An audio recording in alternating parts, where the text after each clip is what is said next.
421. In less than 2 hours, the splendid cruise ship, which had been transformed from a small boat carved from a core, broke through a sea of clouds and landed among the misty peaks. They had arrived at the Ziyang mansion. Looking down from above, the scale of this immortal sect was not inferior to that of the royal palace of a mortal dynasty. In the middle, there was a large expanse of magnificent buildings that shone with a purple-gold color under the sunlight. After Chen Pingan's group disembarked, the tall female cultivator who called herself True Monarch Cave Spirit, Wu Yi, put away the small boat that was carved with a core into her sleeve. As for the chattering young girls, they all transformed into talismans, yet they weren't put away by True Monarch Cave Spirit. Instead, with a casual flick of her sleeve, the talismans were tossed into a nearby gurgling river, and they transformed into waves of dense spirit energy that fused into the river water. A tall and thin old man immediately appeared on the other side of the river. He knelt down and kowtowed to the female cultivator, shouting, "Little god of the incense accumulation, temple greets cave spirit ancestor.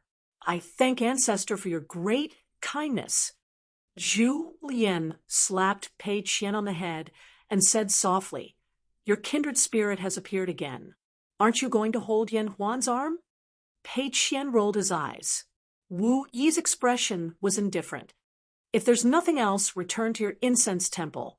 The god hurriedly stood up and left, turning into a green smoke mixed with specks of golden light that swept into the river and disappeared in a flash. Wu Yi smiled and explained, "That's the bad thing about going out. It's hard to have peace." Chen Pingan nodded to express his understanding. Wu Yi asked casually, "Young Master Chen, among the people who went with you last time, such as my father's favorite girl in the red cotton-padded jacket, why are they all gone?" Chen Pingan smiled and said, "They are all studying in the Great Sui Kingdom." Wu Yi seemed to be a little regretful.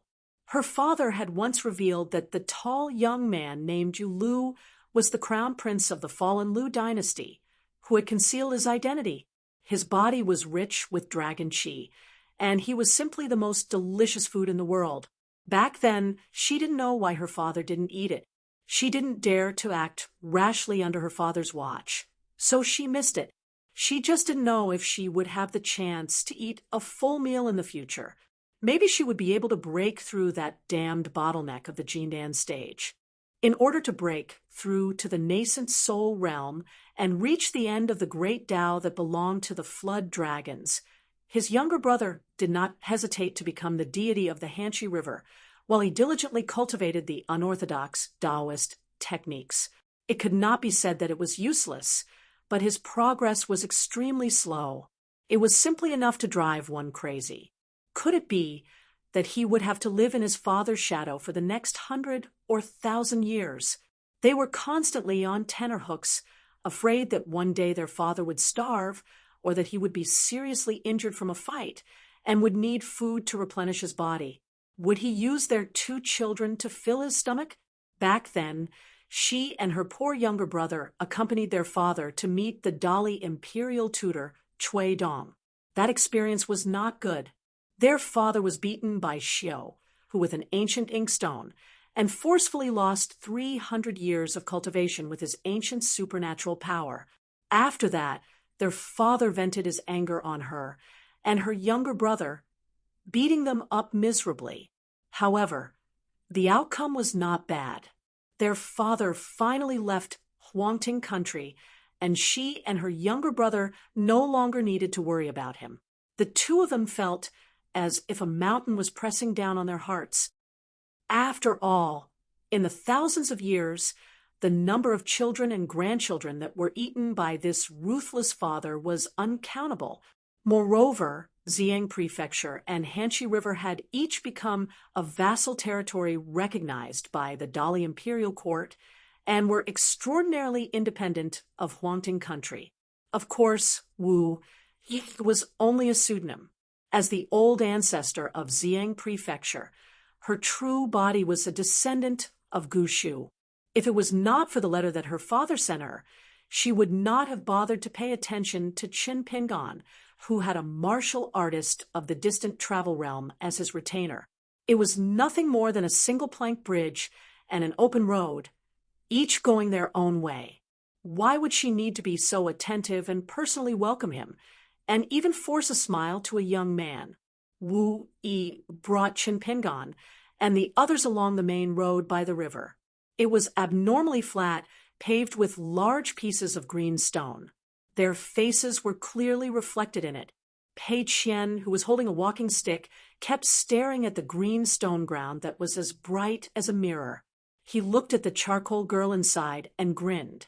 Enjoying himself, Wu Yi had not really chatted with Qin Pingan on the ship earlier, so she used this opportunity to introduce the history of Xiang Prefecture to Qin Pingan. Qin Pingan's response could only be said to be barely polite. In matters like this, let alone Lu Baqiao of the Wind and Thunder Garden, even Li Huai was better than him. Perhaps it was because he had established an underwater palace and refined the water word seal. Qin Pingan could feel the essence of water when he stepped on it. The essence of water was hidden in the green boulder under his feet.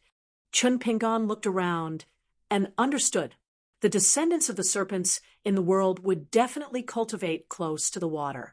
Even the descendants of the serpents, whose great Tao's seemed closer to the mountains, would still need to obediently leave the mountain as long as they formed their Oris core. Whether they walked on the river or walked on the blasphemous river, they still could not leave the water. Presumably, the cultivators of the entire Xiang Prefecture would never be able to guess why this founding ancestor would choose this place to establish a prefecture and spread his family. The Xiang Prefecture was one of the top immortal residences in the Huangting Kingdom. However, it was not like ordinary immortal residences that were built on the peak of a mountain. Instead, it was placed on the bank of a beautiful river with a wide view. The river that was formed from the convergence of mountain forests and streams was called the Iron Seal River. It was the upstream of the third largest river in the Huangting Kingdom, the White Swan River. It could be said to be the source of the mighty White Swan River. The White Swan River was second only to the Hanshi River and the River. As a result, there were orthodox gods of the rivers of the Huangting Kingdom that were conferred the title. They were able to build a golden body and ancestral temples, helping the successive emperors of the Huangting Kingdom to oversee the 800 kilometers of water. It should be known that in the vast world, the matter of conferring the gods of mountains and rivers was of utmost importance to the country. It could also determine whether an emperor would be able to sit firmly on the dragon throne. As the quota was limited, the gods of the 5 mountains were first come, first served. They were usually given to the founding emperor to choose.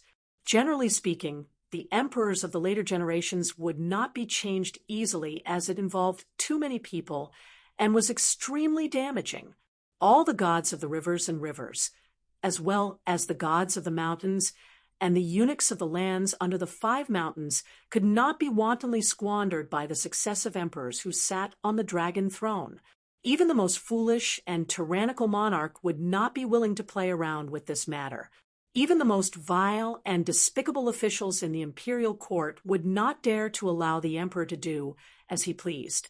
As long as the national treasury was plentiful and could be exchanged for enough divine money, and with the permission of one of the 72 academies of Confucianism, a gentleman would appear and speak with the heavenly law. He would personally go to the mountains and rivers of the country and give advice to the country. Then the imperial court could legitimately create an orthodox god for its own mountains and rivers.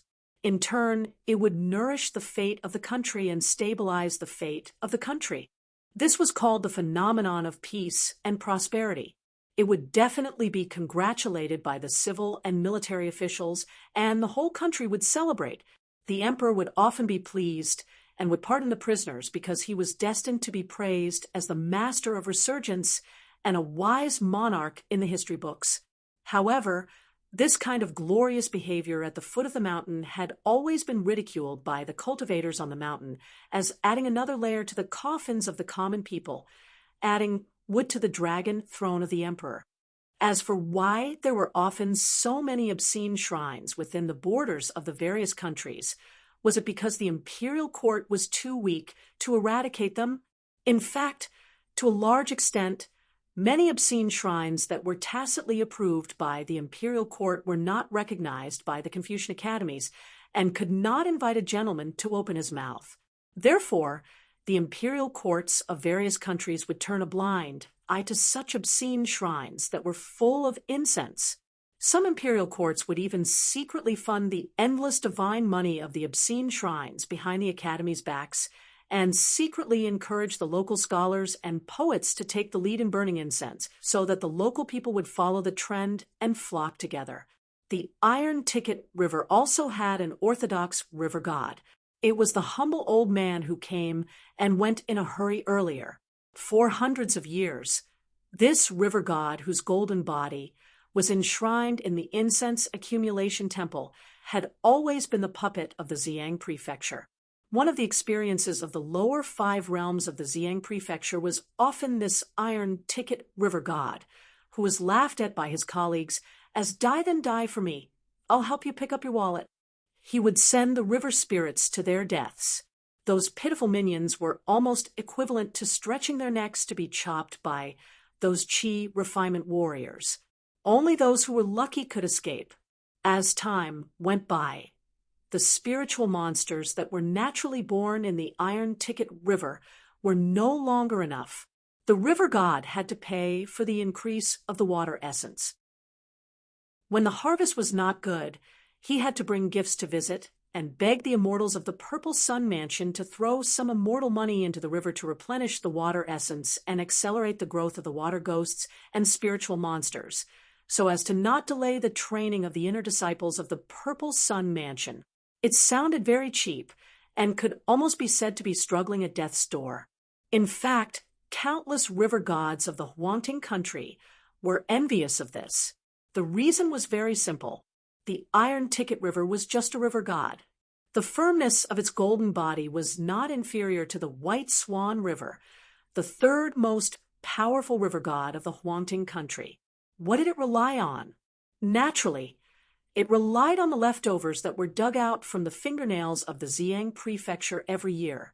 It was accumulated year after year, and the influence of the incense from the incense accumulation temple, where the golden body was located. The cultivators of the Ziyang prefecture had always disliked outsiders disturbing their cultivation. Many high officials and dignitaries who came because of its reputation could only stop at the incense accumulation temple 200 miles away from the Ziyang prefecture. After stopping, they naturally had to burn incense and worship the gods. There were also some unspeakable matters that required the help of the Iron Ticket River god to communicate with the Ziyang prefecture.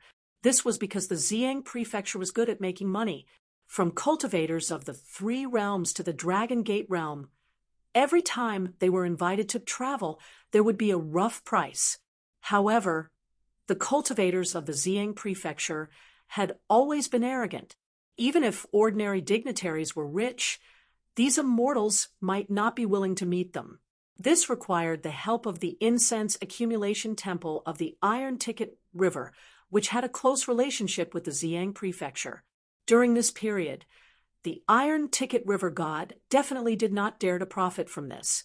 He would not earn a single copper coin.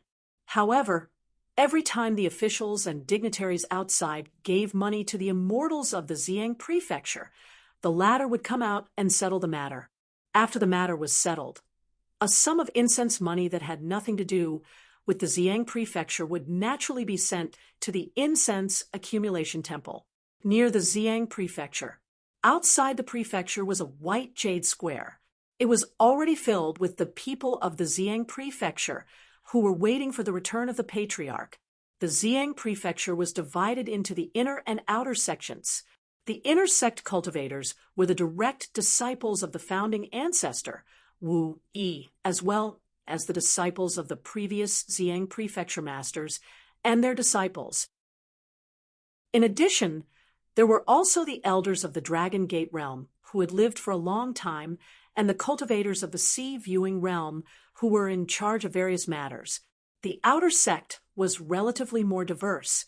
Other than the Qi cultivators with average qualifications, there were also cultivators of the mountains and lakes who sought refuge with the Xiang Prefecture, pure martial artists, and servants who had served the Xiang Prefecture for generations. The outer sect, which was in a mess, naturally had more people than the Qi cultivators who focused on cultivation. There were close to 1,000 people. In the square, everyone stood according to their respective positions. There could not be any mistakes in their positions, probably to prevent Chen Pingan from mistakenly thinking that he was trying to intimidate them.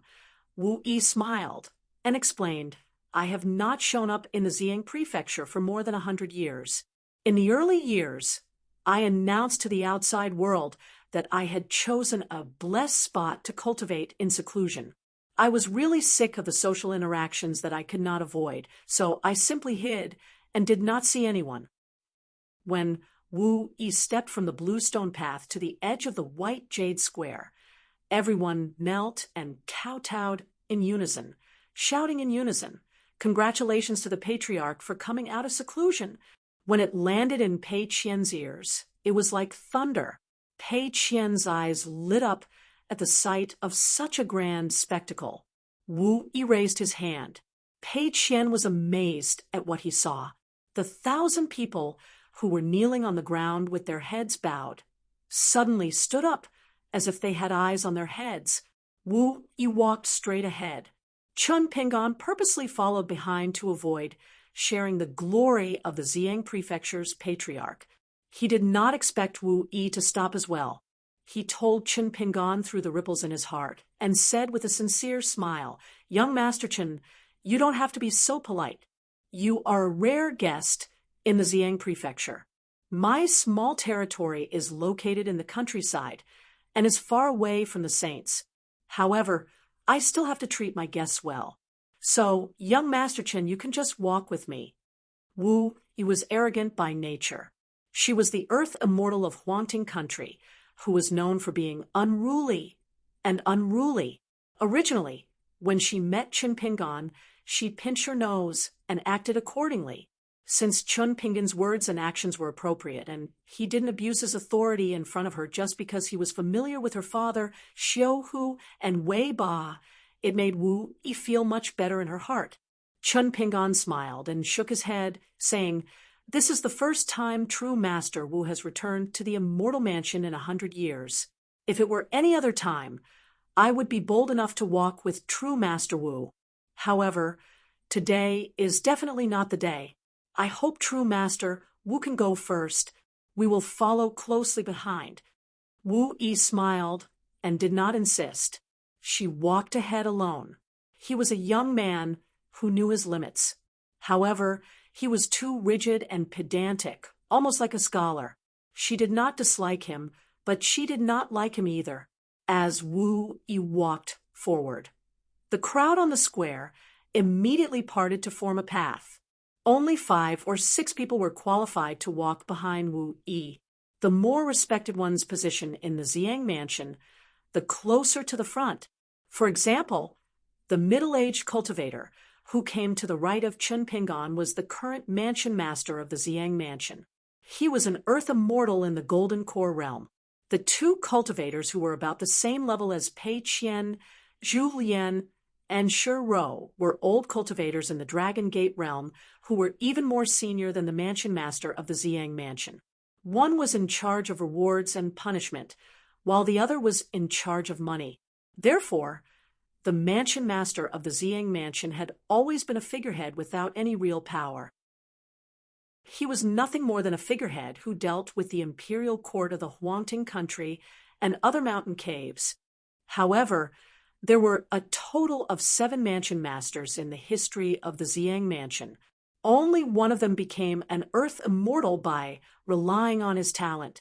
The other 6, like the current one, relied on the immortal money of the Xiang mansion to reach their realm. Their real combat power was far inferior to the earth immortals of the Golden Core realm in the big sects especially the Earth Immortals who were wild cultivators who had fought their way out. Of course, the heritage of the Purple Sun Manor was not limited to this. There were also several former manor lords or disciples that Wu Yi had taken in the early years. The Grand Masters of the Purple Sun Manor of the future were currently in secluded cultivation. There were also some cultivators past their prime who no longer had any hope of reaching the Great Tao. Their golden cores had already been eroded by time. They could only hide in a few mansions that were filled with spiritual qi in the Purple Sun Manor. Everyone in the Xiang mansion was guessing the identity of the young man with the bamboo box. Could he be a new disciple of the cave spirit sect ancestor? Then could he be the next mansion master? Wu Yi led Chen Pingan into the Xiang mansion and went straight to the Purple Qi Palace in the middle. She told the mansion master to hold a big banquet in the evening to welcome the distinguished guest. After entering the Purple Qi Palace, Wu Yi asked everyone to wait at the Sword Chastise Hall. She said that she would personally arrange a place for young Master Chen to stay. Distinguished guest? The group looked at each other.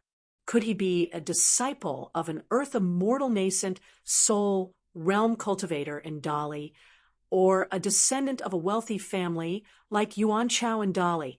As expected, Wu Yi personally settled Chen Pingan and the others down.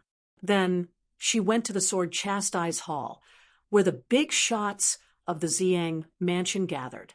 She sat on a dragon throne made of red sandalwood and began to have everyone present report on matters. For example, the income and expenditure of the Xiang mansion in the past 100 years, the cultivation progress of some of the talented disciples, and the condition of some of the old people in the mansion. She basically listened but did not comment. Otherwise, she would not have disappeared for 100 years and become a hands-off manager. She also would not have chosen a puppet mansion master, even though she was still alive. In fact, everyone knew that the Grand Ancestor did not like to listen to these trivial matters. Everyone reported seriously, but it was just a formality. Wu Yi also did not hide her boredom. Her body was slanted, and she held her chin with one hand, nodding occasionally. Generally speaking, the Xiang mansion could be described as thriving day by day. That was more or less it. Wu Yi could not be bothered to care about those flies and dogs outside of cultivation. The reason why she built the Xiang mansion and became the founder was that she came up with the idea on the spur of the moment. She was simply too bored. Furthermore, the many descendants of the Flood Dragon liked to open a mansion to show off and used it to store the treasures that they plundered from everywhere. The Huangting country could be considered as the ancient Shu country, one of the old territories after the Li dynasty. The Divine Water country, which seemed to have been destroyed overnight, was also a place that the flood dragons yearned for even in their dreams. Shu Dong, because of the strong water luck. Furthermore, the ancient sword immortals liked to come here to kill the flood dragons. In the battle, many fell, so there were many magic treasures. Although most of them were collected by the powerful dynasties like the Divine Water country, there were still many treasures. This chapter is not finished. Please turn the page. In the National Treasury, there were many national treasures that had been passed down in an orderly manner. After that, they had passed from one old dynasty to the emperor of another new dynasty. However, there were still many treasures that had been left behind that had been quietly collected by her father. She was the one who knew how rich her father's family was. The small boat magic treasure that she had was just a small gift that her father had casually given her back then, as a small gift for her to enter the cave-dwelling realm. However, her father's collection could be said to be the most exaggerated among all the Earth immortal cultivators in the northern part of the Aquarius continent. The Fu family in the southern part of the old Dragon City might be slightly better, but that was the accumulation of the entire Fu family for more than 2,000 years. Her father, on the other hand, relied on his own strength. Therefore, Wu Yi hated, feared, and respected this father that she could never understand his inner thoughts. The hate was on the surface, the fear was in the bones, and the respect was in the deepest part of her heart. Presumably, that younger brother of hers had a similar mentality. Wu Yi raised her head. It turned out that someone had asked how the Purple Sun Mansion should treat that young Master Chen. Wu Yi thought for a while. You don't have to interfere in this matter. I will instruct what to do. Wu Yi's arrangement was very interesting. She placed Chen Pingan and the other three in a 6-story building that was completely equivalent to a treasure vault. Every floor was filled with the treasures of this true Lord Cave Spirit and the past generations of Purple Sun Mansion cultivators. Before Wu Yi left, she only said that she hoped that they would not casually enter the top 2 floors. The other 4 floors were free to wander around, because this building occupied a large area. Other than the first floor, every other floor had rooms, beds, and study rooms. Among them, the 3rd floor even had a martial arts practice hall, where 3 3-meter-tall mechanical puppets were placed. Therefore, Chen Pingan and the others didn't have to worry about having a dazzling array of heavenly materials and earthly treasures without a place to rest. Just the first floor alone made Pei Qian want to grow another pair of eyes. This trip to the Purple Sun Mansion had broadened Pei Qian's horizons and made her extremely excited. In the past, she always felt that in the future, other than the treasure box that Yao Jinji gave her, getting 1 or 2 more treasure shells was already the limit of Pei Qian's imagination. Now that she had entered the Purple Qi Palace building, she knew that a real rich person could be so rich. Now, even without Chen Pingan's reminder, Pei Qian would not touch those strange ancient treasures without permission. She decided not to sleep tonight. She had to finish looking at the hundreds of treasures on the 4th floor. Otherwise, she would definitely regret it for the rest of her life. Pei Qian and the equally excited Shiro were admiring the scenery on the 1st floor. Chen Pingan and Zhu Lian stood on the 4th floor, looking down at half of the Purple Sun Mansion.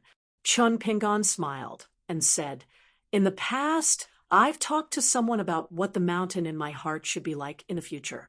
Looking at it now, it was just a pauper's blind imagination. The Purple Sun Manor is a living example." Chen Pingan quickly added, "Actually, I wasn't poor at that time." Zhu Lian asked, "Young master, this true Lord Cave Spirit doesn't seem to be an ordinary golden core earth immortal?" Chen Pingan nodded. "He's equivalent to half a nascent soul cultivator. After all, they were still freeloading on someone else's mountain." Chen Pingan did not explain to Zhu Lian in detail. Zhu Lian had a rough idea. Since Wu Yi was in the Purple Sun Mansion, there must be an immortal formation. It was equivalent to a small world, almost equivalent to a nascent soul cultivator. Zhu Lian joked, "If a mountain cultivator could sweep this building clean, wouldn't they be rich? I heard that the Aquarius continent has a pure jade realm cultivator." Chen Pingan took out a jug of wine and handed it to Zhu Lian. He shook his head. "The existence of the Confucian Academy is too much of a deterrent to all Earth immortals, especially upper 5 realms cultivators. They might not be able to take care of everything, but once the Confucian Academy takes action and sets their sights on someone, it means that no matter how big the world is, there is nowhere to hide. Therefore, the conflicts between many great cultivators are suppressed." Zhu Lian took a sip of wine and smiled. "Why is it that the vast world doesn't restrict us pure martial artists so much? Is it because there are too few 8th and 9th realms martial artists? I heard that if a martial artist killed an emperor, the Confucian Academy might not necessarily send people to hunt him down." Chen Pingan replied softly, "There are a lot of ancient secrets that have been sealed away. Cui Dongshan isn't too willing to talk about this, and I'm not too interested either. Back in my hometown in Longquan County, when I first went on a long journey, the supervisor of kills and the newly established county magistrate were already the highest officials. I always felt that they were too far away from the emperor. Later, a consort of the Dali imperial palace, Song Jisun's mother, sent people to kill me. I've always remembered this debt. Last time, when I met my neighbor, Song Jisun, at the Cliff Academy, I also chatted with him. But I'm not afraid you'll laugh at me. Even now, when I look at Song Jisun, I still can't imagine that he's a Dali prince. Gao Xian is a bit better. After all, the first time we met, he was dressed brightly and had a retainer by his side. But Song Jisun, no matter how I look at him, he still looks like that sloppy guy from back then. Zhu Lian raised the wine pot and lightly clinked it with the blade-strengthening gourd in Chun Pingan's hand. Chun Pingan took off the blade-strengthening gourd and didn't do anything. Only now did he take his first sip of wine. Zhu Lian sighed. If Song Jisun becomes Emperor Dali one day, won't it be even more unimaginable for young master? Chun Pingan nodded. Definitely. The two of them were silent for a moment. Chun Pingan suddenly said, Cui Dongshan once had a very interesting theory. He said that the three sex sages are trying to use a different method to slow down the flow of the river of time that's destined to be unstoppable. Zhu Lian's interest was piqued.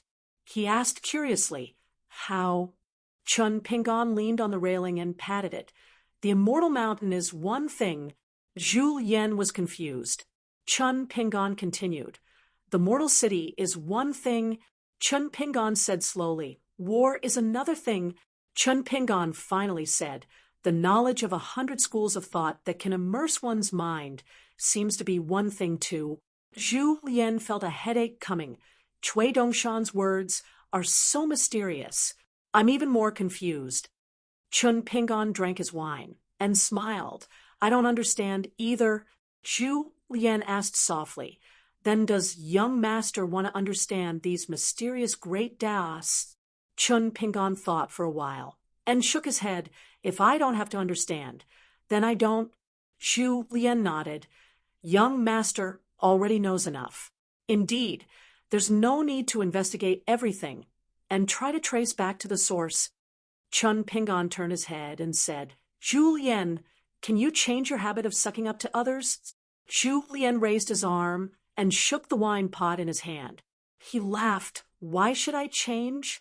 If I change, will there be wine to drink? Chun Pingan smiled. That's true. Zhu Lian asked tentatively. Previously, young master said that you wanted to go to the North Continent to train alone. Can't you bring me along? How boring would it be to not have a cook by your side or a lackey who would suck up to you? Chun Pingan nodded and said, you just stay at Luapa Mountain obediently. I still hope that you can reach a higher level on the martial path. Since that old man Chui's punching method is suitable for me, it's more suitable for you. In the future, if you can ascend to the pinnacle of the mountain, then when Pei Qian travels the Jianghu for the first time, no matter how far he goes, or even if he goes to another continent to play with Li Huai, as long as you secretly escort him, I can be very assured. Zhu Lian could only give up on persuading Chun Pingan to change his mind. Chun Pingan asked, Zhu Lian, can you tell me about your younger days? For the first time, Zhu Lian blushed. Countless messy accounts and countless romantic debts. I'm afraid that young master will lose the mood to drink if I talk about these. Ooh. Chun Pingan jumped onto the railing and sat down. Tell me about it. Actually, I've secretly read the few books you gave Pei Qian about the martial world. I think they're very well written. However, it's the martial world in the imagination of the scholars in the study room. It's not realistic enough. I believe it's not as interesting as your personal experiences. Zhu Lian also jumped onto the railing and sat down, grinning. All right, allow this old servant to tell you. Young master, you don't know how young and romantic this old servant was back then. In Jianghu, there were many fairies and heroines who admired me to the point of death. Their infatuation never changed. The more he listened, the more Zhu Lian realized that his young master's look of disdain became more and more obvious. In the end, Chimpingon patted Zhu Lian on the shoulder and left without saying anything. This hurt Zhu Lian a little. His young master was good in everything else, but when it came to love, he was too much of a gentleman. He was too different from those who walked the path. Zhu Lian probably didn't know that Chimpingon was muttering in his heart as he walked into the building. "You have Miss Ning. You have Miss Ning. If you dare to let your imagination run wild, you'll be beaten to death by Miss Ning without a word. Don't tell me you can't even think about it. No, no, as long as you see Miss Ning, how can you hide from her? You'll be seen through in an instant. You'll still be beaten half to death. Do you dare to fight back?" A simple and elegant two-story ship sailed from the turbulent White Swan River to the gentle Iron Ticket River. At the bow of the ship stood a cold-looking woman in palace attire. Beside her was a personal maidservant and 3 men of different ages and appearances. An old man smiled bitterly and said, "Madam, our visit to Xiang Manor this time might not be a pleasant one." The old man and the other 2 were all guests of this madam's manor. They had known each other for a long time, and their temperament was similar. The friendship between gentlemen was as light as water. Even some alliances were to eliminate evil and defend the path of righteousness. For example, according to the madam's secret report, they had chased down the fox demon that had caused a disaster for 100 years at Centipede Ridge. The atmosphere was completely different from that of Xiang Manor and Xiangji Temple. That madam had a faint look of worry on her face. She only sighed. The young maidservant beside her had accompanied her for 100 years. Although she was a water ghost and an otherworldly item, she had received the blessing of incense and had drowned in her early years. It was a blessing in disguise, and she was able to embark on the path of cultivation. The maidservant was considered one of the madam's close people. Therefore, in this kind of situation, she still had the right to speak. She said softly, "The situation forced us. Hanshi River and Yu River have already received the peace and quiet token issued by the Great Li Song clan. Only our White Swan River has been given the cold shoulder to this extent. This isn't much. It's just that we don't have any dealings with the Great Li's imperial court. It's just that Madam's trip to the capital this time, according to His Majesty's words, White Swan River might have a great calamity behind it. We can forget about keeping ourselves clean." The old man was puzzled and asked, "Great disaster?" The maidservant was also full of worry, and her tone was a little low. His Majesty also hinted that Yujiang River's water god had already received the peace and quiet token, but he was still not satisfied. He shamelessly ran to Feizhu Grotto Heaven's imparting cloud mountain. It seemed like he had a secret relationship with Beiwe Godwei Pai. It's very likely that the Dali Imperial Court will make a move on our White Swan River. The Lingyun sect that had already sealed off the mountain is a warning. His Majesty can't do anything about this and can only let the Dali barbarians do whatever they want. The old man said helplessly, "That guy's shamelessness is indeed famous." A tall man stood slightly further away with his arms around his chest and looked at Taiju River. Although he successfully went from the peak of the 5th state to a 6th-state martial artist 2 years ago, the current mess of state affairs made the hot-blooded man, who originally planned to join the border army after he reached the 6th state, feel disheartened. The Dali barbarians' hooves trampled on the territory of Huangting country wantonly. They never needed to inform or greet the current emperor. What was even more unacceptable to the man was that in the court, from the civil and military officials to the people in the countryside, to the Jianghu and the mountains, there were very few people who were filled with righteous indignation. They were all opportunistic and wanted to curry favor with the Dali officials stationed in Huangting country. The Song clan's 7th-grade officials were actually more prestigious than the Huangting country's 2nd-grade officials. Their words were even more effective. And the thing that really made the man give up on joining the border army was a piece of news that spread in the capital of Huangting country. All those years ago, he and his friends had pursued that fox demon yet they'd fallen into a trap set up by the latter at Centipede Ridge. However, for some unknown reason, that great bear demon that should have appeared and joined forces with its lover didn't appear. Instead, it stood by and watched the fox demon's lover, who was skilled in vicious dual cultivation techniques, die. That was why they joined forces and successfully captured the fox demon, who called herself Madame Chinya, making a great contribution to the Huangting country's imperial court. That fox demon was restrained by a secret technique and lost most of its divine abilities. It was locked up in the imperial court's prison that was specially used to suppress mountain cultivators and demons. At that time, the man and his friends had a good drink at the White Swan River's water god's residence. But soon, the gossip spread throughout the capital. The fox demon that should have been skinned and had its tendons pulled out as a warning to others was taken into the emperor's harem and kept as a mistress. The man was furious. This time, he visited the White Swan River's water god's residence with 2 cultivator friends. The White Swan River's water god, who stood at the bow of the boat, told them the truth. The rumors were true. In the face of a national disaster, the emperor was very happy. When the Jiangshan entered the capital to meet the emperor, that fox demon was indeed standing by the emperor's side. It was just that it had become submissive.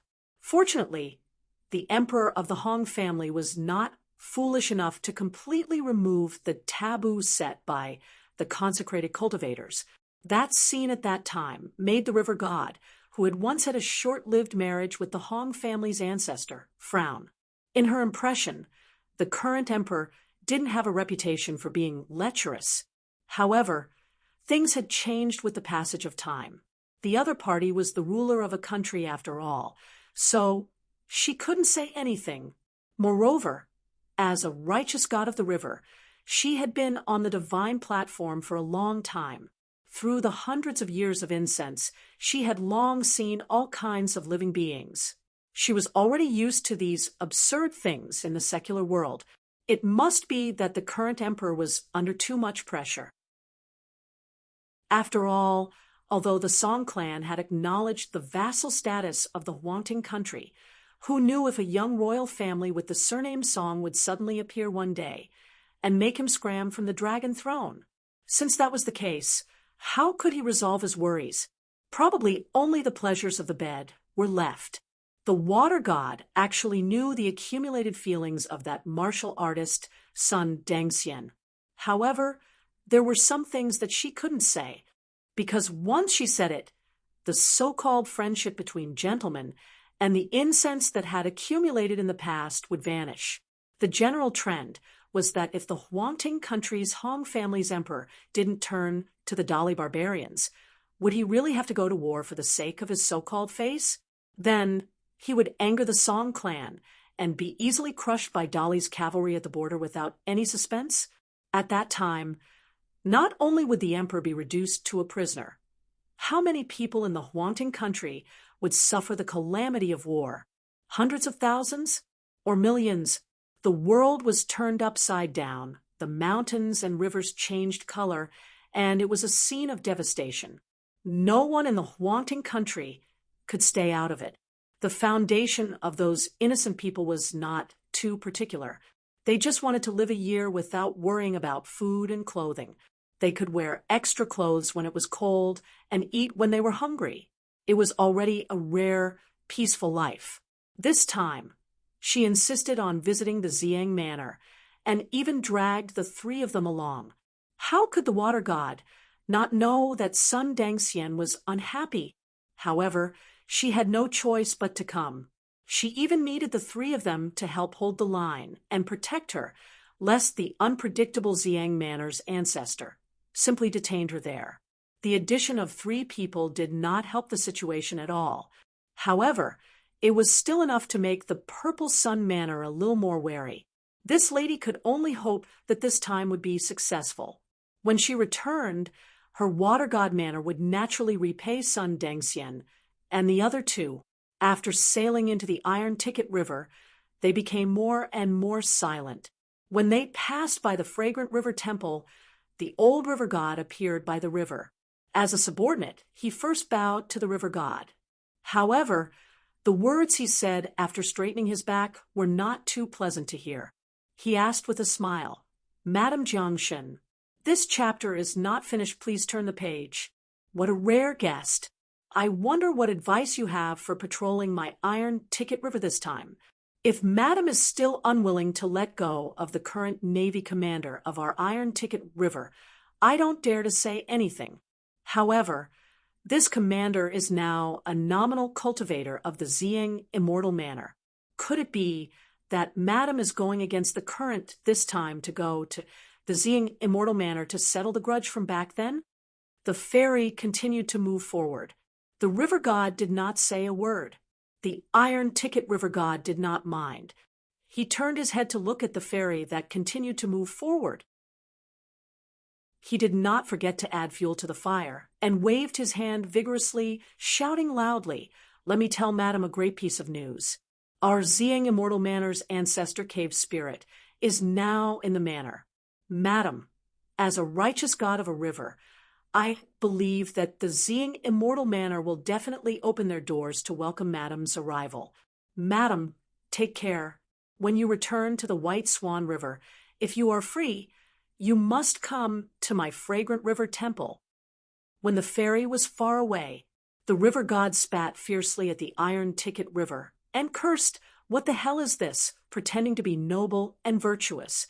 A foreign nascent soul of unknown origin, the true body of a white swan after throwing a cup of water into it, just recommended himself to sleep with the emperor of the Huangting country back then. By relying on his skills in bed, he luckily became a Jiangshen. Is he worthy to talk business with our ancestor cave spirit? In these hundreds of years, he has never paid half a piece of snow to our Ziying Immortal Manor. Now he knows how to mend the pen after the sheep is lost? Ha ha! It's a pity that our Ziying Immortal Manor's ancestor cave spirit is personally in charge now. Otherwise, a bitch like you would be willing to give up your skin and flesh and shamelessly climb into the manor master's bed. You might really become happy. The river god turned and swaggered back to the fragrant river temple. He suddenly swallowed a mouthful of saliva and smiled slyly. He wondered what it would feel like to touch this woman's golden skin after she took off her palace dress. If the White Swan River was in trouble, perhaps he would really have a chance to have a taste. Ziying Immortal Manor, Sword Chaser Hall. Wu Yi had almost reached the limit of her patience. She was about to let the group of people who were still incessantly asking for credit and rewards to leave. Suddenly, an outer sect housekeeper stood behind the door of the Jian Qidang Hall and said respectfully, "Ancestor, the river god of the White Swan River has brought a valuable gift to seek an audience. I hope that ancestor can grant me the honor of meeting him." The corners of her mouth curled up into a smile that was not a smile. Looking at the crowd, she asked, "My front foot had just arrived, and this by Gu Jiang auntie followed behind. Was it that fellow from Ji Xiang Temple who tipped me off? Does he want to die?" Everyone present was well aware that this was the sign of the ancestors' anger. For a moment, all the old immortals with high positions in the Ziying Immortal Manor were on tenterhooks. Whenever the ancestor was angry, the earth would shake and the mountains would shake. Either the outsiders who did not have eyes would be annihilated, or a large group of people who did not do their job well would lose a layer of skin. An old cultivator of the Ziying Immortal Manor who had a good relationship with the river god of the Iron Voucher hurriedly braced himself and stood up, saying a few words of praise for the river god whose life was hanging by a thread. Reporting to Ancestor, the river god of the fragrant river temple would definitely not dare. This guy's cultivation is lowly and can't do anything. Only when it comes to being loyal to our Ziying Immortal Manor can it be said that he is not the least bit careless. Therefore, I dare to guess that the ancestor must have ridden the immortal boat and returned from a long journey. That river god raised his head and widened his pair of dog eyes and saw the ancestor's peerless demeanor. Thus he eagerly rushed over and wagged his tail to beg the ancestor for pity. She tapped a finger on the armrest of the chair. This explanation does make sense. Everyone immediately felt as if a heavy burden had been lifted off their shoulders. Even the old man of the Ziying Immortal Manor, who did not get along with the old cultivator, could not help but secretly praise him in his heart. It was not that the old cultivator was righteous and was willing to say a few words of justice for an outsider of the Ziying Immortal Manor. It was because he was in charge of the financial transactions of the Ziying Immortal Manor's outer sect. Every year, he would receive a lot of extra income from the obedient and sensible river god of the Iron Voucher River. Such a matter could be major or minor. Generally speaking, even if such a trivial matter were to be known by perfected Lord Cave Spirit, the ancestor who was dedicated to cultivating the great Tao, she might not be willing to move her eyelids or say anything harsh. Perhaps the informant and the pitiful wretch who was exposed would be annoyed and chased away by her. Each of them would be beaten 50 times and thrown out of the gates of the Ziying Immortal Manor together. The reason was simple. That would put her in a bad mood. Although the ancestor did not like to care about the worldly affairs of the Ziying Immortal Manor, as long as someone provoked her and got angry, she would definitely dig 3 feet into the ground and pull out the radish from the mud. At that time, the radish and the mud would suffer and be consigned to eternal damnation. Truly, she would not recognize anyone. In history, there were a few Dragon Gate consecrators who had made contributions. It would not be an exaggeration to say that they were cautious and conscientious and risked their lives for the Ziying Immortal Manor. They did not lack in contributions and hard work. There were also a few direct disciples of the ancestor. Without exception, all of them had great potential as Golden Core Earth Immortals. However, after the incident, they were all captured by the ancestor personally and were never heard from again. Wu Yi still did not give his own opinion. He asked casually, "Do you all think we should meet her?" Everyone had different opinions. Some said that this White Swan River god was extremely daring. Relying on her little relationship with the Hong clan, she had never paid tribute to the Ziying Immortal Manor. Since she dared to come to the Ziying Immortal Manor, there was no harm in finding a random reason to capture her and imprison her under the Ziying Immortal Manor's water prison. Later on, they could support an obedient puppet to succeed the White Swan River god. It was the best of both worlds. There were also people who refuted. They said that this Madame Xiaowan was one of the few righteous deities in the Yellow Court Nation. Currently, there were undercurrents surging in the Yellow Court Nation. Although the Ziying Immortal Manor could be considered to have come ashore, it would be best for them to act more prudently in the near future. Why should the Ziying Immortal Manor squabble with a nearby river god? If this were to spread out, they would become a joke. Wu Yi was very annoyed. He patted the armrest of the chair and said to the current Golden Core Realm Master, "This Madame Xiaowan does not have enough face for me to receive her. Huang Liang, go and meet her. Find out what she wants to do.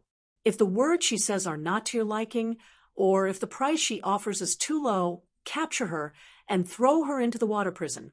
If she is docile enough, or the price is fair, then do business with her. Although the Ziying Immortal Manor is a big family who would be willing to go against money. If the conversation goes well, you can invite her to the banquet tonight to welcome young Master Chen. Remember her seat. Put it at the place closest to the main entrance." The Ziying Immortal Manor's manor master, Huang Meng, cupped his fists and accepted the order. Wu Yi's gaze swept across everyone, and he said with a playful smile, "When I'm not here, I don't care what you do. But now that I'm in the Ziying Immortal Manor, if any of you act selfishly, then you're treating me like a fool." Huang Meng, the mansion lord, did have some dirty thoughts. Madame Xiaowan, the river deity, was famous for her beauty, and he had long coveted her beauty. Moreover, this river deity's dual cultivation technique could greatly nourish a cultivator's divine soul. Once he was imprisoned in the water dungeon, he could slowly grind away his edges and corners. When the patriarch left the Purple Sun Mansion one day, wouldn't he, the mansion lord, be free to do whatever he wanted? However, Wu Yi's words made his scalp tingle. He was horrified and frightened. He lowered his head and cupped his fists again. Huang Mang would not dare to disregard the old ancestor's kindness in cultivating me. How would I dare to seek my own death? Wu Yi put on a fake smile and did not say anything. Huang Mang slowly left the sword-beating hall. When he walked out, he was sweating profusely. The rest of the people left one after another, but they were somewhat gloating. Wu Yi suddenly frowned and reached out to catch a flash of light. It was a flying sword message that completely ignored the Ziyang Immortal Manners array. Such a shocking move, without a doubt, must be from her father, who went to be the deputy mountain master of the academy. After reading the letter, Wu Yi rubbed the space between her eyebrows. She had a headache and an uncontrollable anger. She smashed the handle of the red sandalwood dragon chair with a slap. She was already polite enough. How much more hospitality did she want? Did she want to worship that Chen Pingan as the old ancestor? However, when she thought of her father's gloomy face, Wu Yi's expression changed. In the end, she sighed deeply. Forget it. I'll just endure it for a day or two. Dusk fell. The entire Purple Cloud Palace was brightly lit, as bright as day. The Ziyang Immortal Manor held a grand banquet tonight. The venue was the vast snow hall, which was used to entertain the first-class guests. The White Swan River God, Madame Xiaowan, brought her personal maidservant, Sun Dengxian, and the other two, under the lead of a young female cultivator, from the Ziyang Immortal Manor. They went to the vast snow hall banquet. The matter had been settled. For some reason, Madame Xiaowan felt that the manor master, Huang Mang, was a little reserved. He was far from the high-spirited person he used to be when he appeared in various immortal mansions. Their residence was arranged in a remote area of the Ziyang Immortal Manor by Huang Mang. It was impossible for it to be the Purple Cloud Palace that belonged to Wu Yi's private residence. Moreover, there was only one third realm female cultivator among the outer disciples of the Ziyang Immortal Manor, who was responsible for their food, clothing, housing, and transportation. Even so, a mere third realm cultivator did not give a good face to a righteous goddess of the great river. The Ziyang Immortal Manor was a big bully. Apart from Madame Xiaowan, the maidservant, and the three men looked a little ugly at that time. Only Madame Xiaowan remained calm. What happened next was even more outrageous. The maidservant and Sun Dengxian could not keep their faces straight and snorted coldly. After the third realm female cultivator entered the Purple Cloud Palace, trembling with fear, every step she took was as if she was walking on thin ice. The rumors about the Purple Cloud Palace were all very awe-inspiring. In the end, she only walked half the way. She gave the group of guests a rough direction and told them to let Madame Xiaowan go to the vast snow hall by herself. Anyway, the seats were easy to find. It was just near the door. Madame Xiaowan comforted the two of them. Seeing that it was not very effective, she could only smile bitterly and take the lead. In the end, they went around a screen wall and met another group of people in a long corridor. It was Chun Pingan and the other three. Previously, an old cultivator of the Dragon Gate realm had personally invited Chun Pingan. However, Chun Pingan had already asked for the way and said that he did not need to trouble the old senior to lead the way. The old cultivator, who was in charge of the life and death of all the cultivators of the lower 5 realms in the Purple Sun Mansion, originally wanted to insist. However, when he thought of the words of the sword chaser, Hall's old ancestor, and the aftertaste of his own thoughts, he felt that it was better to go along with this young Master Chen. He excused himself and turned to busy himself with his own matters. The two parties just happened to meet at the intersection of 2 corridors. Chun Pingan was the first to stop and let Madame Xiaowan and the others go first. Madame Xiao Wan smiled and nodded in greeting as a way of thanking the stranger for his courtesy. A white-clothed young man carrying a long sword in the purple cloud palace? Madame Xiao Wan did not think much of it. Her maidservant could not help but take another look at Qin Pingan. Oh my, there was even a small vermilion wine pot hanging at his waist. He looked like an immortal master of the Purple Sun Mansion's intersect. But why did he not have the domineering aura of the Purple Sun Mansion's cultivators? Sun Dengxian, who was walking at the back, was very depressed. He did not pay attention to Qin Pingan and the others. Suddenly, he heard someone shout, "Great hero?" Sun Dengxian ignored him and continued walking.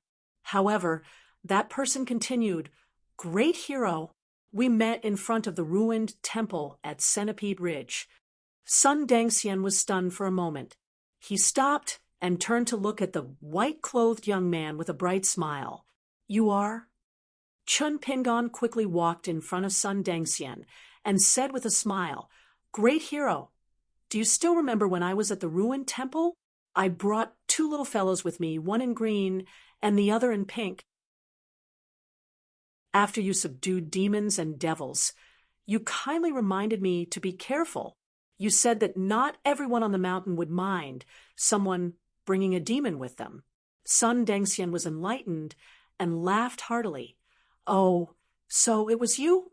Chun Pingan scratched his head and was a little embarrassed. "These 2 years, I grew quickly and changed my outfit. It is normal that you did not recognize me." Sun Dengxian slapped Chun Pingan's shoulder heavily. "Good kid, not bad, not bad. You have made a name for yourself and can eat and drink at Purple Cloud Palace. Wait a moment. Our seats should not be too far away. We can have a good drink then." Chun Pingan was only happy and nodded in agreement. That year at Centipede Ridge, this man held a small silver talisman knife and chased after a beautiful woman who was the incarnation of a fox demon with others. They almost had a conflict with a group of officials who were traveling the Jianghu. In the end, they were subdued by this man. They subdued that vicious fox demon. The fox demon seemed to call herself Madame Chinya. Chun Pingan's memory of that chance encounter was especially deep. It could even be said that Chun Pingan's vague impression of the Jianghu, what was a chivalrous man, what was subduing demons and devils, and how he truly viewed the dangerous Jianghu, all originated from that chance encounter and observation. To be able to meet that straightforward man again in this Purple Sun Palace, Chun Pingan felt that it was a great surprise. Only Chun Pingan was completely focused on being happy. Pei Qian stared with wide eyes. That unknown sixth realm martial artist of Huangting country slapped down. This scene made Zhu Yen smile. Shiro's eyelids trembled. She thought that if Cui Dongshan was here, this Jianghu brute would most likely be dead.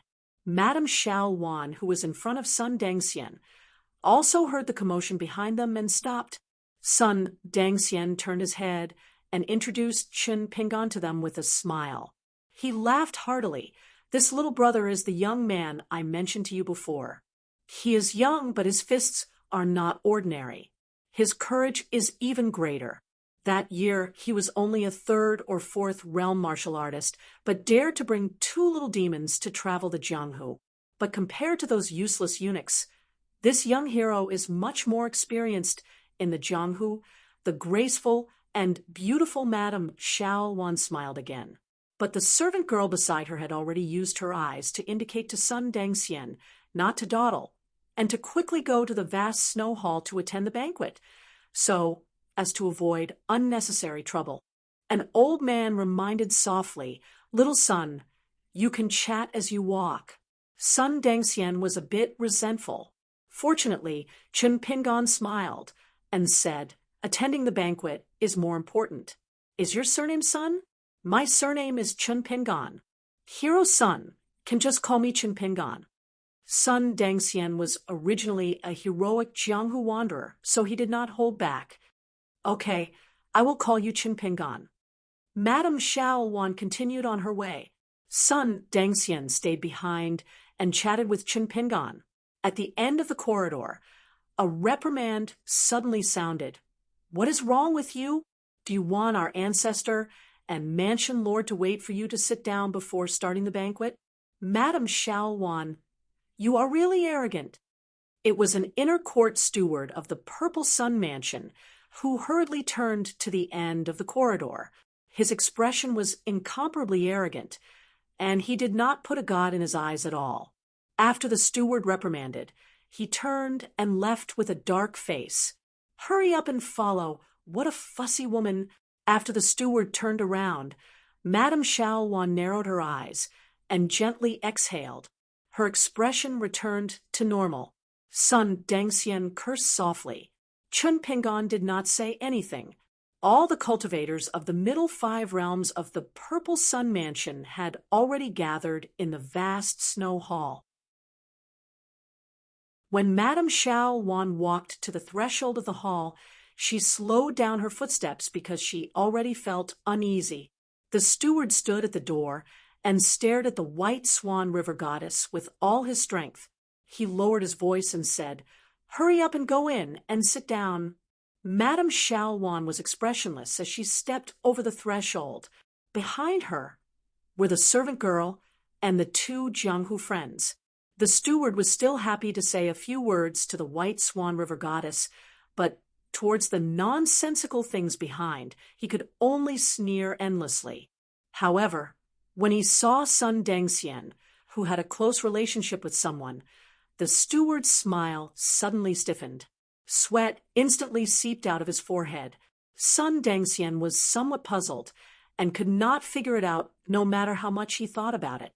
He just took large strides over the threshold. Chun Pingan, who was a little slower than him, walked into the vast snow hall with a calm expression. End of this chapter. 422. Madame Xiaowan and the other 3 were seated at a spot closest to the entrance of the boundless snowy hall, which was suitable for admiring the night view. As for Madame Xiaowan's personal maidservant, who was respectfully called the Little Water God by all the spirits in the 800 miles of Baihu River, she didn't even get a seat in the Purple Sun Palace.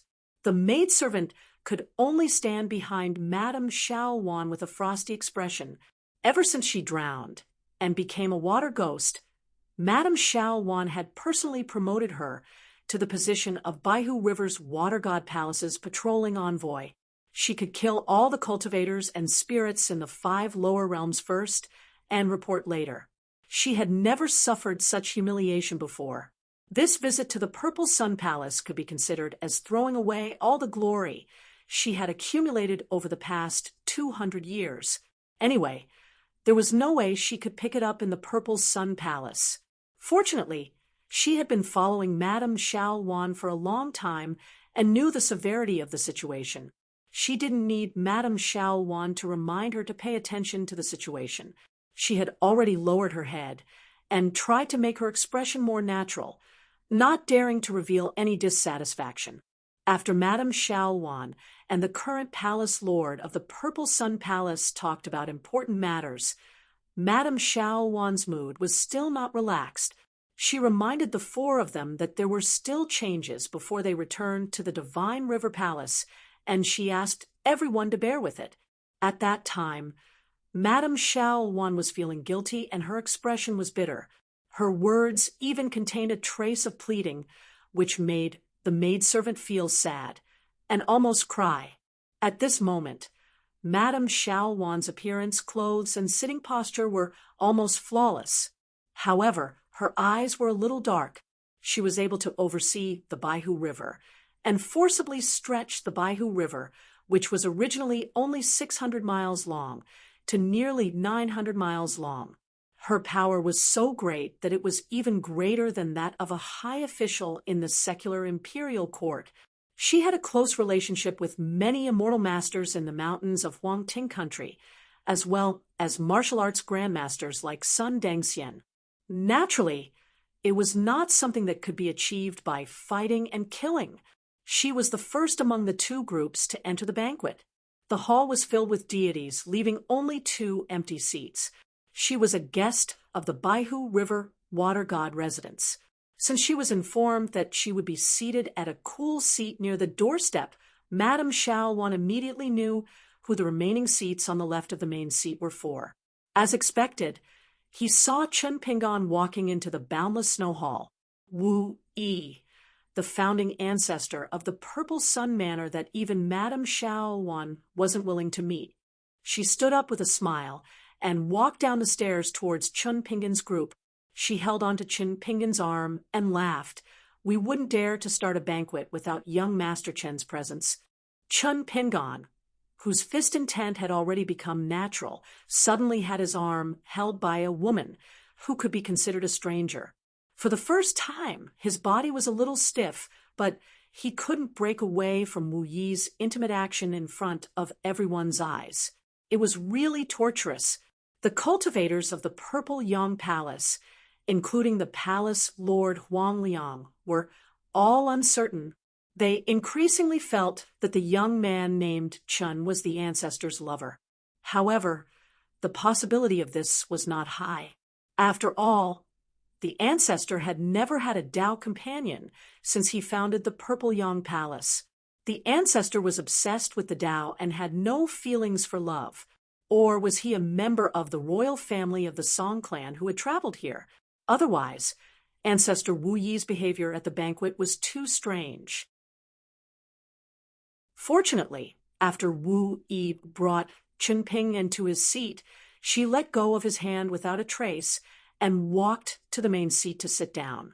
She still had the familiar posture of looking at Chun Ping and said in a clear voice, "Young Master Chen, our Xiang mansion doesn't need to talk about other things, but this old Jiao's coveted wine is famous everywhere. It's definitely not an exaggeration. Even an old emperor of the Gao clan of Guiyang in the Great Sui dynasty had privately begged the Hong clan of Huangting country to ask for 60 jars from our Xiang mansion every year. The wine has been prepared on the table. After you finish drinking, the servants will serve it. No one will be left with an empty cup. Everyone, drink to your heart's content. Tonight, we won't leave until we're drunk." Dozens of beautiful young female cultivators from the Purple Sun Palace served wine and food as maids. They wore new colorful clothes and rushed out from both sides of the misty snow hall like colorful butterflies. It was a very eye-catching sight. Wu Yi was the first to stand up and raise her cup. "This first cup of wine is for young Master Chen's visit to our Purple Yang Palace. Your presence brings light to our humble dwelling." As a result, everyone could only stand up and raise their cups to toast Chun Pingan. In the Yellow Ting Kingdom, face was more important than the heavens. Even if the emperor of the Hong clan personally came to the Purple Chi Palace, Wu Yi might not be able to speak in such a manner. After Sun Dengxian and Chun Pingan took their seats, he didn't come back to his senses for a while. He sat in his seat in a daze. Fortunately, his friend kicked him, and he quickly got up. Chun Pingan could only say thanks and drink his cup of wine. On the small and exquisite table in front of Pei Qian, there were also 2 jars of the wine that the old dragon coveted. However, the Purple Yang Palace was very considerate. They had already prepared a jar of sweet and refreshing fruit wine for the little girl.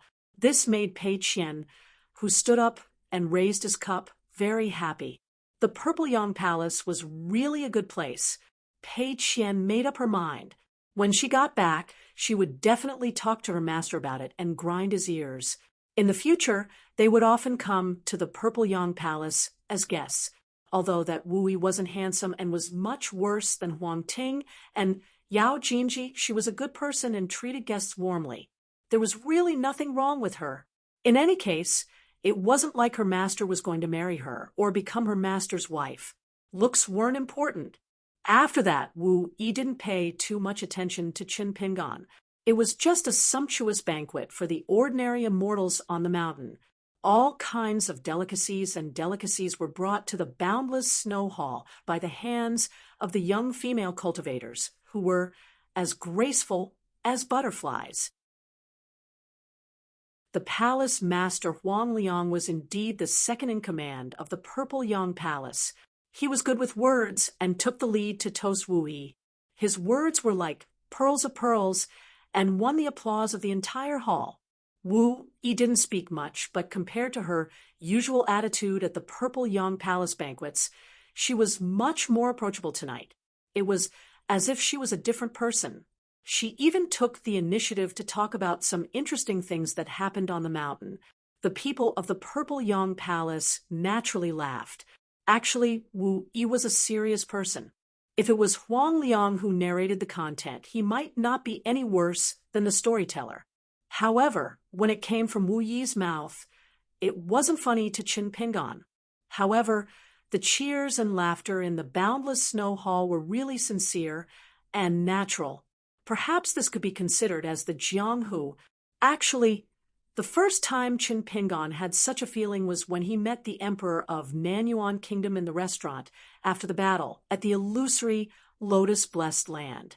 Madame Xiao Wan stood up slowly with a wine cup in her hand. Everyone seemed to have a tacit understanding and stopped making noise. For a moment, there was absolute silence. Madame Xiao Wan smiled and said, "Xiao Wan would like to propose a toast to Ancestor Yuan Jun on behalf of the Baihu River Water God residents." Wu Yi turned a deaf ear to it, but her eyes were fixed on Madame Xiao Wan. From her attitude, it was obvious that Wu Yi didn't want to give the Baihu River Water God residents any face. "Xiao Wan, don't even think about fighting for face in the Purple Yang Palace." Sun Dengxian was so angry that his chest almost exploded. He clenched his fists and placed them on the table, his body trembling. Intentionally or unintentionally, Wu Yi glanced at Qin Pingan from the corner of her eye. The latter turned his head and whispered to Pei Qian. It seemed that he was warning the girl that when she was a guest in someone else's house, she must sit properly, eat properly, and not get carried away. The fruit brew was not wine, so there was no excuse to get drunk and ignore everything. Pei Qian straightened his back and shook his head, smiling and saying that he understood. As a result, he was hit by Qin Pingan. Wu Yi saw that Qin Pingan had no intention of getting involved, so she quickly retracted her gaze and yawned. With one hand holding the neck of the special wine coveted by the old flood dragon, she shook it gently and rested her cheek on the other hand. She asked in languid, "Baihu River? Where is it?" Wu Yi then turned to Huang Liang and asked, "How far is it from our Purple Yang Palace?" Huang Liang quickly got up and answered respectfully, "Ancestor, the Baihu River Water God residence is only 300 miles away from our Purple Yang Palace by the Taijian River." Wu Yi pretended to be enlightened. "That's not far. Not far." Even if they were close neighbors, there was a saying in the market that a close neighbor was better than a distant relative. To Wu Yi, 300 miles was indeed a distance that could be covered in a blink of an eye. It was equivalent to the distance taken by an ordinary teacher after a meal.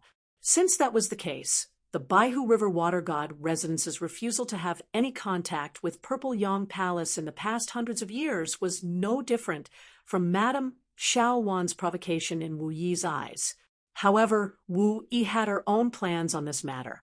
That was why she allowed the Baihu River Water God residents to expand their territory without asking the cultivators of Purple Yang Palace or the Taijian River Temple to stop them. The harmonious, boundless snow hall was filled with a murderous intent in an instant. Madame Xiao Wan held the wine cup in front of her with both hands, a tranquil smile on her flawless face. "Please forgive me, Cave Spirit Origin Lord. I, Xiao Wan, will punish myself with a cup." Just as Madame Xiao Wan raised her arm, Wu Yi suddenly stretched out her palm and pressed it twice. "Xiao Wan, how can a small Purple Yang Palace bear the punishment of a river god? Huang Liang, how are you the palace lord? If Xiao Wan doesn't come to visit, you won't take the initiative to visit the water god residence? Why must Madame Jiangshen take the initiative to see you? I think your arrogance as a palace lord is comparable to the Hong Emperor. Hurry up. What are you waiting for? Take the initiative to toast Madame Jiangshen. Forget it, Huang Liang. Punish yourself with 3 cups. Ooh. Huang Liang faced Madame Xiaowan and drank 3 cups of wine in a row. The atmosphere in the boundless snow hall was so heavy that a pin drop could be heard. Xiaowan still held the cup of wine that she didn't have the chance to drink. She bent down and put it down, then made a strange move. She went to the tables of the old man and Sun Dengxian and took 2 jars of wine and placed them in front of her. 3 jars of wine were placed side by side. She picked up one of the jars, opened the mud seal, and hugged the wine jar that weighed about 3 caddies. She said to Wu Yi, "The Baigu River water god residence has drunk 3 cups of wine from Palace Lord Huang. This is the magnanimity of Purple Yang Palace to not be calculative with a woman like me. However, I also want to drink 3 jars of wine as a punishment to apologize to Cave Spirit Origin Lord. At the same time, I wish for Cave Spirit Origin Lord to ascend to the upper 5 realms and establish Purple Yang Palace as soon as possible." Next, Xiao Wan purposely suppressed the circulation of her golden body, which was equivalent to removing the cultivation of the Baigu river water god. She temporarily used the body of an ordinary martial artist to drink 3 jars of wine in one go. Xiao Wan's face was red.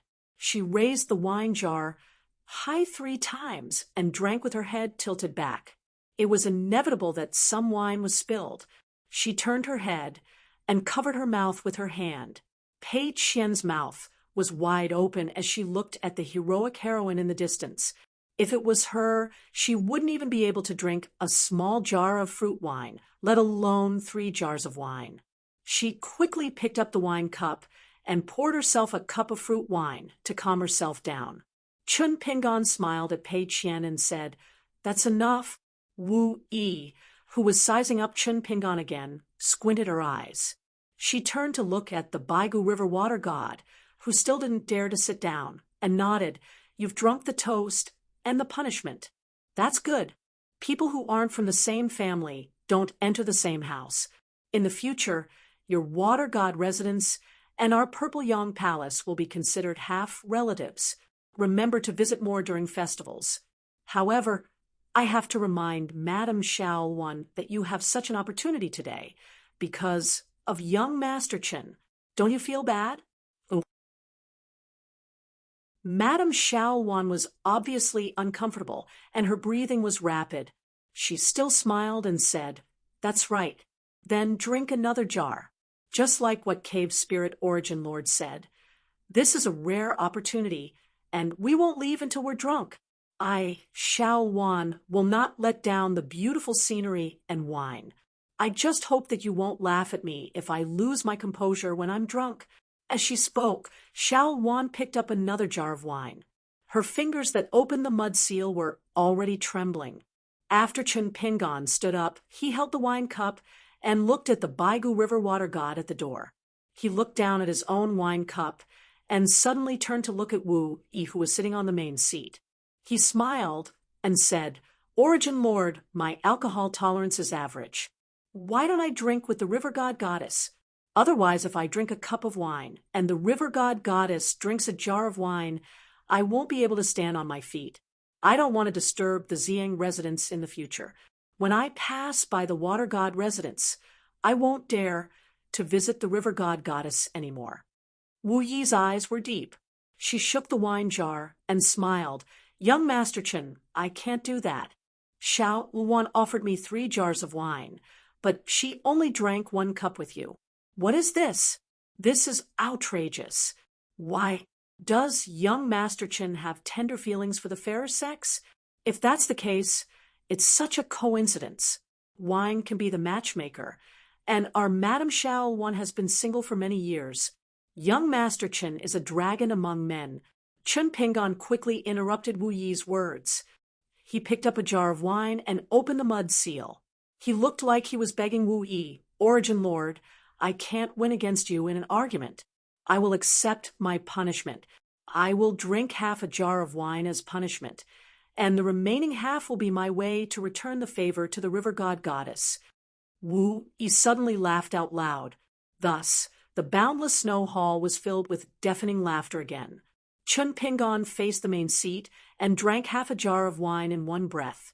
He then turned to Madame Xiao Wan and raised the remaining jar high to the river god goddess. Madame Xiao Wan drank it again. This time, she didn't care about her etiquette. She quickly sat down and turned her head away. She used her arm to cover her mouth. After the farce, the banquet became lively again. The female cultivators in colorful robes busied themselves nonstop. Some had already left their seats and were toasting each other. After all, the cultivators of the 5 realms were gathered in the Xiang residence. Many of them came from the cultivation residences near the Xiang residence. The cultivation of the Sea-Gazing realm and Dragon Gate realm was very particular. It was common for cultivators to not see each other for decades. If they reached the legendary nascent Soul realm, they would be as quiet as a dragon hiding in the clouds. The maidservant bent down and lightly patted Madame Xiao Wan's back. However, Madame Xiao Wan bounced her off. The maidservant quickly stopped and kept quiet. Madame Xiao Wan, who was drunk, looked even more beautiful and dazzling. She whispered to Sun Dengxian, "Dengxian, don't you want to go drink with your friend?" Sun Dengxian had a troubled expression. Madame Xiao Wan was not sure if it was because she was drunk, but she was different from her usual elegant and dignified appearance. She looked like a little girl and pitifully at Sun Dengxian. Sun Dengxian was a little helpless. He only had respect for this Jiang Shin Yang Yang and no longing for her. But among all the heroes and warriors in the world, how many of them could have a heart of stone when they saw the charming scene of a beautiful woman frowning? Sun Dengxian could only nod. He stood up with a cup and was about to toast Chun Pingon. Sun Dengxian had such a stubborn temper. If he did not know that Chun Ping and was the first-class noble of Xiang Palace, a guest of honor that even the grand ancestor Wu Yi had to please, he would only remember that Chun Ping and was a 3rd or 4th realm young wanderer in the past. Since they met again in Jianghu, not to mention that Chun Ping and did not come to toast, Sun Dengxian would take the initiative to find him to toast and chat for a while. However, Sun Dengxian felt uncomfortable and lost all of his heroic spirit. Sun Dengxian was stunned. The white-clothed young man with a sword on his back was accompanied by a little charcoal girl who was bouncing about. Chun Pingon walked in front of Sun Dengxian.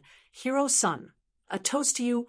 Sun Dengxian might have been a little bashful earlier, but since Chun Pingon was here, Sun Dengxian was happy and felt that he was proud. It was rare for him to have such a happy moment in this trip to the Xiang residence. Sun Dengxian smiled and stood opposite to Chun Pingon. They toasted and drank their wine. When they toasted, Chun Pingon slightly lowered his cup. Sun Dengxian felt that it was inappropriate, so he lowered his cup as well. However, he didn't expect Chun Pingon to lower his cup again. Sun Dengxian let it go. Sun Dengxian finished a glass of wine. He had been drinking alone tonight, so he was a little tipsy. He blurted out some words that were on the tip of his tongue. "Chun Pingon, where did you learn this table rule? It's so tacky. Furthermore, I don't deserve such etiquette." Madame Xiao Wan had already stood up.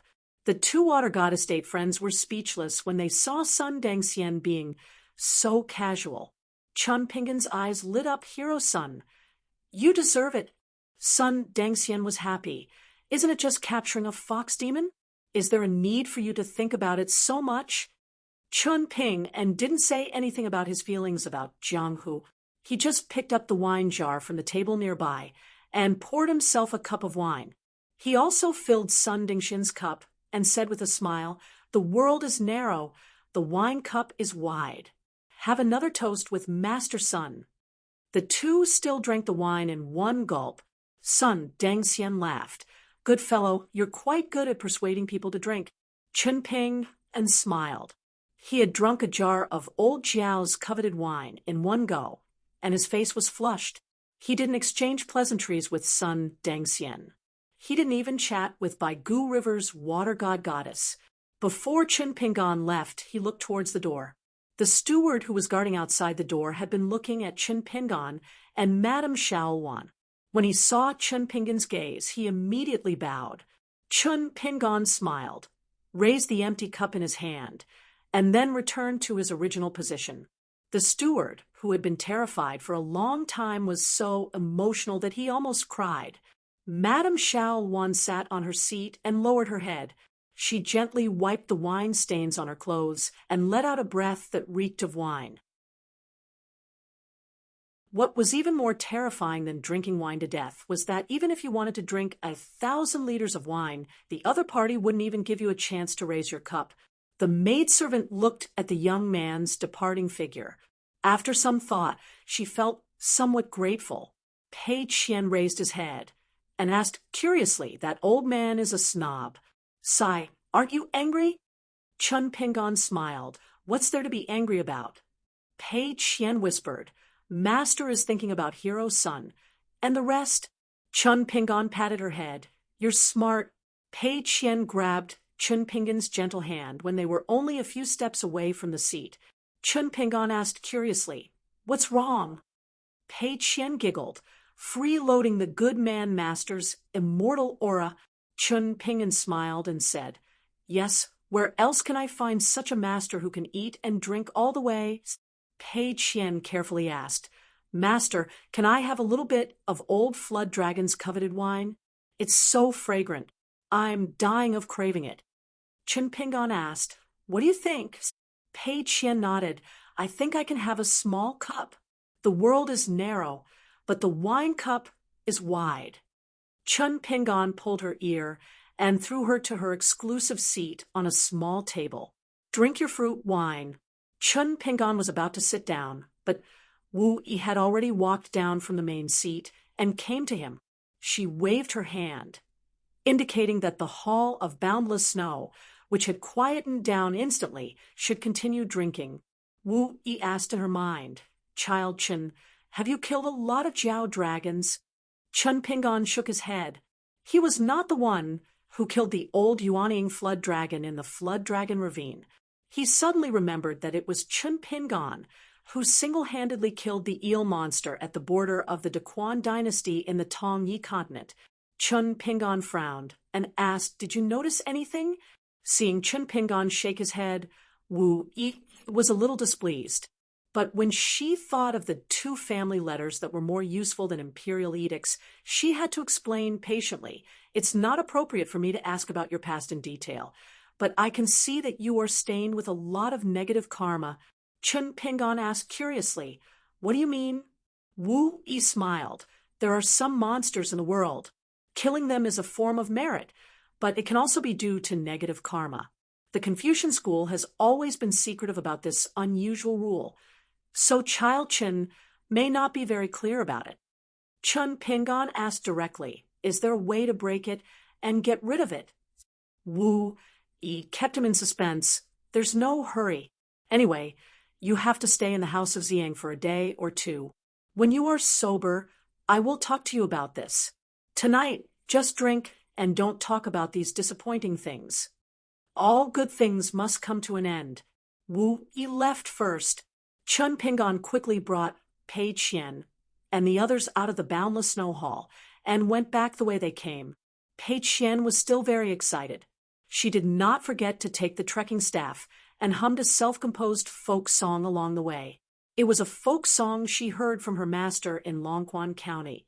"Today, the thunder god sings. Tomorrow there will not be much rain. Swallows fly low, and snakes pass the path. Ants move the mountain and wear a hat. The moon grows feathers. The heavy rain rushes the trenches. The sky is full of carp spots. Tomorrow there is no need to turn the grains." She did not stop. Zhu Lian had long heard this song until his ears were calloused. He tried to persuade her, "Heroine Pei, do a good deed, and let my ears go." Pei Qian sighed. She was in a good mood tonight.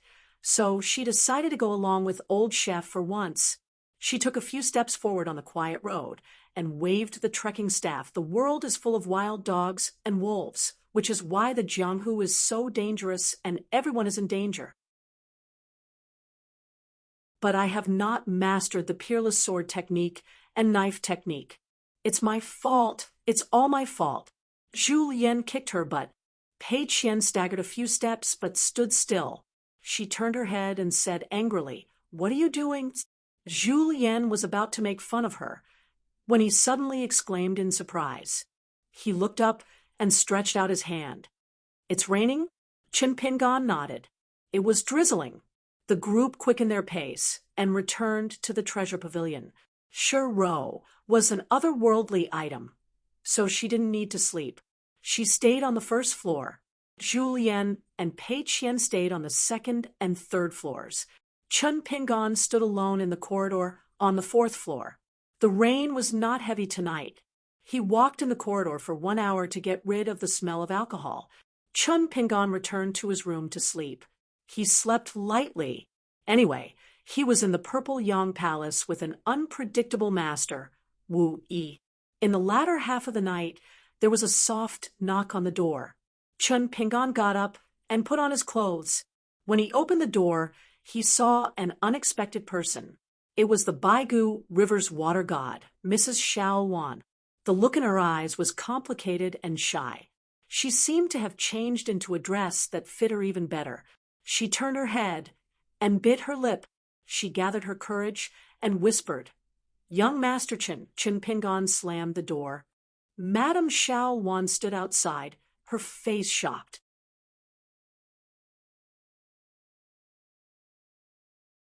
For 23, Madame Xiao Wan stood outside the door in a daze for a long time. Just when she was hesitating if she should knock on the door again, she turned around and saw the hunchbacked old man. Madame Xiao Wan was good at reading people's expressions. When she first saw this person, from the length of his breath to the sound of his footsteps, it was hidden very well. He purposely maintained his cultivation at the 5th level of the martial path. This time, the old man appeared on the 4th floor without a sound, which was similar to Sun Dingxian's martial aura. It was obvious that he was a shrewd person. Madame Xiao Wan could only tell that this old retainer was a grandmaster whose martial arts was higher than Sun Dingxian's. However, she could not tell if he had entered the golden body realm and started to step on the spirit ascension realm. Not being able to tell the depth of a pure martial artist meant that Xiao Wan had to be careful. The hunchbacked old man's smile almost gave the White Swan River's water god goosebumps. His words made her feel uncomfortable. "Madame Xiao Wan, did my young master close the door in your face? Don't take it to heart.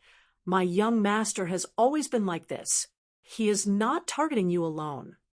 Madame Xiao Wan pondered for a while and smiled. "Old mister, it suddenly rained tonight. You know that I am a river deity, so I naturally felt close to you. I finally got rid of the alcohol and took this opportunity to visit the Purple Qi Palace. Coincidentally, I saw your young master practicing his fist technique in the corridor upstairs. I initially thought that young Master Qin was a cultivator and a little sword deity with a bright future. I never thought that young Master Qin's fist technique would be so superior, not losing to any of the grandmasters in Huangting country. I was really curious, so I took the liberty to visit here. I was rude," Zhu Lian said righteously. Not rude at all. In this world, only boorish men are rude to a beauty. A beauty can say or do anything without being rude. Xiao Wan did not want to be entangled with this person. Tonight's matter was destined to end, so there was no need to waste time here. Moreover, did he really think that she had no sense of shame? As the principal god of the 3rd largest river in the Yellow Ting country, he was already not much inferior to the 5 mountain gods of the country. If it wasn't for Wu Yi and the Purple Yang Palace being too powerful and having the backing of the Dali dynasty, Qin Pingan would have received the same treatment if Xiao Wan was at any other banquet in Huangtinghua. Therefore, Xiao Wan said a few polite words and was about to leave. Nothing in the Purple Sun Palace went smoothly. Even if Xiao Chun left the Treasury Pavilion tonight, there would still be a headache waiting for him. Zhu Lian beamed and said, "Madam, please wait a moment." Xiao Wan was extremely annoyed in her heart, but her bearing was still graceful and dignified, and she asked doubtfully, "Does old Mr. have something to say? If you're not in a hurry, you can find me tomorrow." Zhu Lian stretched out his hand and shook it. "What old Mr.? Compared to Madame Xiao Wan's age, I'm just a young man with a slightly older face. Madame Xiao Wan, you can call me Little Zhu, the Zhu with green hair, and a beautiful face, the Zhu with brilliant ink. There's no hurry. It's just that I don't have the courage to toast Madame in the boundless snow hall. Coincidentally, it's late at night, and there are no outsiders. I want to be like Madame and have the mood to tour the Purple Sun Palace at night. What do you think, Madame?" Xiao Wan felt even more nauseous than drinking 4 jars of the old flood dragon's coveted wine. She still smiled at him. "It's late at night, and I have to leave the Purple Sun Palace tomorrow morning to return to Baihu River. I'm a little tired and would like to rest early. Please understand." Zhu Lian was already striding forward. "I have to understand, Madam. Then allow me to escort Madame back to her residence. I really can't feel at ease if Madame returns alone. Madame is an outstanding beauty, and although you have the inviolable temperament of a peerless beauty, I always feel that if Purple Sun Palace's night patrolling cultivators look at Madame, my heart would ache. No, no, Madame, don't think for me. I have to send Madame off." Xiao Wan dismissed it with a smile. Even with her self-control, she almost couldn't hold back her malicious words. She directly turned around, neither refusing nor agreeing. The moment she left the building, her curvaceous figure instantly turned into a rainbow. If you have the ability to follow, then follow. She never thought that Zhu Lian would appear beside her in an instant, following her on a journey with the wind. Xiao Wan's mind was shaken, and she almost fell to the ground. Far-wandering realm. This old pervert was actually a pure martial artist at the 8th realm. The #1 martial artist in Huangting country for more than 4 decades was only at the Golden Body realm. Zhu Lian followed by Xiao Wan's side. "Madam, I read from a random book that once a flood dragon or a river deity falls in love with each other, a rain will fall on the human world. I wonder if this is true?" Ooh. Madame Xiao Wan was ashamed and resentful. She hated the mastermind and wanted to throw this old man beside her into the bottom of Baigu River, pull out his soul, and turn it into a lantern to light up the underwater palace. Zhu Lian continued, "Being able to tour Purple Sun Palace at night with Madame Xiao Wan is one of life's greatest joys. I'm not afraid of Madame laughing at me, but Little Zhu, like to write travel notes, recording the strange people and strange events of thousands of mountains and rivers. I have always wanted to write a travel note in the future. I feel that I am fortunate to be able to tour with Madame tonight, so I must write a vivid description in my travel note. When the book is published, I will personally visit with the book and give Madame a copy." Xiao Wan was so angry that her breathing became unstable, and her chest rose and fell. Tonight's attire, which she felt was too much, was forcefully left behind by that person for her to wear.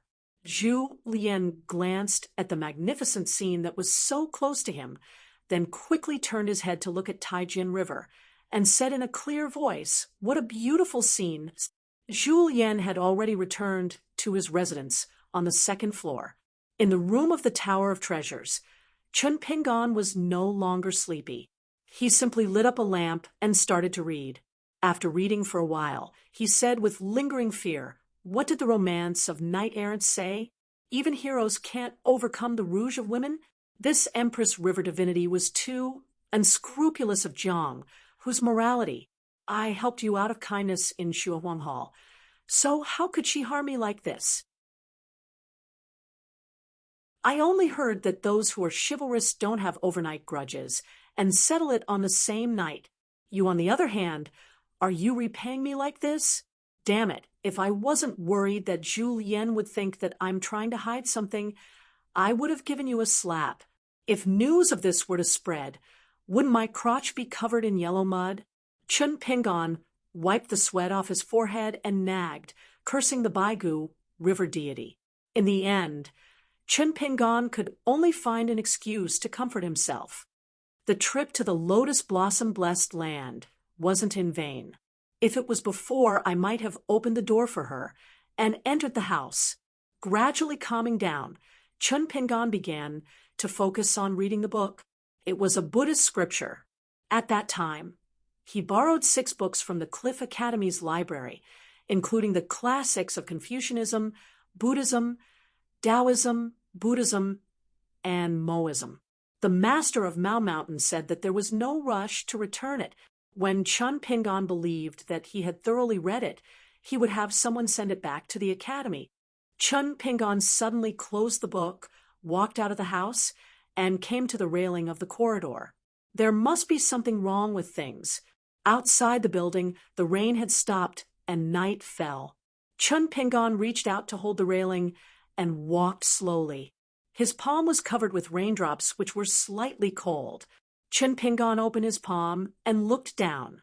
He jumped onto the railing and walked slowly, looking into the distance. Outside the purple sun palace was the Tiezuan River, and beyond the river was the green mountain. He was now in the yellow Tingwa, the purple sun palace, and the purple Qi Palace's treasure pavilion, on the railing under the eaves. His thoughts drifted far away. Chun Pingon recalled his previous trip to Qing Yuan country. In the restaurant, he heard the local people talk about the debate between Buddhism and Taoism.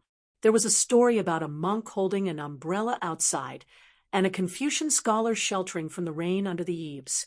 If it rained while they were hurrying, they would naturally seek shelter under the eaves.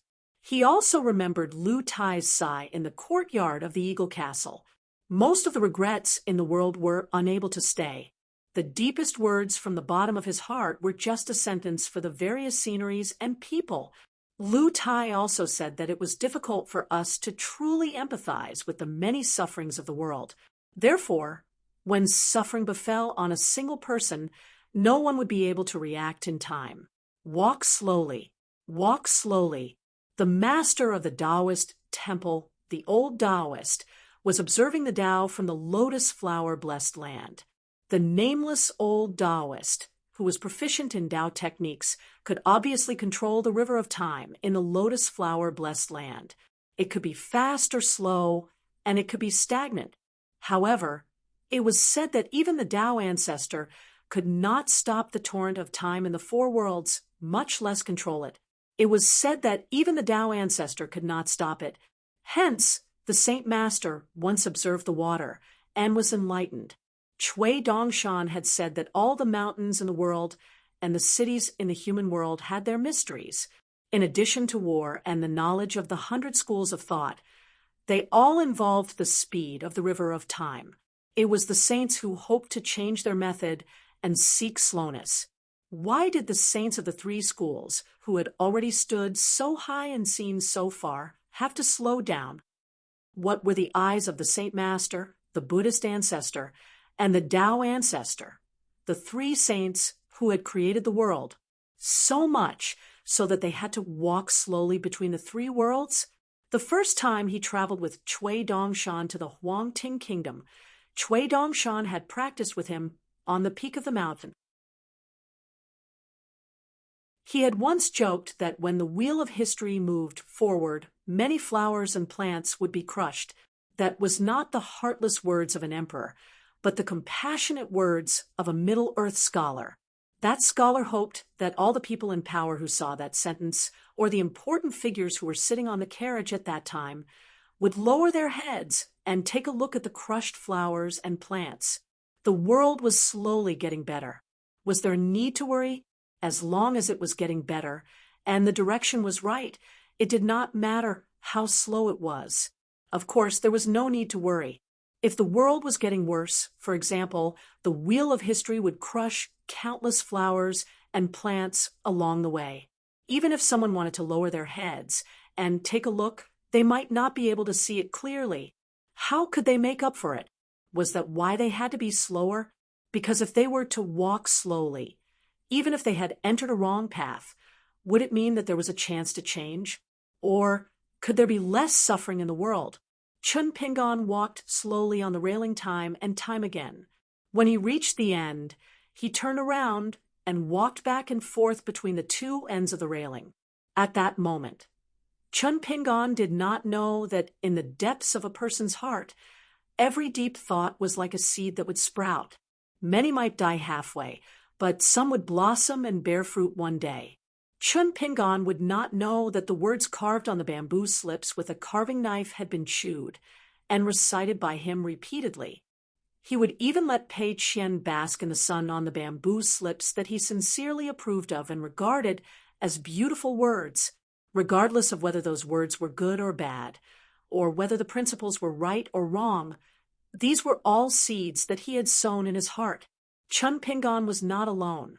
In fact, other people would do the same, but they might not use the method of carving bamboo slips to materialize it.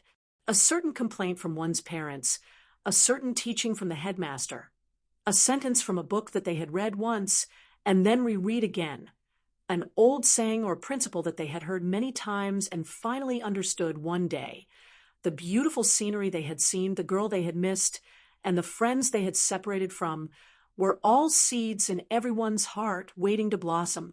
Chun Pingon still did not know. He just took it as a walk and walked slowly on the railing. In the small world of the human body, in the underwater mansion with the water seal, the green-clothed children stopped what they were doing and held their breath. Outside the mansion with the golden inscriptions was the sleeping fire dragon made of genuine qi. Inside the mansion, there was a little man in a golden scholar's robe with a long sword on his back and a few golden books hanging on his waist. The golden light on his body became more condensed and dazzling, like the golden body of a god. However, the little man in the scholar's robe with golden light flowing all over his body was constantly emitting golden light, which was obviously not stable. It was full of expectation, looking forward to the moment when Chun Pingon stopped on the railing. Chun Pingon was still walking slowly. On the way out of the Cliff Academy, Chun Pingon asked Zhu Lian and Shiro a question. If he killed a good person who had done nothing wrong, he could save 10 people. Should he or should he not? The two shook their heads. When Chun Pingon increased the number of people he could save from 10 to thousands, Shiro began to hesitate. Only Zhu Lian said frankly that even if he could save the whole world, he would not kill that person. Chun Pingon then asked why. Zhu Lian answered with a smile. I am worried that I will be the one who will be killed. Zhu Lian then turned around and asked Chun Pingon for an answer. Chun Pingon said that he could not give an answer. Unless he really reached that step, then he would know his true heart and choice. In the Qi mansion, the little man in the golden scholar's robe was a little anxious. Several times he wanted to rush out of the mansion's door, run out of the small world of the human body, and give Chun Pingon a few big chestnuts. You are thinking the wrong way. Why are you thinking about these big problems that are destined to have no solution for the time being? Don't neglect your work. Don't let a once-in-a-lifetime opportunity slip by. The general direction that you were thinking about before is the correct one. Quickly think about that important word slow, that word that has been ignored by the secular world, further and deeper. As long as you think it through, your heart will be connected. This will be the great opportunity for you, Chun Pingon, to enter the upper 5 realms in the future. It's just that if it directly told Chun Pingon, it would instead cause Chun Pingon to sink into an incomparably terrible state of mind. Chun Pingon finally stopped on the railing. The little man in the golden scholar's robe and the green-clothed children in the 2 mansions were full of expectation. Then the green-clothed children looked at each other in dismay and suddenly roared with laughter. It turned out that after Chun Pingon stood still, His pure thought at that moment was actually beginning to miss a girl. Moreover, his thoughts were particularly ungentlemanly. He actually thought that the next time he met her at the Great Wall of Sword Chi, he could not just hold her hand, but should be more courageous. If Miss Ning was unwilling, at worst he would just beat and scold her a few times, and the two would still be together. But what if Miss Ning was actually willing and waited for Qin Pingan to take the initiative? You are a big man. Don't you have a little boldness? Is it right to be bashful? Qin Pingan jumped off the railing. He was sleepy. When he walked to the house, he clapped his fists and cheered himself on. Not right. Definitely not right. Besides, it's not like you haven't hugged Miss Ning at the inverted mountain. It's just that you were in a daze at that time and didn't remember anything. How can this be? A little kiss. Qin Pingan, are you courting death? You can't think about this. It's a little too fast. Didn't you think so much just now? It's better to be slower with Miss Ning. Simmering with a gentle fire is also good. Good my ass. The green-clothed children laughed one by one and rolled all over the ground. It did not mean that all of Qin Pingan's thoughts could be known by them, but tonight was an exception, because Qin Pingan's thoughts were too deeply involved with the state of mind, and had already touched the foundation. His thoughts were big, and his soul moved greatly, almost covering the whole small world of the human body.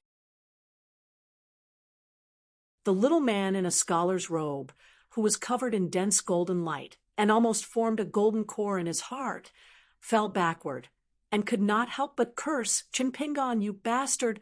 After cursing, he laughed instead, although tonight's blooming and fruiting was not perfect enough, far from flawless, but in fact for Qin Pingan, it was already greatly beneficial. For example, the embryonic golden core in the heart of the little man in the golden scholar's robe was Mao Xiaodong's greatest hope for Qin Pingan to refine Xinwen's golden core. Madame Xiaowan and the maidservant lived alone in a courtyard in a remote area of the Purple Yang Palace. If they were placed together with Sun Dengxian and the other two, even with Madame Xiaowan's temperament, she would fall out. At this moment, Madame Xiaowan was standing in the hall while someone was sitting. The maidservant had already been put into a coma by that person using a secret technique. That person glanced sideways at the White Swan River's water god, who was wearing an overly tight dress, and smiled strangely. Madame Xiaowan's face was full of embarrassment.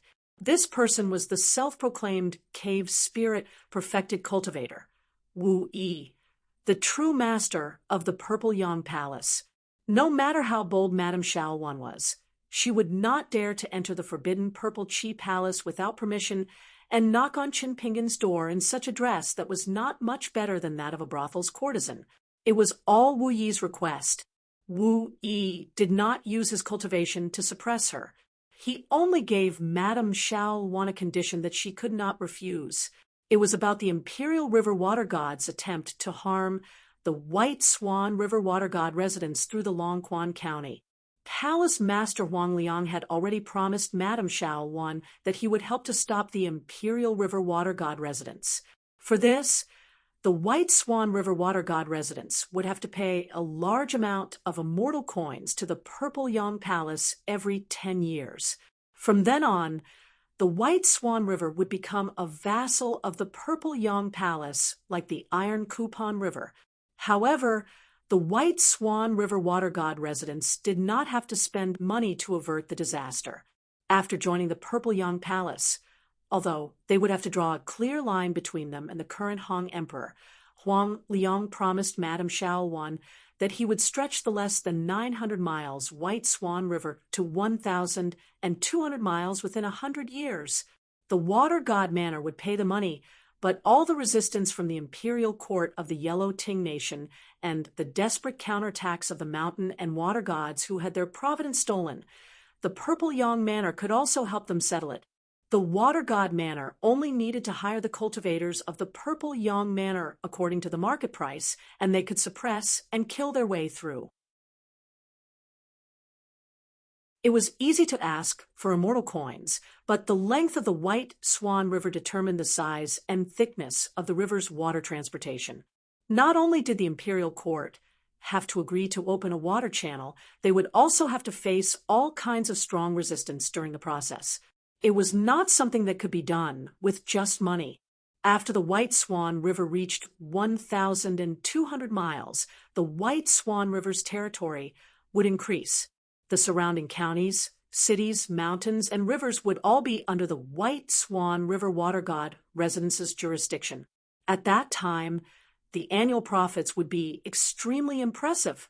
This was something that Madame Shaowan had always dreamed of. After 100 years, not to mention surpassing the Imperial River and becoming the second largest river in the Yellow Ting country, she could even leave the Hanshi River behind in one go and become the Water God Palace in the future. This was the real reason why Madame Shaowan was so humble in the boundless snow hall. She must firmly grasp this prospect. This was no longer a case of enduring for a moment of peace and tranquility. Rather, enduring for a moment would allow one to walk on the great Tao and flourish. Therefore, after Wu Yi found Madame Shaowan, she proposed a second deal. Madame Shaowan, who was filled with anticipation for the future, hesitated for a while before suppressing all the grievances, anger, and shame in her heart and nodded her head in agreement. Wu Yi said that as long as Shaowan was willing to climb into Chun Pingan's bed tonight, she would be able to sleep with him. Flowering pleasure was equivalent to doing Wu Yi and Xiang Palace a favor. Wu Yi would make Tietjiang River completely become the vassal of Baihu River. Jixiang Temple would no longer be able to use its connections to intimidate Xiang Palace. Moreover, from now on, Wu Yi would put in a good word for Shaowan and Baihu River's Water God Palace in the Dali dynasty. As for whether there would be peace in the end, Wu Yi would not guarantee anything, but at least she would personally handle this matter.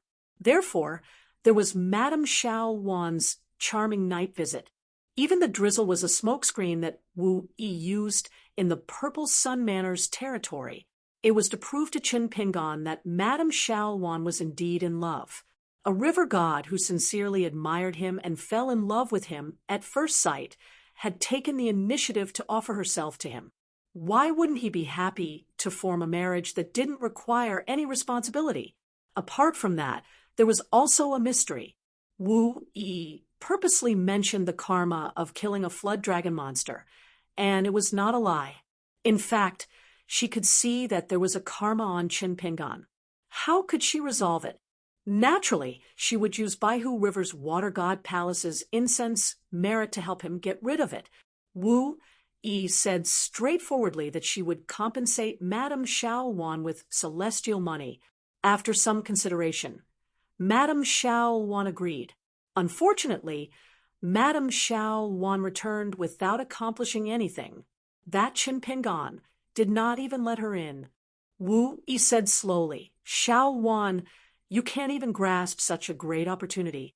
You're really useless." Madame Shaowan smiled bitterly.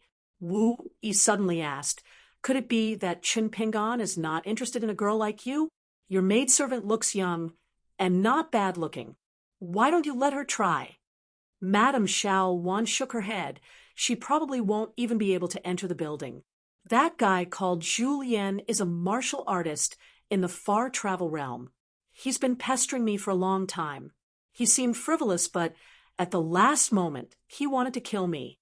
Zhu Lian purposely didn't hide it. So if it was her, she might have been beaten to death outside the building. Her corpse would have been thrown out of the Purple Qi Palace or thrown into the Iron Note River. It would have floated down to our Baigu River." Wu Yi rubbed her brows. "What is this Qin Pingan thinking?" Madame Shaowan had a helpless expression. That fellow had closed the door without saying anything, and she was also furious from embarrassment. Wu Yi sized Madame Shaowan up. "Shaowan, your looks are second to none in our Huangting country, right? Where am I going to find a girl with good looks for him?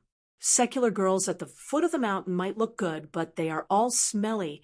Xiao Wan, do you think that a well-rounded woman like you is not to Chinpingan's taste? He only likes petite and exquisite young girls, or those who are exceptionally tall and slender. Madame Xiao Wan shook her head. She really had no idea. Wu Yi sighed. Then tell me, is Chun Pingan a normal man? Madame Xiao Wan replied softly. Probably. Wu Yi asked seriously. What do you think of me? Madame Xiao Wan felt a chill down her spine. From Chun Pingan to Zhu Lian to this old ancestor of Purple Sun Palace, they were all unreasonable lunatics. She had no choice but to choose her words carefully and say something nice. Progenitor, you have such an honorable status. How could you let yourself suffer like this? Wu Yi waved his hand dispiritedly. Forget it. I can't let you barge into the attic and force yourself on Chin Pingan. Wu Yi stood up, but this deal is still valid for a period of time, even if it doesn't work tonight. You still have a chance, Xiao Wan. Do as you see fit.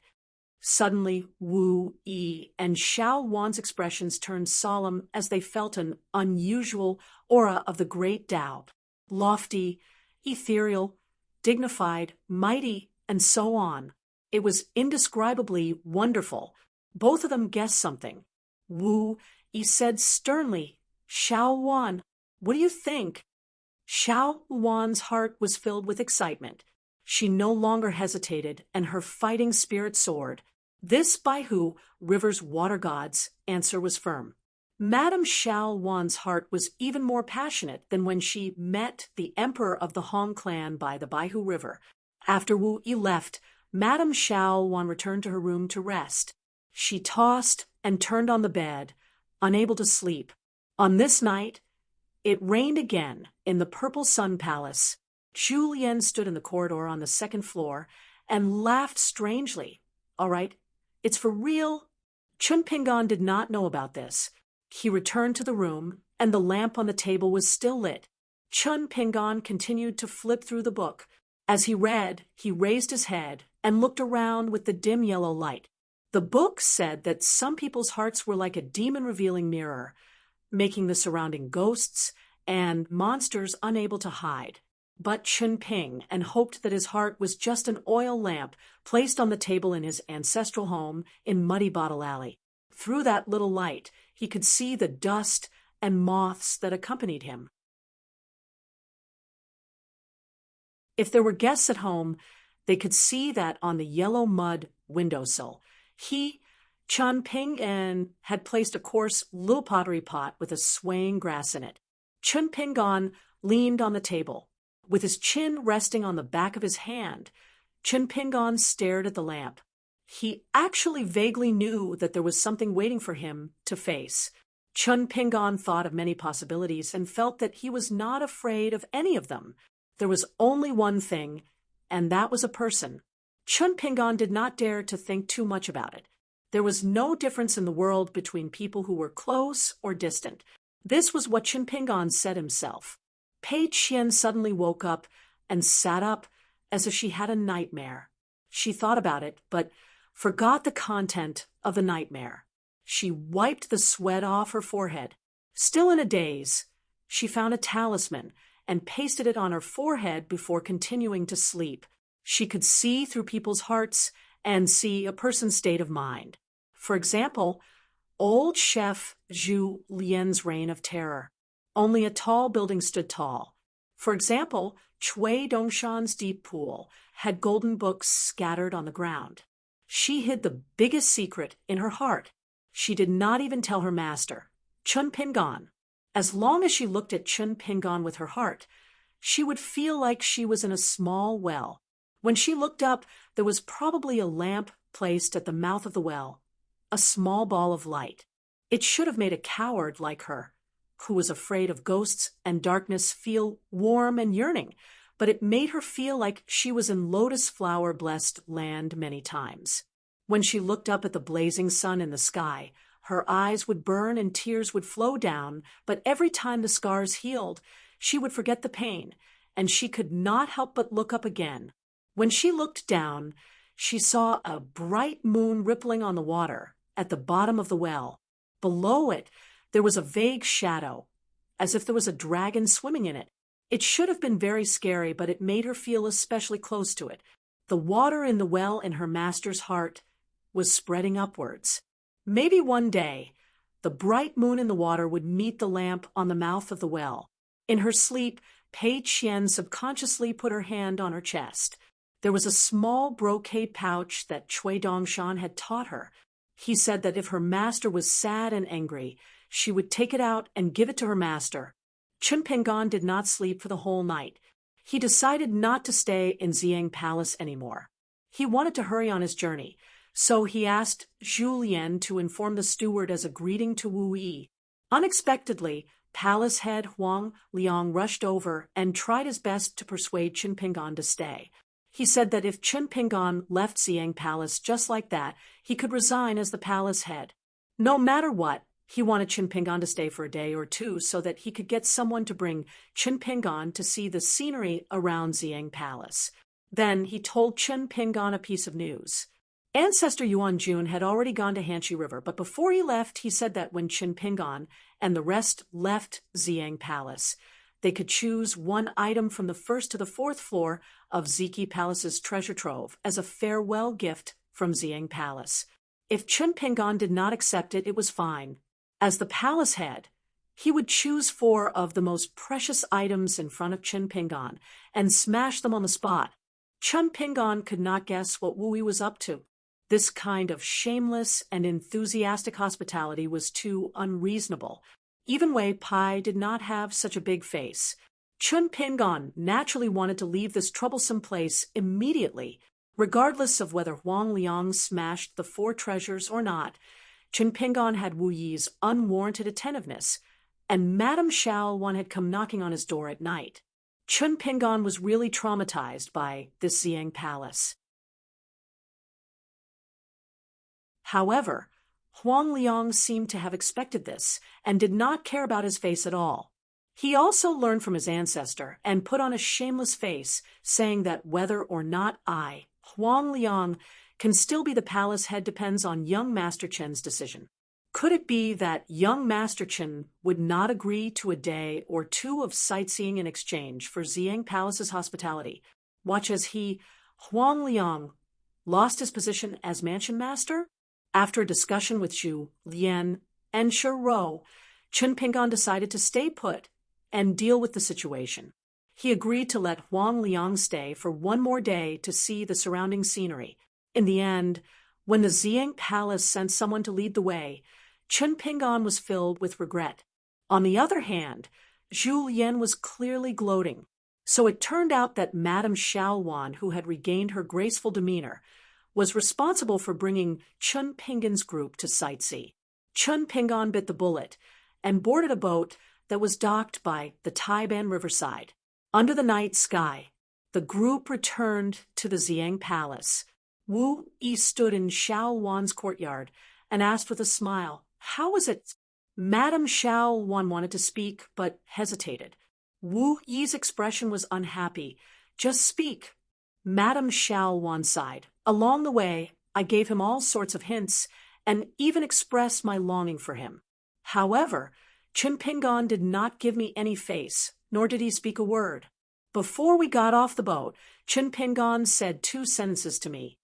Wu Yi curiously asked, "Which 2 sentences?" Madame Xiaoluan smiled bitterly.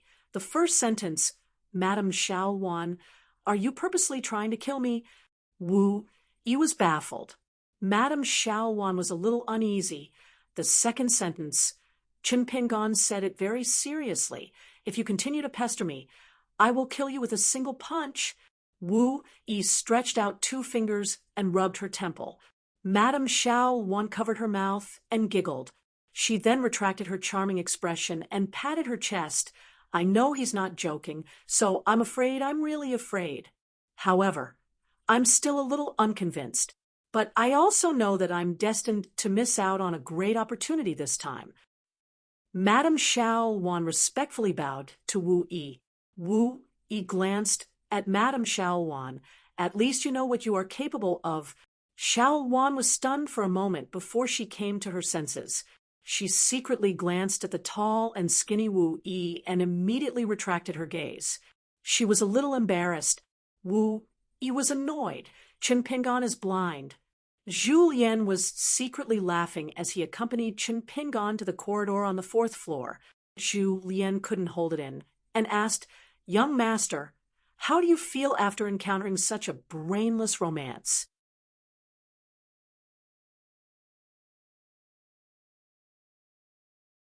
424. At dawn, Chen Pingan and the others packed their luggage and prepared to leave Purple Sun Mansion.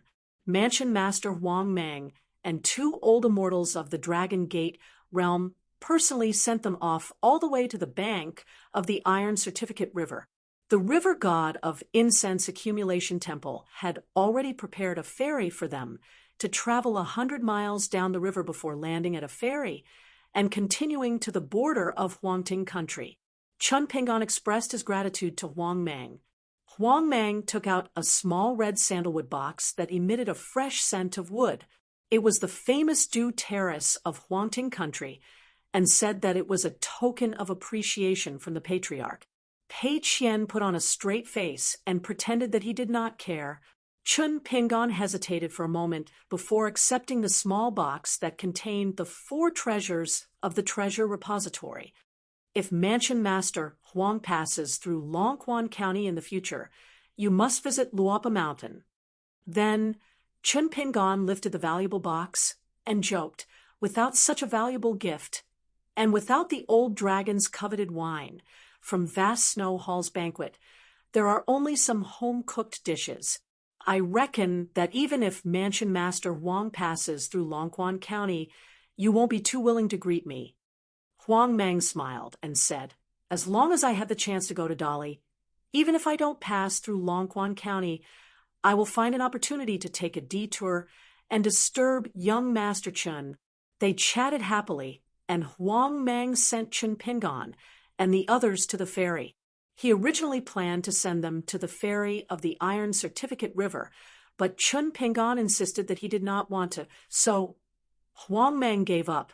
After boarding the ferry, Chun Pingan stood at the bow with the blade-strengthening gourd at his waist filled with the old dragon's coveted wine. The ferry slowly sailed downstream, and Chun Pingan cupped his fist in the direction of Purple Cloud Palace. On the top floor of the treasure repository, a tall female cultivator cast a camouflage spell. It was cave spirit Wu Yi.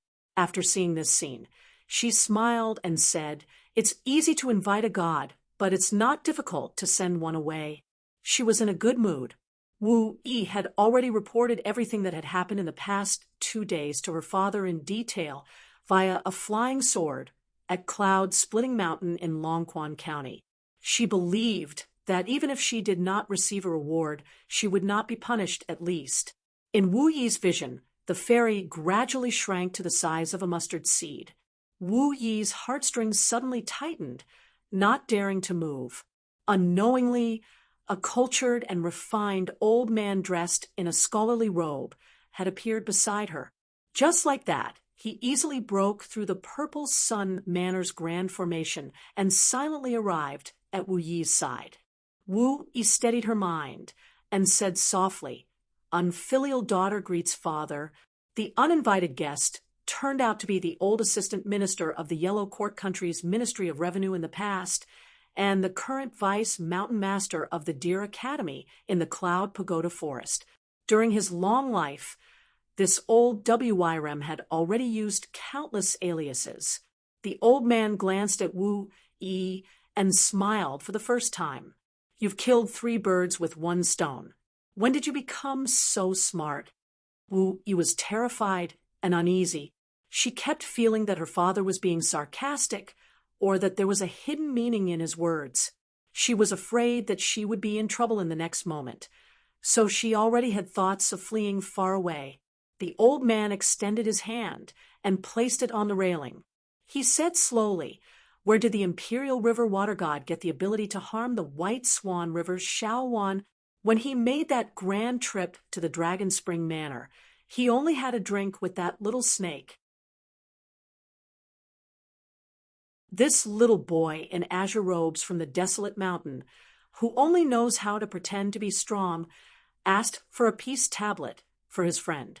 Back then, he was already running into walls everywhere, making it extremely difficult for him.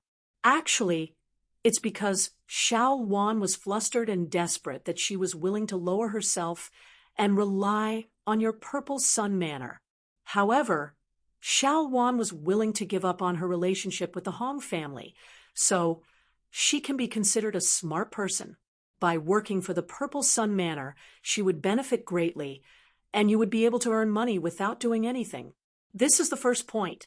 The old man opened his palm, looked at it, and shook his head. Then he clasped his hands behind his back and continued. The method you used to curry favor with Chinpingan was very underhanded and too stiff, especially during the banquet at the vast snow hall. You even wanted to suppress Chinpingan. However, just like making a wrong move in and out of a wrong move and go, it made Chinpingan's impression of you much better. This is because if you keep showing that you are too scheming, Chinpingan will only be more cautious. He will always be wary and on guard against you, and the Purple Sun Manor. And in the end, you won't be able to accumulate any so-called Jianghu friendship. The most wonderful part is that the night rain that you originally intended to cover for Xiao Wan created the illusion that a river water god was in love. Unexpectedly, you gave Chinpingan a great opportunity instead. If I hadn't deliberately suppressed it, perhaps the vision of heaven and earth would have been much greater. Not only the Purple Sun Manor, but the entire Iron Ticket River, and even the spirits of the White Swan River would have sensed it and be equally affected. The Saint Les Han is even more fond of water, and is very knowledgeable. Therefore, what you did was very unexpected for me. It was a great surprise. This is the second reason. The old man turned his head and smiled. Lastly, this time, having you invite Chinpingan as a guest at the Purple Sun Manor was Lord Imperial Tutor's arrangement. The Imperial Tutor Chui told me clearly that it was only to slow down Chinpingan's journey back home. As for the Imperial Tutor Chui's request, he definitely wouldn't tell an outsider like me. Of course, I also don't want to know. Getting involved in these matters, regardless of success or failure, you and I are destined to suffer. This time, you help me accomplish this matter, which is equivalent to me helping the Imperial Tutor Chui a little. The Purple Sun Manor will definitely be rewarded by the Dali in the future. Just wait for the good news. This was great news, but Wu Yi couldn't help but feel a chill all over her body. Even if she was beaten to death, she would never have thought that her father had watched this farce from beginning to end. Currently, Wu Yi was facing Old Flood Dragon in the corridor of the tall building. It was probably the same as Madame Xiao Wan facing Wu Yi in the small courtyard. Old Flood Dragon, who was dressed and looked no different from the world's great scholars, opened his palm again and frowned. What can I see from this? Wu Yi quietly looked over. She saw her father condensing the essence of the mist in the spiritual energy of heaven and earth with his magical ability. His palm was full of water droplets, as if they had just been picked from the lotus leaves after the rain.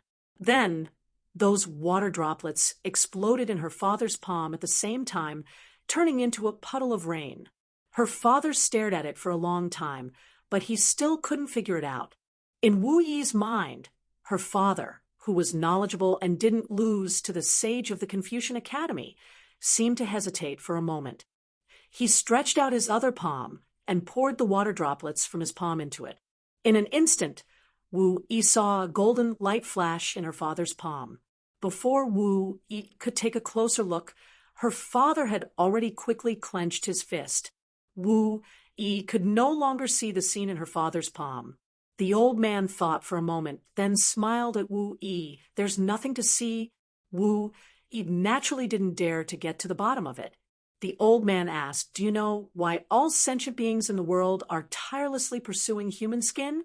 The body of the Illuminati is so weak that even eating grains in order to survive has become an obstacle to cultivation. Therefore, Qi trainers pay attention to fasting, lest the stench disturbs the gods and causes the fetus to wither, making it impossible for them to recover their nascent soul. On the other hand, we flood dragons are blessed by nature. Not only are we born with a strong body, but our spiritual intelligence is also no worse than that of humans. Why are you and I standing here in human form? Wu Yi was a little confused and didn't dare to speak rashly because it was common knowledge among all the cultivators and mountain spirits on the mountain that the aperture acupoints of a person's cave was a fairyland. However, her father would never talk nonsense with her. So where was the mystery? The old man didn't embarrass Wu Yi, who didn't have many children left in this world. The mystery is only in one word. Still, the old man stretched out a finger and drew a circle in the air. Wu Yi was lost in thought. The old man smiled and said, "You are still young and inexperienced, let alone the scene 3,000 years ago, even 10,000 years ago. If I don't tell you, where can you find the answer?" Wu Yi's expression was solemn. She knew that her father was teaching her the opportunity to reach the Tao. She had been stagnant in the Golden Core realm for more than 300 years. As a descendant of the flood dragon, the unorthodox Taoist technique that could allow cultivators to reach the nascent soul realm. Not only did she not achieve twice the result with half the effort, but she also stumbled. It was not easy for her to reach the peak of the Golden Core realm. After more than 100 years, the bottleneck of the Golden Core realm began to stagnate, which made her despair.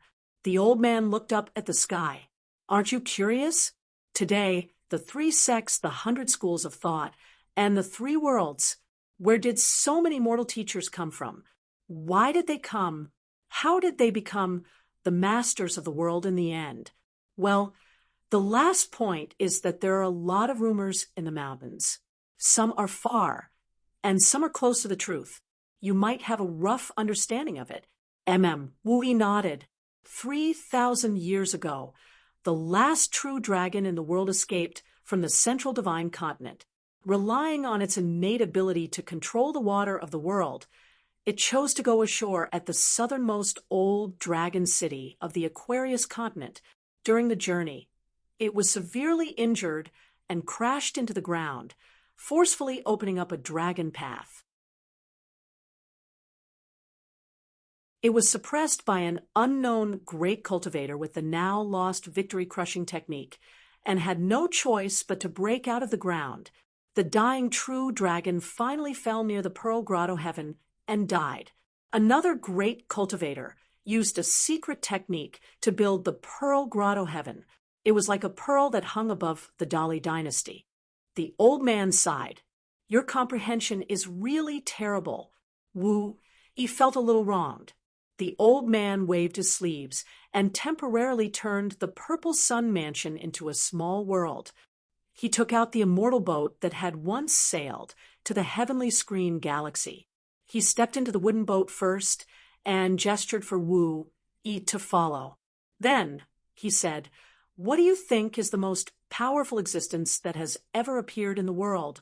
Wu Yi said timidly, "The ancestors of the 3 sects, and those 14 realm big shots that don't want to appear in the world. The former is like the gods as long as they are in their own world. As for the latter, they have already transcended the category of high and low realms.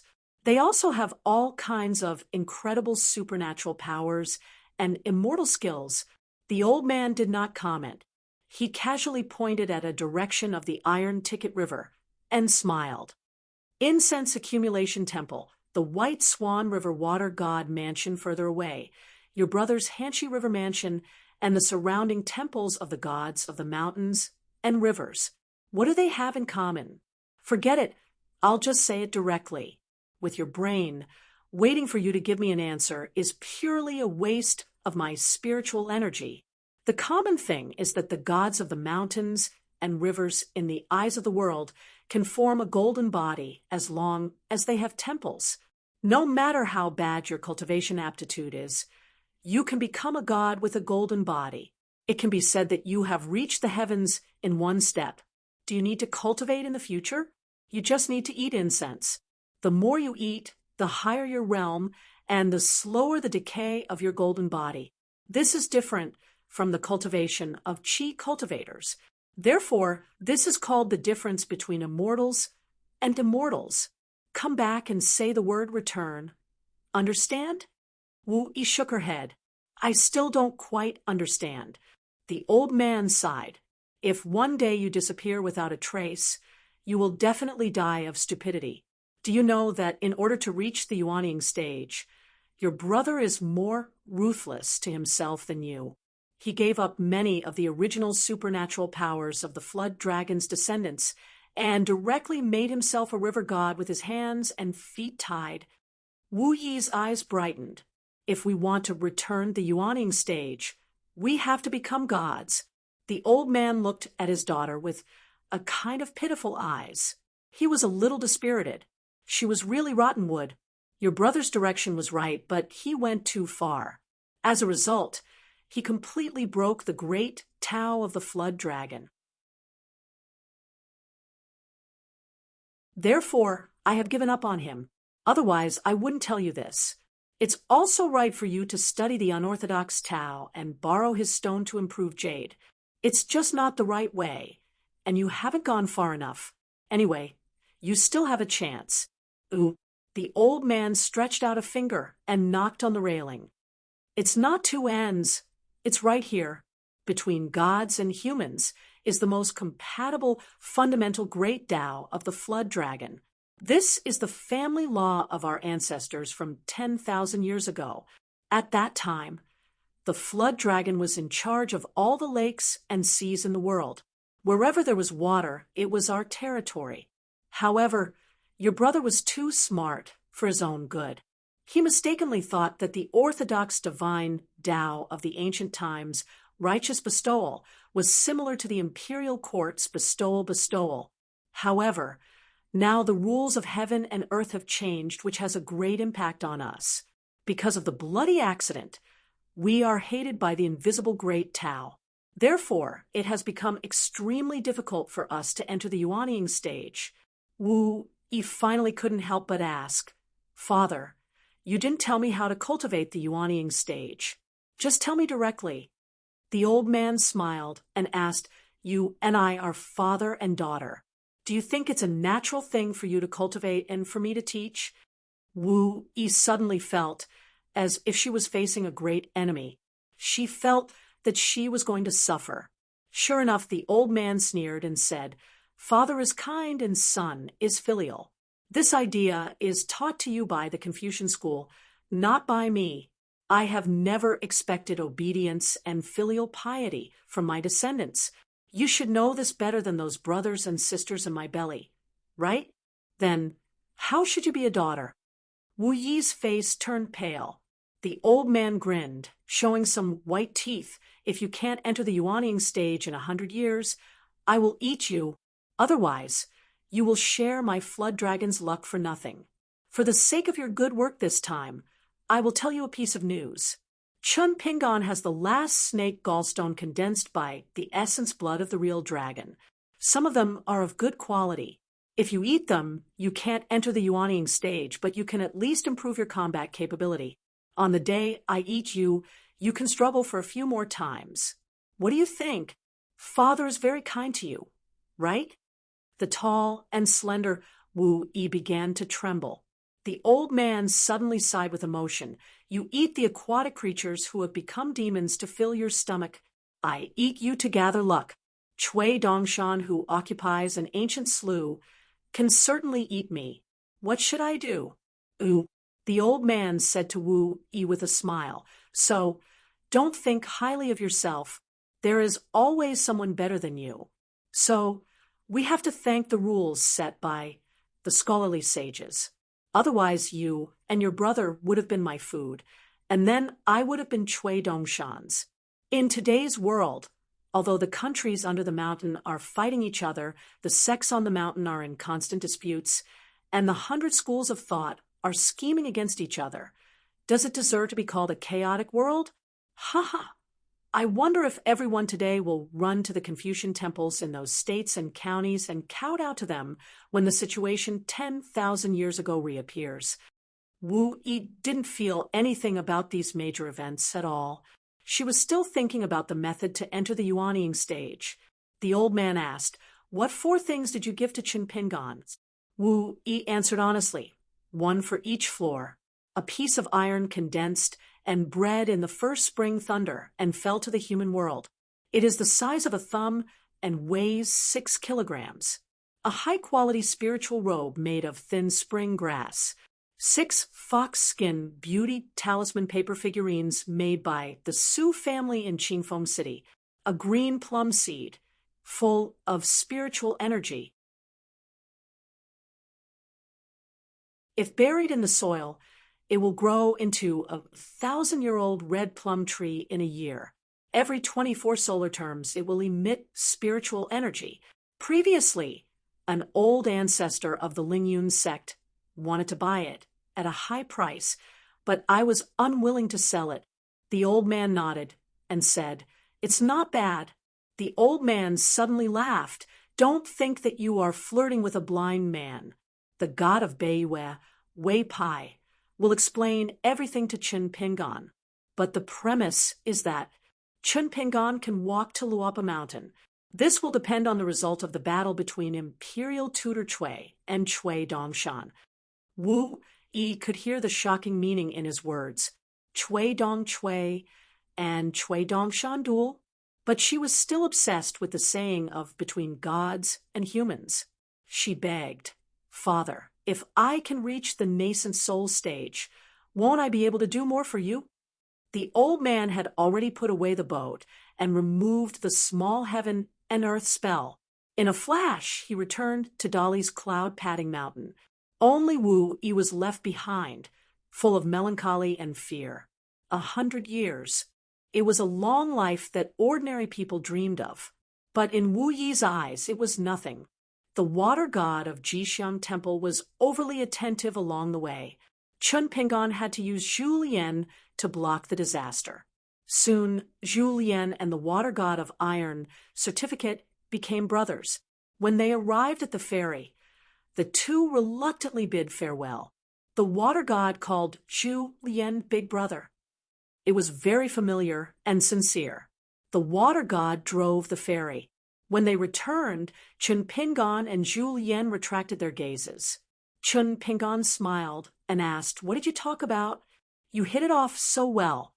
Zhu Lian smiled and said, "What else can men talk about?" "Women, of course. We talked about Madame Shaowan halfway." Qin Pingan was too lazy to say anything more. Zhu Lian suddenly blushed and said, "Young master, in the future when you encounter dangerous situations in Jianghu, can you let this old servant share your burden? This old servant can also be considered a servant. A lake is the least afraid of wind and waves. Madame Shaowan is a goddess of mountains and rivers. This old servant does not dare to dream of easily capturing her. But as long as I let go and use my special skills to dig out a little bit of the past from my fingernails, the maidservants of Madame Shaowan and the young female cultivators of Xiang residence. At most 3 days." Qin Pingan quickly interrupted Zhu Lian's words. After all, Pei Qian was still by his side. This girl was young and remembered these words very well. She was much more attentive than reading books. Zhu Lian was still unwilling to give up and said, "Young master, a place's environment nurtures a place's people. Back in Longyuan, there should be a lot of people, right?" Qin Pingan thought for a while and shook his head. "In terms of appearance, it seems to be no different from an ordinary town." Zhu Lian sighed. "It's a pity." However, Zhu Lian quickly said, "This old servant presumptuously talked to that river deity about Sun Dengxian.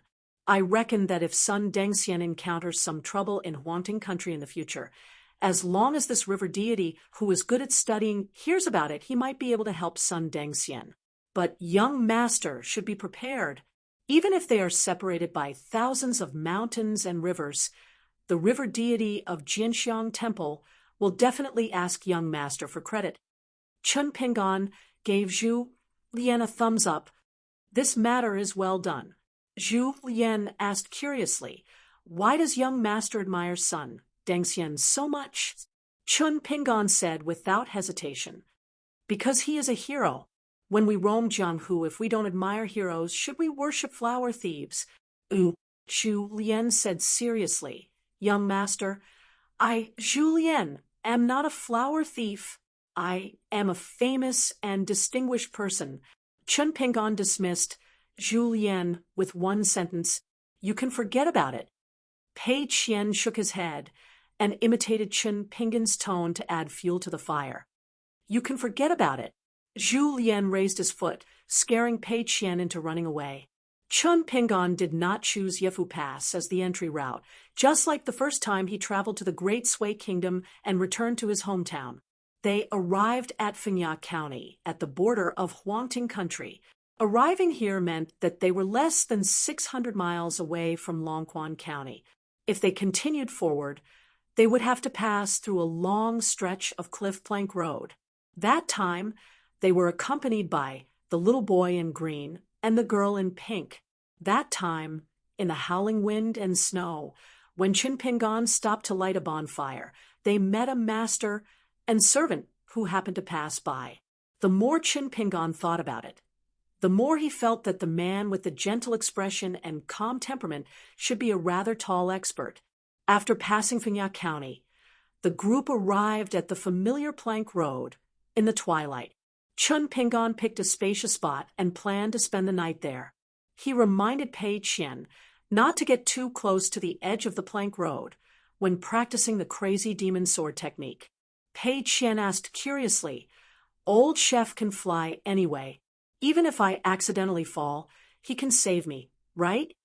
Chun Pingon said casually, if you want to travel with the wind, you can ask Zhu Lian to help you.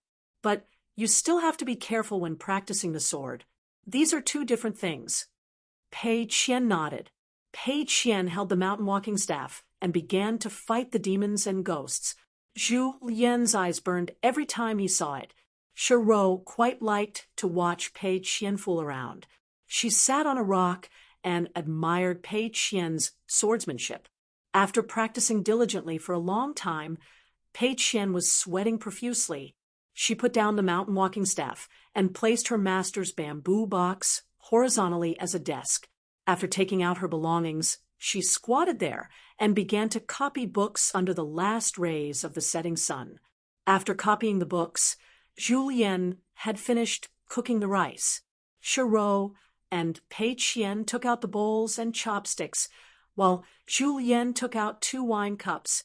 Chun Pingon poured out the old dragon's salivating wine from the blade-strengthening gourd. The two would occasionally drink like this. Pei Qian showed the spirit of a storm and ate a big bowl of rice early. Chun Pingon and Zhu Lian had just started to drink their second cup of wine. She smiled and asked Chun Pingon, Master, can I take a look at the small red sandalwood box? If the things inside are lost, we can go back the way we came to look for it. Chun Pingon took a sip of wine and smiled. Take a look yourself.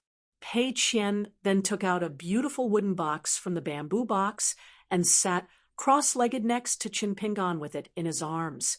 After opening it, he counted the items one by one. There was a thumb-sized but very heavy iron block, a folded piece of cyan clothing that weighed less than 2 taels, and a stack of talisman paper with drawings of beauties. He turned them over and over again, as if he was afraid that they would grow legs and run away. Suddenly, Pei Qian panicked and said, Master, Master, the plum seed is gone. What should I do? Should I go look for it on the way? Zhu Lian rolled his eyes. Shiro couldn't help but laugh. When you're lying, can you hide the smile in your eyes? Chun Pingon said, Oh, it doesn't matter. Now that master has money, it's not a big deal that it's lost. Pei Qian chuckled, flipped his wrist, and opened his palm. Master, are you happy or not? We all thought we lost it just now, right? So now we have an extra plum core. Chen Pingon smiled and nodded. Pei Qian laughed. Master, you're so silly. Sigh, it's not lost. Can't you tell?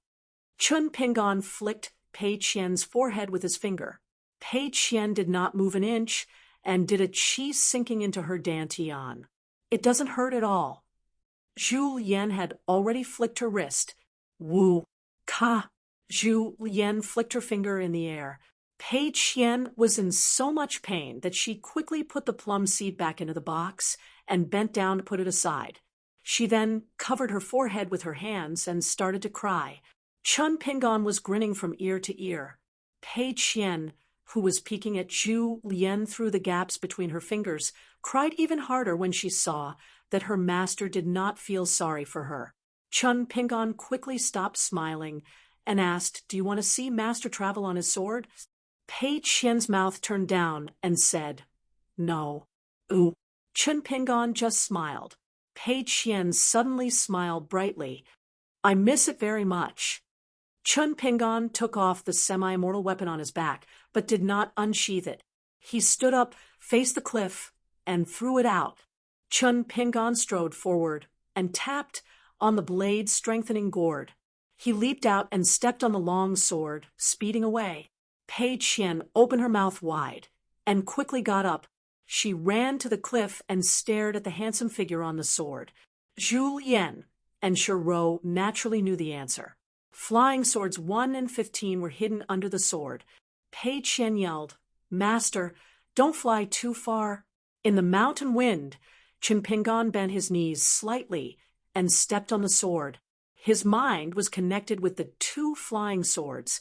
The top of the scabbard of the sword tilted upwards and suddenly rose up.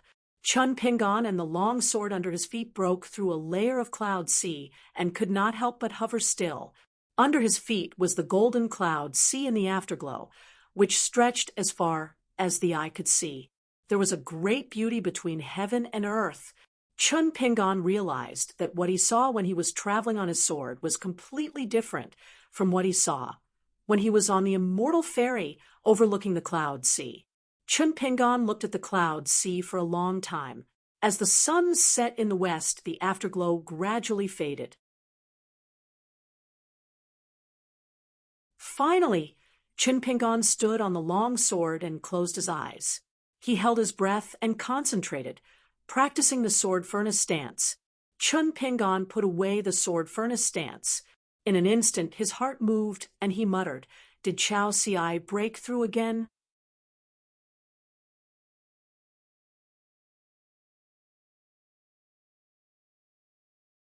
For 25. Madame Xiaowan stood outside the door in a daze and did not leave for a long time. When she was hesitating whether to knock on the door again, she turned around and saw the inconspicuous old man. On the other side of the corridor leading to the banquet in the vast snow hall, Madame Xiaowan was good at observing people's expressions. When she first saw this person, from the length of his breath to the sound of his footsteps, she hid it very well. She deliberately maintained the cultivation of the 5 realms of martial arts. But this time, the old man quietly appeared on the 4th floor, which was almost the same as Sun Dengxian. It was obvious that he was a shrewd person. Madame Xiaowan could only tell that this old retainer was a grandmaster whose martial arts were superior to Sun Dengxian's. However, she couldn't tell if he had already reached the golden body realm and started to step onto the spiritual refinement realm. Not being able to see the depth of a pure martial artist meant that Xiaowan had to be careful. The old man's smile almost gave the water god of the White Swan River goosebumps. The words he said made her feel uncomfortable. "Madame Xiaowan, did you get the cold shoulder from my young master? Don't take it to heart. My young master has always been like this. He's not against you alone." Madame Xiaowan thought about how to phrase her words. She smiled and said, "Old mister, it suddenly rained tonight. You also know that I'm a river god, so I naturally feel close to you. It was not easy to get rid of the smell of alcohol. So I took this opportunity to visit the Purple Cloud Palace. I happened to see your young master practicing his fist in the corridor upstairs. I originally thought that young Master Chun was a cultivator and a little sword fairy with a bright future. I didn't expect young Master Chen's fist intent to be so good, not losing to any of the Jianghu masters in our haunting country. I was too abrupt. Zhu Lian said righteously, "It's not abrupt, it's not abrupt. In this world, there are only boorish men who don't understand romance and abrupt beauties. Nothing a beauty says or does is abrupt." Madame Xiaowan did not want to be entangled with this person. Tonight's matter was destined to end in failure, so there was no need to waste time here. Moreover, did he really think that she did not have any sense of shame? As the principal god of the third largest river in Yellow Court Nation, he was not inferior to the 5 mountain gods in Yellow Court Nation. If it wasn't for Wu, Yi, and the Xiang residents being too powerful and having the support of the Dali dynasty, Chen Pingan would have enjoyed the same treatment tonight if Xiao Wan was at any other banquet in the Huangting Nation. Hence, Xiao Wan said a few polite words and planned to leave. Nothing in the Purple Sun Manor was smooth sailing. Even if he left the treasure repository tonight, there would still be troublesome matters waiting for him. Zhu Lian smiled and said, "Madam, please wait." Xiao Wan was infuriated, but his aura was still graceful and luxurious. He asked doubtfully, "Is there anything I can help you with? If you're not in a hurry, you can come and talk to me tomorrow." Zhu Lian stretched out a hand and shook it. "What old mister? Compared to Madame Xiao Wan's long life, I'm just a young man who looks slightly older.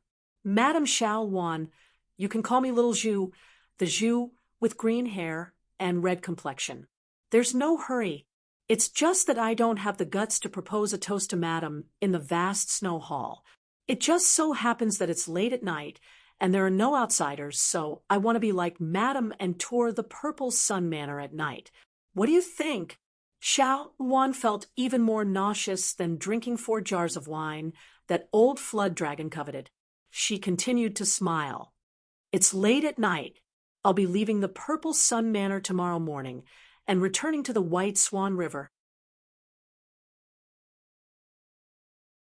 I'm a bit tired and want to rest early. I hope you can understand." Zhu Lian was already striding forward. "I must understand, Madam. Then allow me to escort Madam back to your residence. I really can't be at ease if Madam goes back alone. Madam is an outstanding beauty. Although you have the awe-inspiring and inviolable bearing of a peerless beauty, I feel that even if some of the Purple Sun Manor's patrolling cultivators took a few more glances at Madam, my heart would ache. No, Madam doesn't need to think for me. I must send Madam off." Xiao Wan dismissed it with a smile. Even with her temperament, she almost couldn't help but curse at him. She directly turned around. She neither refused nor agreed. Once she rushed out of the building, her curvy figure instantly turned into a rainbow and left. "Follow me if you can." She never thought that Zhu Lian would appear by her side in an instant and travel with her on the wind. Xiao Wan's mind was shaken, and she almost fell to the ground. The distant travel realm. This old lecher was actually a pure martial artist in the 8th realm. The #1 martial artist who had been renowned in the Yellow Court Nation's Jianghu for more than 4 decades was merely in the Golden Body realm. Zhu Lian followed beside Xiao Wan. "Madam, I've read in a random book that once the flood dragons and river deities of the world are aroused, a sweet rain will fall on the human world. I wonder if it's true?" Madame Xiao Wan was ashamed and resentful. She hated the mastermind behind the scenes. She even wanted to throw the old man beside her into the bottom of the White Swan River and peel his soul out of his cocoon. She would twist his soul into a wick and hang the lanterns to illuminate the water mansion. Zhu Lian continued, "To be able to tour the Xiang mansion with Madame Xiao Wan is truly a great joy in life. I'm not afraid that Madame will laugh at me, but Little Zhu, like to write travel notes in my life. I've always wanted to write my travel notes in the future. I feel that I'm fortunate to be able to accompany Madame on a night tour tonight. I must describe it in detail in my travel notes. After the book is published, I'll personally bring the book to Madame and give her a copy. Xiao Wan was so angry that her teeth itched. Her breathing became unstable, and her chest heaved up and down. Tonight's outfit that made her feel overdone was originally thrown to her by that person and forced her to wear it. Zhu Lian glanced at the magnificent scenery that seemed to be close at hand and quickly turned his head to look at the Iron Ticket River.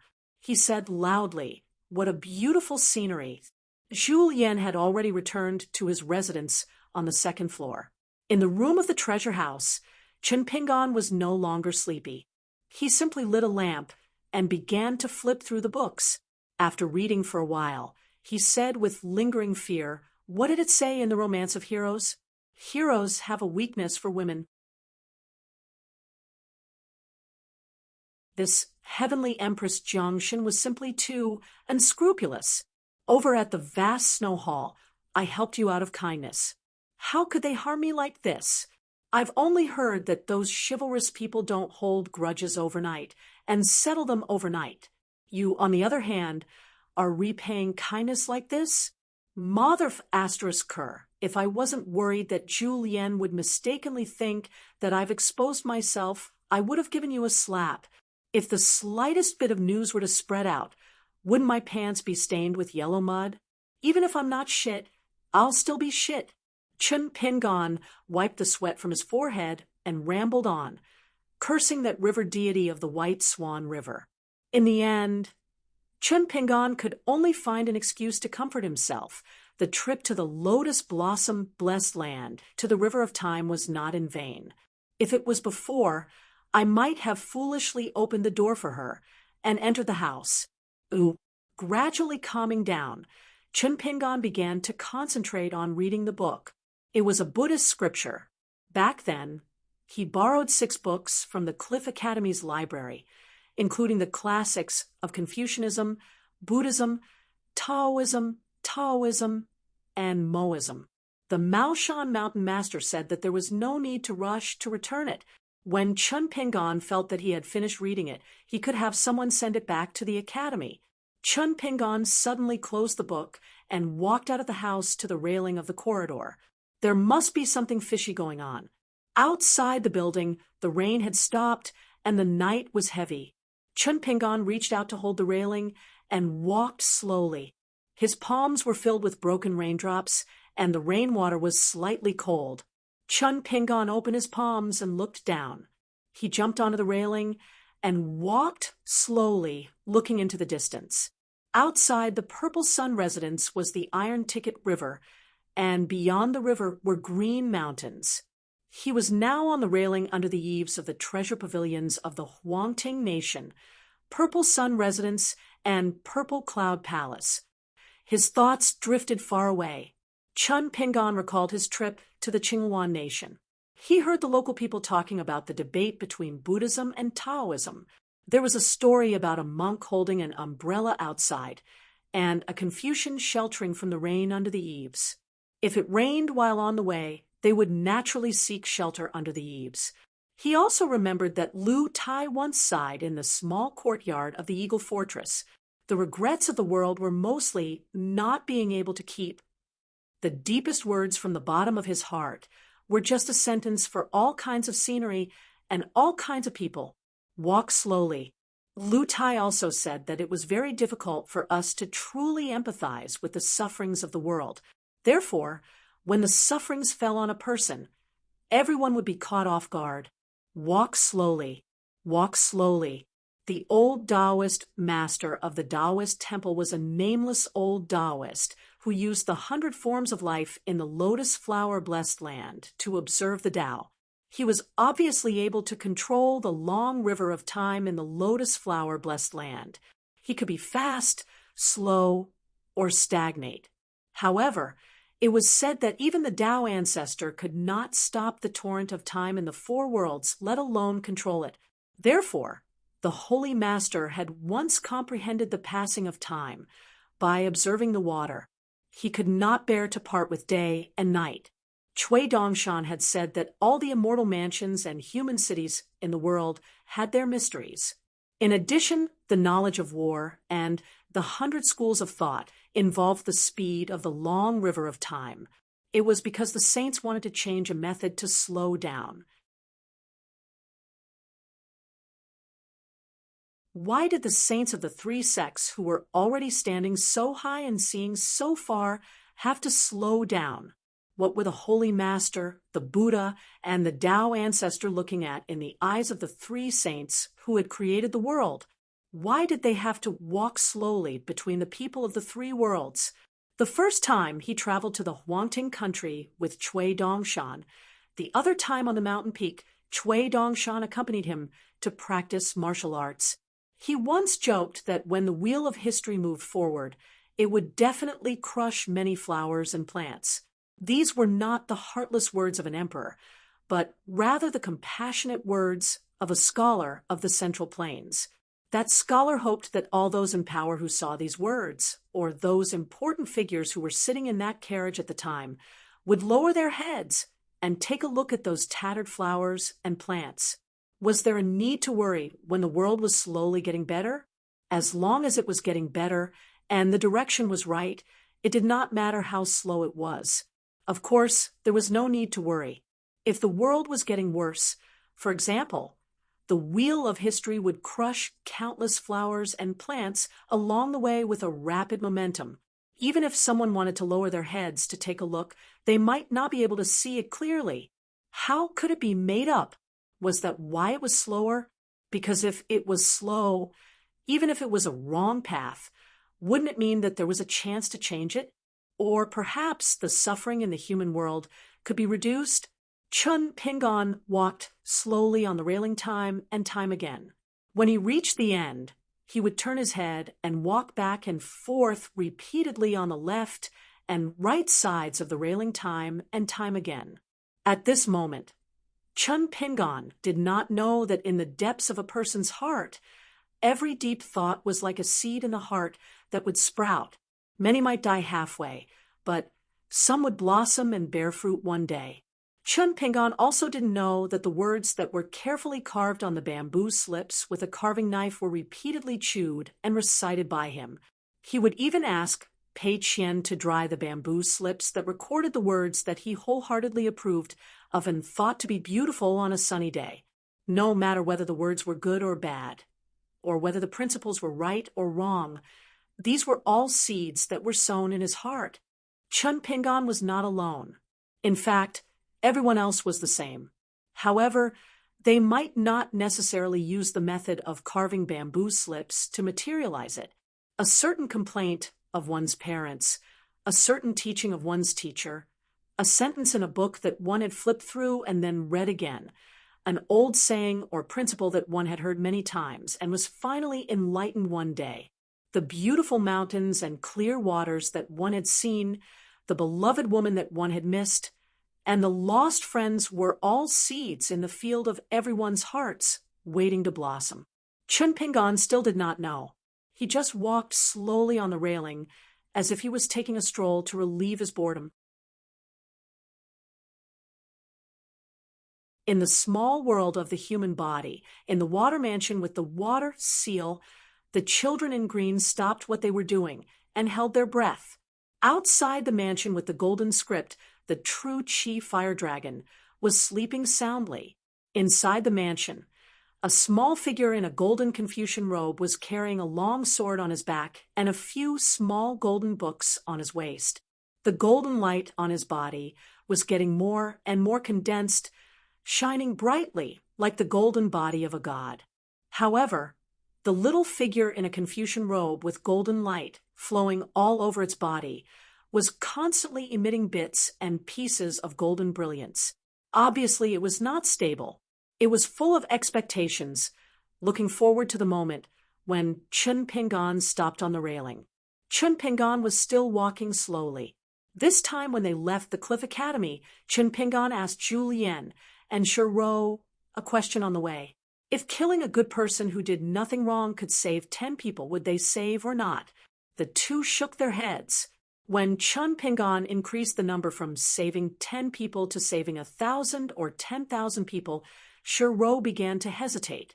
Only Zhu Lian said that even if he could save the whole world, he would not kill that person. Chun Pingan asked why. Zhu Lian smiled and gave the answer. I am worried that I will be the one who will be killed. Zhu Lian then turned around and asked Chun Pingan for his answer. Chun Pingan said that he could not give an answer. Unless he really reached that step, it was possible to know his own heart and choice. In the Qi residence, the little figure in a golden Confucian robe was a little anxious. Several times, it wanted to rush out of the mansion and out of the small world of the human body to reward Chun Pingan with a few big chestnuts. You are wrong. Why are you thinking about these big problems that are destined to have no results for the time being? Don't neglect your proper work. Don't let a once-in-a-lifetime opportunity pass by. The general direction that you've been thinking about is the correct one. Quickly think about the important word slow, the word that is ignored by the secular world. Think further and deeper. As long as you think it through, your heart will be connected. This will be the opportunity for you, Chun Pingan, to reach the upper 5 realms in the future. Only these Nai, however, if it told Chun Pingan directly, it would make Chun Pingan fall into a very bad state of mind. Chun Pingan finally stopped on the railing, the little figure in a golden Confucian robe, and the boys in green in the 2 mansions were full of expectations. Then, the green-clothed boys looked at each other in dismay, and suddenly burst into laughter. It turned out that after Chun Pingan stood still, his pure thoughts at that moment were actually starting to miss a girl. His thoughts were not so gentlemanly. He was thinking that the next time he met her at the Great Wall of Sword Qi, it would not be just holding hands. He had to be bolder. If Miss Ning was not willing, he would just beat her up and scold her. He believed that the 2 of them would still be together. But what if Miss Ning was actually willing and was waiting for him, Chun Pingan, to take the initiative? You are a big man. Don't you have any boldness? Is it appropriate for you to be so hesitant? Chun Pingan jumped down from the railing. He was sleepy. When he walked towards the house, he clapped his fists and kept encouraging himself. It's not appropriate. It's definitely not appropriate. Besides, it's not like you haven't hugged Miss Ning at the inverted mountain. It's just that you were so dazed that you can't remember anything. How can you do this? Kiss on the lips. Chun Pingan, are you looking for death? You can't think about this. This is too fast. Didn't you think so much just now? It's better to slow down with Miss Ning. It's also good to simmer it over a slow fire. Good my ass. The boys in green held their stomachs and rolled around on the ground. It was not that they could understand all of Chun Pingan's thoughts, but tonight was an exception. This was because Chun Pingan's thoughts were too deeply involved with his state of mind. It had already touched the root of his thoughts. His thoughts were so big that his soul moved greatly, almost covering the entire small world of his body. His body was covered in a dense golden light, almost forming a golden pellet in his heart. He fell backwards and couldn't help but curse, Chun Pingan, you bastard. After cursing, he laughed instead. Although tonight's blossoming and bearing fruit wasn't perfect enough, it was actually very beneficial to Chun Pingan and the Tree of Life. For example, the embryonic golden pellet in the heart of the golden-clothed figure was Mao Xiaodong's greatest hope for Chun Pingan to refine Shen Wen's golden pellet. Madame Xiao Wan and her maid, master and servant, lived alone in a courtyard in a remote area of the Purple Sun Mansion. If she was placed with Sun Dengxian and the other 2, even with Madame Xiao Wan's temperament, she would still turn hostile. At this moment, Madame Xiao Wan was standing in the main hall. Someone was sitting. The maid had already been put into a coma by that person using a secret technique. That person glanced at the water goddess of the White Swan River, who was wearing an overly tight dress with a strange smile. Madame Xiao Wan's face was full of embarrassment. This person was the self-proclaimed true Lord Cave Spirit, Wu Yi. the true master of the Purple Sun Mansion.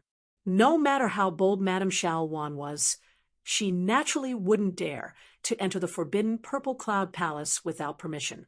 She even dared to wear such a dress that wasn't any better than a brothel's courtesan and knock on Qin Pingan's door. It was all Wu Yi's request. Wu Yi didn't use his cultivation to oppress her. He only gave Madame Wan a condition that she couldn't refuse. It was regarding the Imperial River Water God's attempt to harm the White Swan River through the relationship with Longquan County. Mansion Lord Huang Mang had already promised Madame Wan that he would help stop the Imperial River Water God's sneaky actions. For this reason, the White Swan River Water God Mansion would have to pay a large sum of money to the Purple Sun Mansion every 10 years. From then on, the White Swan River would be like the Iron Ticket River, becoming a vassal of the Purple Sun Mansion. However, the White Swan River Water God Mansion didn't just have to spend money to avoid disaster. After joining the Purple Sun Mansion, although they would have to distance themselves from the current emperor of the Han dynasty and draw a clear line between them, Huang Mang promised Madame Wan that he would stretch the White Swan River, which was less than 900 miles long, to 1,200 miles within 100 years. The money had to be paid by the Water God Mansion. However, the Purple Sun Mansion could still help to settle all the resistance from the imperial court and the desperate counterattacks from the gods of mountains and rivers who had their destinies stolen. The White Swan River Water God Mansion only needed to hire Purple Sun Mansion cultivators according to the market price, and they could suppress and kill their way through. However, the length of the White Swan River determined the size and thickness of the river. Not only did it require the approval of the imperial court to open up a waterway, it would also face all kinds of strong resistance during the process. It wasn't something that could be done with money alone. After the White Swan River reached a length of 1,200 li, the area under the jurisdiction of the White Swan River would increase. The surrounding counties, cities, and green mountains would all be under the jurisdiction of the White Swan River God Manor. At that time, the annual income would become extremely impressive. This was something that Madame Wan had always dreamed of. After 100 years, not to mention surpassing the Imperial River, and successfully becoming the second largest river in the Yellow Court country, even if it could surpass the Hanshi River in one go, or even become the deity water palace in the future, it could be imagined now. This was the real reason why Madame Wan was so humble in the vast snow hall. She had to hold on to this prospect. This was no longer a matter of enduring for a while and calming the waves. Enduring for a while would allow one to walk straight on the great Tao and flourish with incense. Therefore, after Wu Yi found Madame Wan, she proposed a second deal. Madame Wan, who was already filled with longing for the future, after weighing the pros and cons and hesitating, still suppressed all the grievances, grief, and shame in her heart, and chose to nod and agree. Wu Yi said that as long as Wan was willing to climb into Qin Pingan's bed tonight with that yinny pleasure, it was equivalent to helping Wu Yi and the Purple Sun Mansion. Wu Yi would let the Iron Ticket River completely become a vassal of the White Swan River. The incense accumulation temple would no longer be able to use a river temple to contend against the Great River Water God Mansion. Furthermore, from today onwards, Wu Yi would put in a good word for Wan and the White Swan River Water God Mansion in the Dali dynasty. As for whether it could be exchanged for peace and safety, Wu Yi wouldn't pat her chest and guarantee anything, but at least she would personally handle this matter. Therefore, there was Madame Wan's charming and gentle night visit. Even that drizzle was Wu Yi's magic, a smokescreen in the Purple Sun Mansion's territory. It was to prove to Qin Pingan that Madame Wan was indeed in love. A river goddess who sincerely admired and fell in love with you at first sight took the initiative to offer her body, forming a short-lived marriage that didn't require any responsibility. Why not? Apart from that, there was also a mystery. Previously, Wu Yi deliberately mentioned the karma of killing a flood dragon monster. It wasn't a lie. In fact, she could see that Chen Pingon indeed had karma on him. How could she resolve it? Naturally, the water goddess of the White Swan River would use her own merit from incense to help her get rid of the poison. Wu Yi was straightforward about this loss. She would compensate Madame Xiao Wan in the form of immortal coins.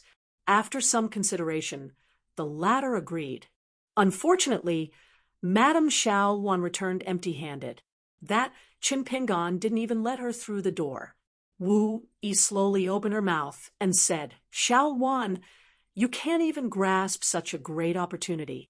You really are a good-for-nothing." Madame Xiao Wan smiled bitterly. Wu Yi suddenly asked, "Could it be that Qin Pingon isn't interested in women like you?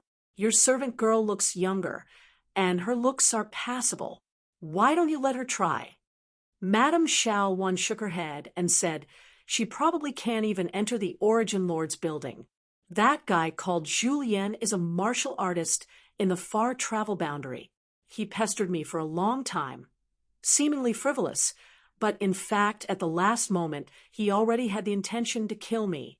Zhu Lian deliberately didn't conceal it, so if it was her, she might have been beaten to death outside the building. Her corpse would either be thrown out of the Purple Cloud Palace or simply thrown into the Iron Ticket River. Following the current, it would just float to our White Swan River. Wu Yi rubbed her forehead. What is this Qin Pingon thinking? Madame Xiao Wan had a helpless expression. At that time, that guy closed the door without saying anything. How could she not be angry out of humiliation?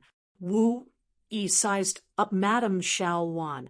"Xiao Wan, your beauty is already second to none in our yellow court country, right? Where can I find a woman with good looks for him? No matter how good you look at the secular women at the foot of the mountain, which one of them isn't unbearably stinky? Xiao Wan, do you think a plump woman like you isn't Qin Pingon's type? He only likes petite and dainty young girls, or those with exceptionally tall figures." Madame Xiao Wan shook her head. She really didn't know. Wu Yi sighed. "Then tell me, is Qin Pingon a normal man?" Madame Xiao Wan said softly, "He should be." Wu Yi said with a serious face, "What do you think of me?"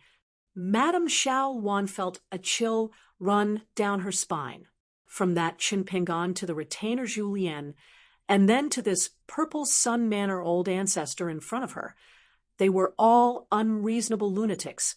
She could only choose her words carefully and say something beautiful. What kind of honorable status does the Origin Lord have? How can you wrong yourself like this? Wu Yi waved his hand, somewhat disheartened. "Forget it. It's not good to let you, Xiao Wan, barge into the pavilion and force yourself on that Qin Pingon." Wu Yi stood up. "But this deal, even if it doesn't work tonight, it's still valid for a while.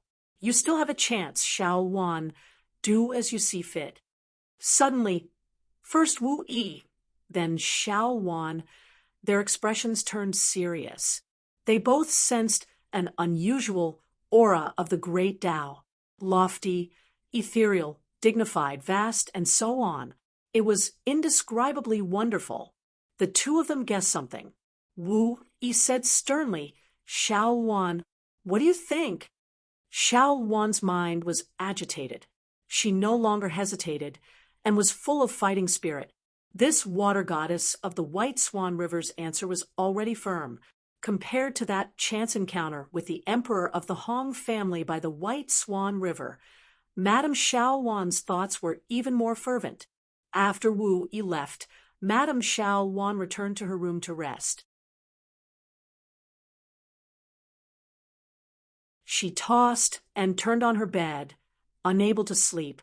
That night in the Purple Sun Manor, it rained again.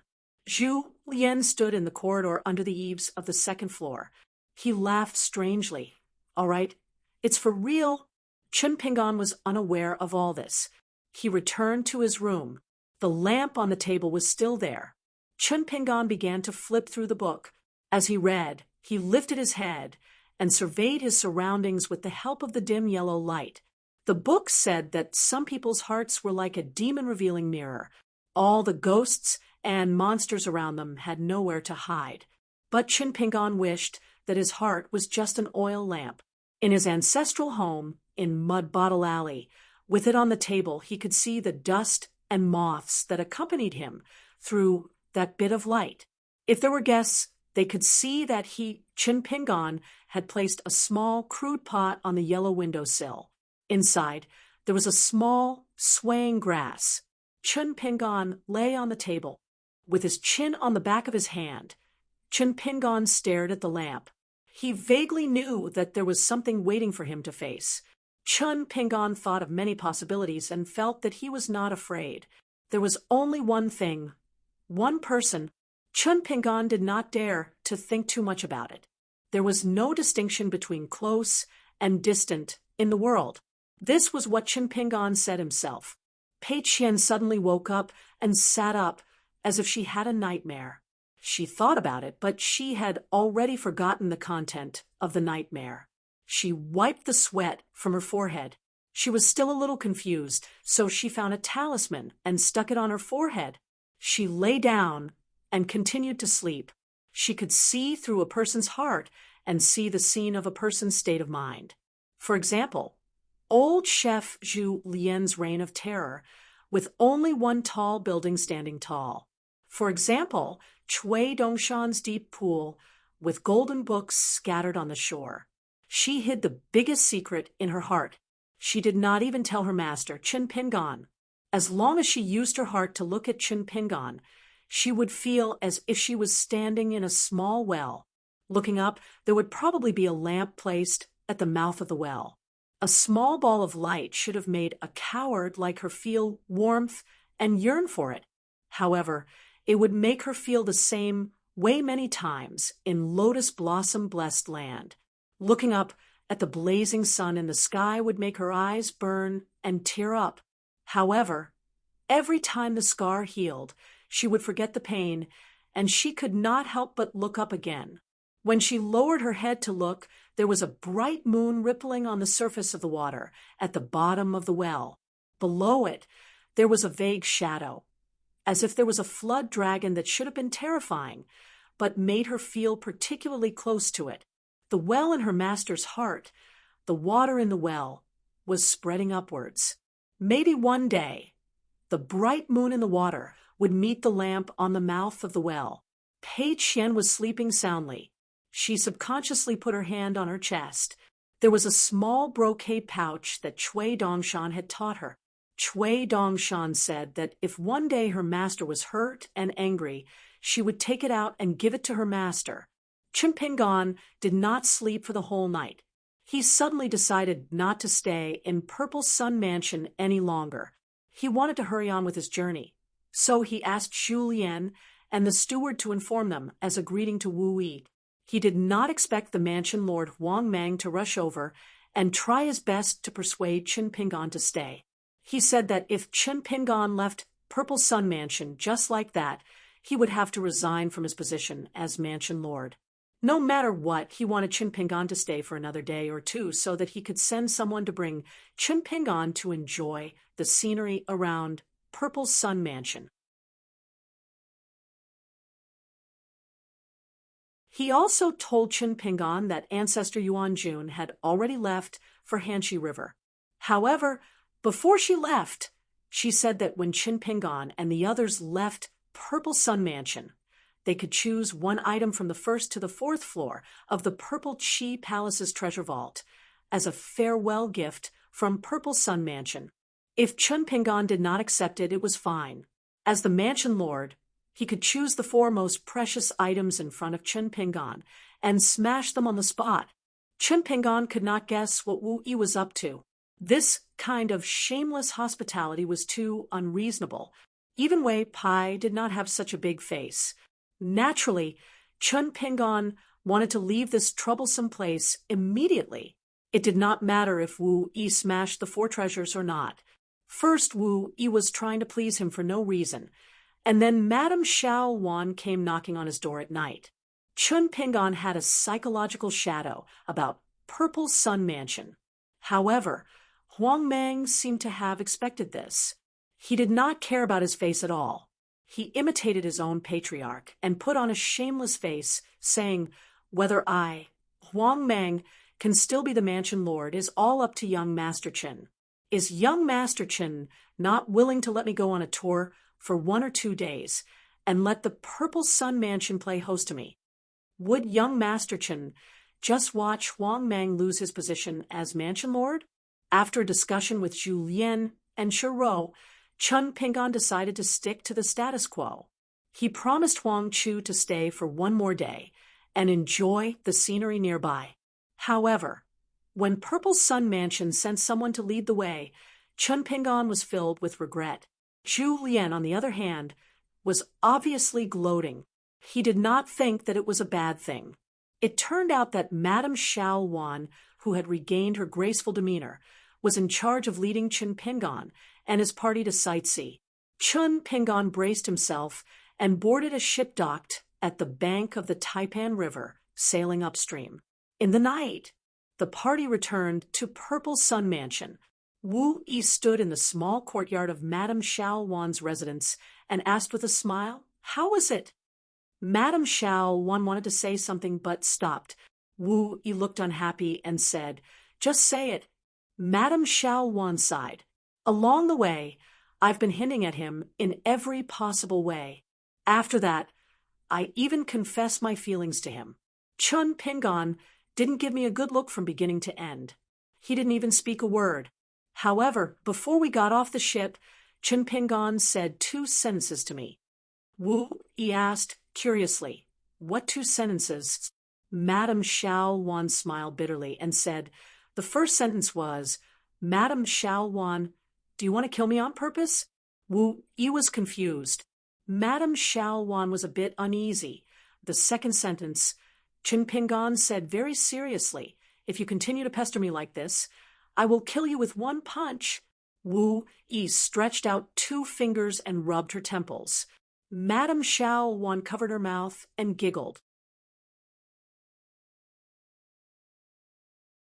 Suddenly, her flirtatious expression flowed. She then restrained her charming expression, patted her chest, and softly said, "I know he's not joking, so I'm afraid he's really scared. But I'm still somewhat unconvinced. However, I also know that this time I'm destined to miss out on a great opportunity." Madame Xiao Wan respectfully bowed and apologized to Wu Yi. Wu Yi glanced at Madame Xiao Wan from the corner of her eyes. "You know your own worth." Madame Xiao Wan was stunned for a moment. She suddenly realized and secretly glanced at the tall and thin Wu Yi. She quickly retracted her gaze. She was a bit embarrassed. Wu Yi said angrily, "That Chun Pingon is blind." Zhu Lian was secretly laughing as he accompanied Chun Pingon in the corridor of the 4th floor. Zhu Lian could not help but laugh and asked, "Young master, how do you feel about encountering such a brainless luck?" Chun Pingon said with a dark face, "The martial world is dangerous."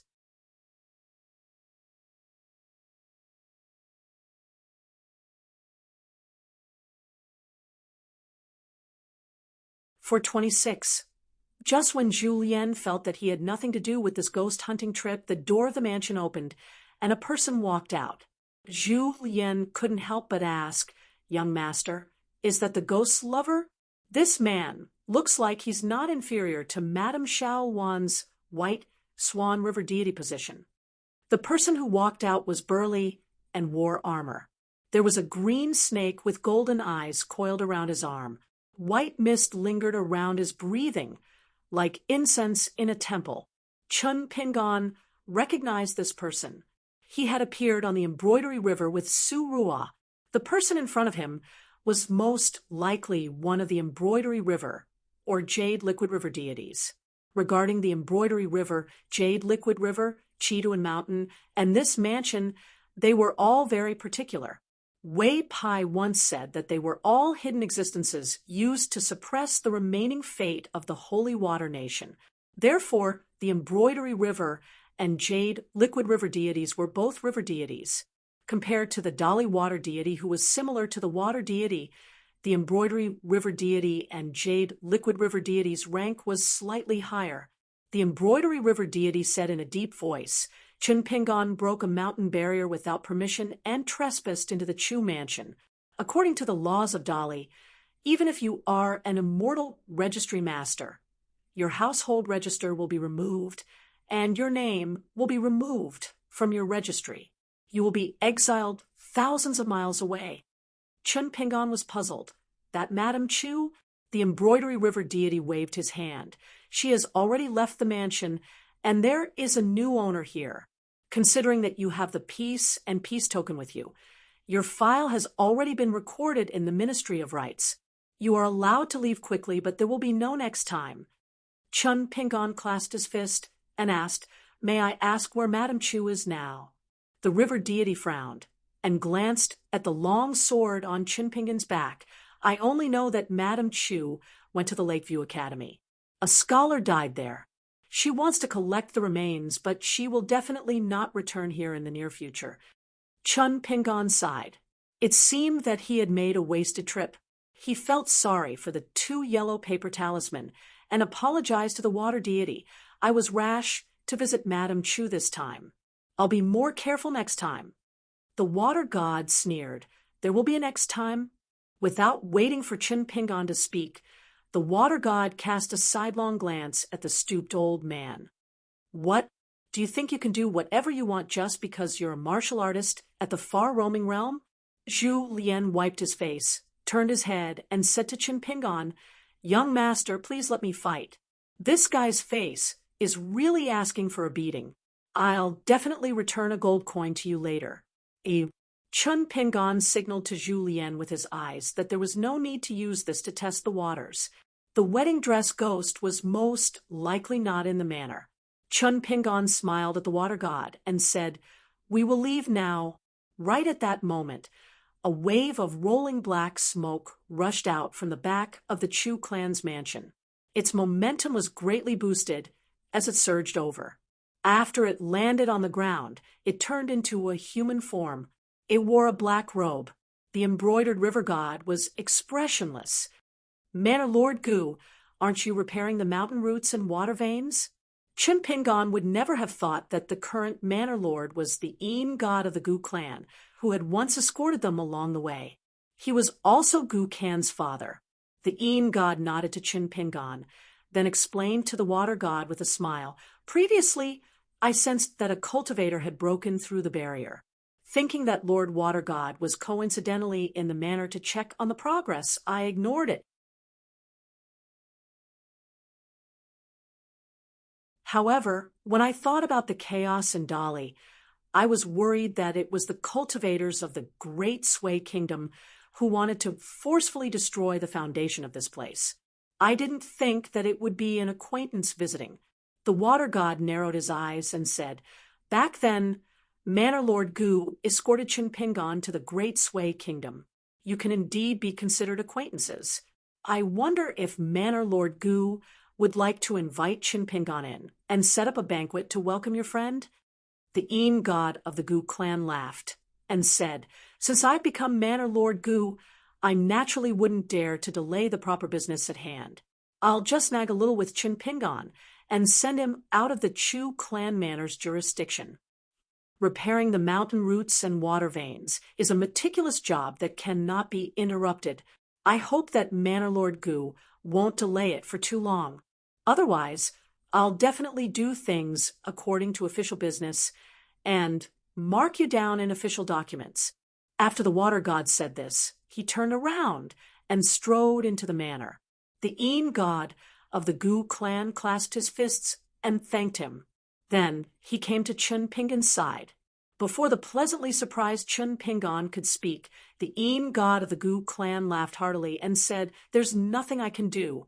Back then, during that mission, I obtained a merit from the Ministry of Rights and obtained a nondescript status as a mountain god. Therefore, everything is out of my control. I can't invite you to my manor as a guest. Chun Pingon smiled and said, "It's all right. There will be plenty of opportunities in the future. This place isn't too far from Longquan County." The Een god of the Gu clan suddenly clasped his fists and bowed deeply. Then he said with a sorrowful expression, "The last time I went on a long journey, I left without saying goodbye. Because of my orders, I didn't dare to speak of a private matter. Now that I'm one of the gods of Dali, even though I have my duties and can't leave without permission, I can use this opportunity to not hide anything and save myself a burden." As he said this, the Een god of the Gu clan smiled and activated his divine ability. His originally blurry face became clearer and clearer. He smiled and said, "Who do you think I look more like?" Chun Pingon sized him up for a moment and said in shock, "Could it be?" The Een god of the Gu clan laughed heartily and clasped his fists again. "Chun Pingon, if it weren't for you, Guken wouldn't have received such a great fortune for nothing. This kindness is even greater than the heavens. It wouldn't be too much for me to repay it with my life." Chun Pingon seemed to have not recovered for a long time. He said, "No wonder I always felt that you were sneaking glances at me back then. At that time, I even mistakenly thought that you had ulterior motives. Uncle Gu, you should have told me earlier." After that, they chatted about some trivial old stories in Mud Bottle Alley. Soon, they arrived near the mountain and river barrier. The Een god of the Gu clan said bitterly, "I don't dare to violate the rules. Oh, right, as the water god said, the Chu clan mansion isn't well managed. The mountain and river veins are broken and broken. I can't leave for too long, so I won't send you off. We'll part ways here." Chun Pingon smiled and asked, "I returned from Old Dragon City this time because the Book Lake is located in the center of the Aquarius continent. The war is in full swing, and even the immortal fairies are not willing to go there. I plan to go to the Book Lake soon to see Gu Kan. I wonder if Uncle Gu knows how Gu Kan is doing now. Is true monarch Jiang Jie treating him well?" The Een god of the Gu clan laughed. "They are doing very well. Little Kan has already become the direct disciple of true monarch Jiang Jie. There's nothing to worry about. Otherwise, why would I stay here with peace of mind?" Chun Pingon nodded and cupped his fists. "I wish Uncle Gu to ascend to godhood soon." The Een god of the Gu clan reminded softly, "Oh, right. Chun Pingon, have you heard that there are many immortal forces in your hometown that have bought mountains back then that are starting to sell them at low prices? You should hurry back. Who knows, you might be able to buy 1 or 2 mountains at a low price. Don't miss such an opportunity." Chun Pingon smiled. "I've heard about it. That's why I sent a message to the Cloud Pinning Mountain and asked Wei Pai to take a look." The Een god of the Gu clan waved his sleeve, and a door appeared in the mountain and river barrier. Chun Pingon walked in and cupped his fist to bid farewell to the Een god of the Gu clan. Walking on the mountain road again, Chun Pingon sighed. "I didn't expect Uncle Gu to become an Een god and the master of this mansion. I just don't know when their family of 3 will be able to reunite." Zhu Lian smiled and said, "Although I didn't see the ghost in the wedding dress, this trip wasn't in vain. Just like what young master said earlier. The Chiduan Mountain was originally the quiet place where Wei Ba was reduced to a low-level deity, the local god, but it was also the place where the northern peak deity of the Li dynasty rose to power. That's why it's said that the world is unpredictable." Chun Pingon took a deep breath. "Let's go to the Red Candle Town." The two quickened their pace and went to the Red Candle Town where Pei Qian and Shiro were. Until they were dozens of miles away from the mountain, the two chatted along the way. Zhu Lian slowed down and carefully used his martial arts ability to condense his voice into a line and suddenly asked, "Young master, what's next?" Chun Pingon's expression was normal. He also used his voice to form a line and replied, "There's no hurry. We'll plan the next step when we reach the Red Candle Town. Otherwise, Uncle Gu will be annoyed." At the entrance of the Chu clan's mansion, the embroidery river god's face was gloomy. He looked at the mansion master who was slowly returning and said sternly, "Gu Tao, I told you to stay near the main water vein of the mansion and not leave. How dare you run out by yourself?" The burly water god with a green snake wrapped around his arm shook his arm. The green snake with golden eyes landed on the ground and coiled up, turning into a huge snake as thick as a water bucket. It then slowly slithered around its master and the mansion master in a big circle. Then it raised its head high and stared coldly at the Gu clan's Een spirit. The water god stretched out his hand, and a refined long spear appeared in his hand. Golden light flowed like water. He sneered, "The imperial tutor has ordered that if you do anything that crosses the line, I can destroy half of your soul. If you're not convinced, you can use the Chu clan's mansion and try to resist." The Gu clan's Een spirit didn't move at all. He said with a helpless expression, "The reason why I appeared this time was to reveal that secret. I've been accumulating it for too long. The water god came here under orders and reminded me long ago. I accept my punishment. However, I hope that before you carry out the punishment, you can tell me why I can't even see Chinpingan's face. I hope that you can give me a clear explanation. Otherwise, even if I accept my punishment, I won't be satisfied." The embroidered river god stared fixedly at the Een deity. He wasn't hesitating over whether or not to destroy half of the Een deity prefecture master's soul, but whether or not to destroy all of it. Gu Tao's life and death were in between. It would definitely be difficult for him to escape after suffering. However, he did need Gu Tao to repair the luck of the Chu clan's mansion. After all, this place now belonged to the Northern Mountain Territory. The mountain god was the first new god of the 5 mountains of the Dali dynasty. Wei Pai was more, and more revealing the aura of a god. Therefore, apart from asking the imperial tutor when to destroy half of Gu Tao's soul, he also had to report it to Wei Pai according to the laws of the Dali Mountains. This was called a county official was not as good as the one in charge. If it weren't for the fact that Gu Tao didn't show any sign of persuading Chinpingan to go to the Book Slip Lake from the beginning to the end, and instead persuaded Chinpingan to go back to his hometown to buy a mountain, Gu Tao's soul would have been scattered by now. This was reasonable. Gu Tao had secretly learned about the rumors of the Book Lake from Red Candle Town a few times. In fact, they were all information that the Dali spies wanted the Een spirit to know. The water god threw the long spear without any warning. It pierced through the Een spirit's abdomen and nailed into the ground. The long spear emitted golden light and burned a hole in Gu Tao's body. Gu Tao's body, which had transformed from an otherworldly item into a god's golden body, was still severely injured. Gu Tao was indeed a tough nut to crack. He didn't say a word.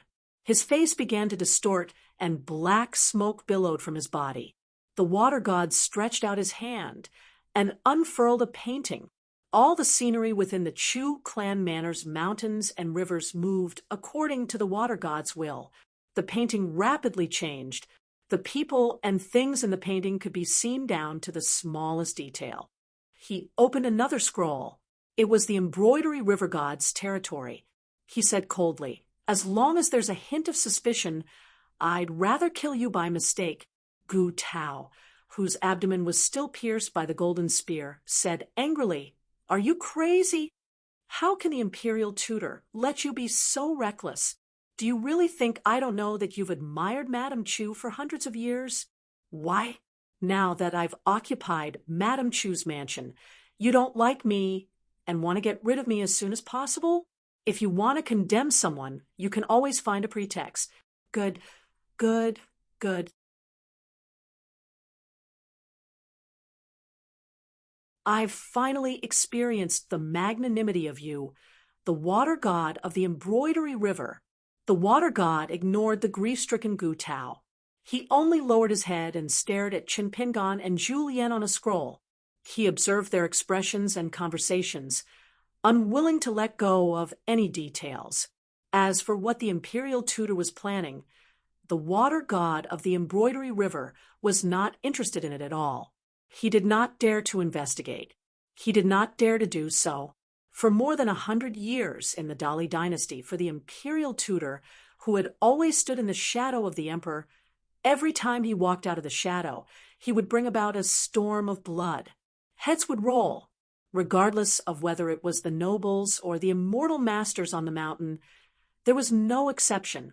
No matter how important a minister was in the central government, a border official, or an earth immortal, they would either disappear or suffer a fate worse than death. The water god waved his hand and controlled the long spear to return to his hand.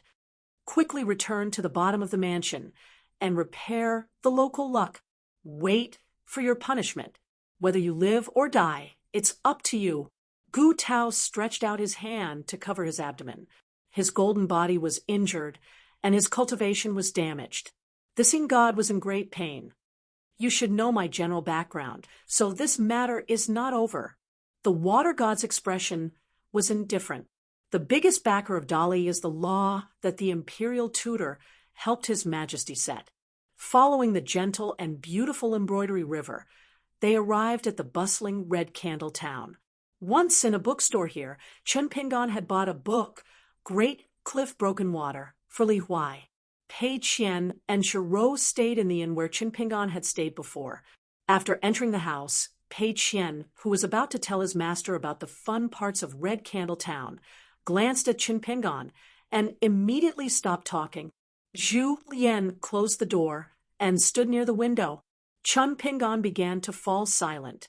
Chen Pingon went straight to the point. I don't plan to return to Longquan County first. Zhu Lian protect Pei Qian and Shiro to Luapa Mountain. There's an immortal ferry in Huangting Country. I'll go there and see if there's a ferry to Book Lake. If it doesn't work, I'll walk there. It'll only be harder to leave once we reach Longquan County. Zhu Lian thought for a moment and said slowly, this old servant knows a decent disguise technique. Why don't you let this old servant pretend to be you?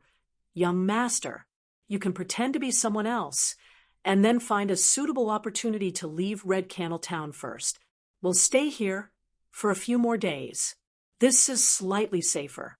We might not be able to deceive everyone. Let's just treat it as better than nothing. Shiro was confused. Pei Qian was even more confused. Zhu Lian said softly, young master, you said it yourself.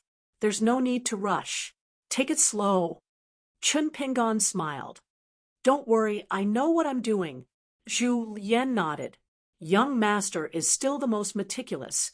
Otherwise, when we reach Longquan County, Cui Dongshan will definitely lose this battle.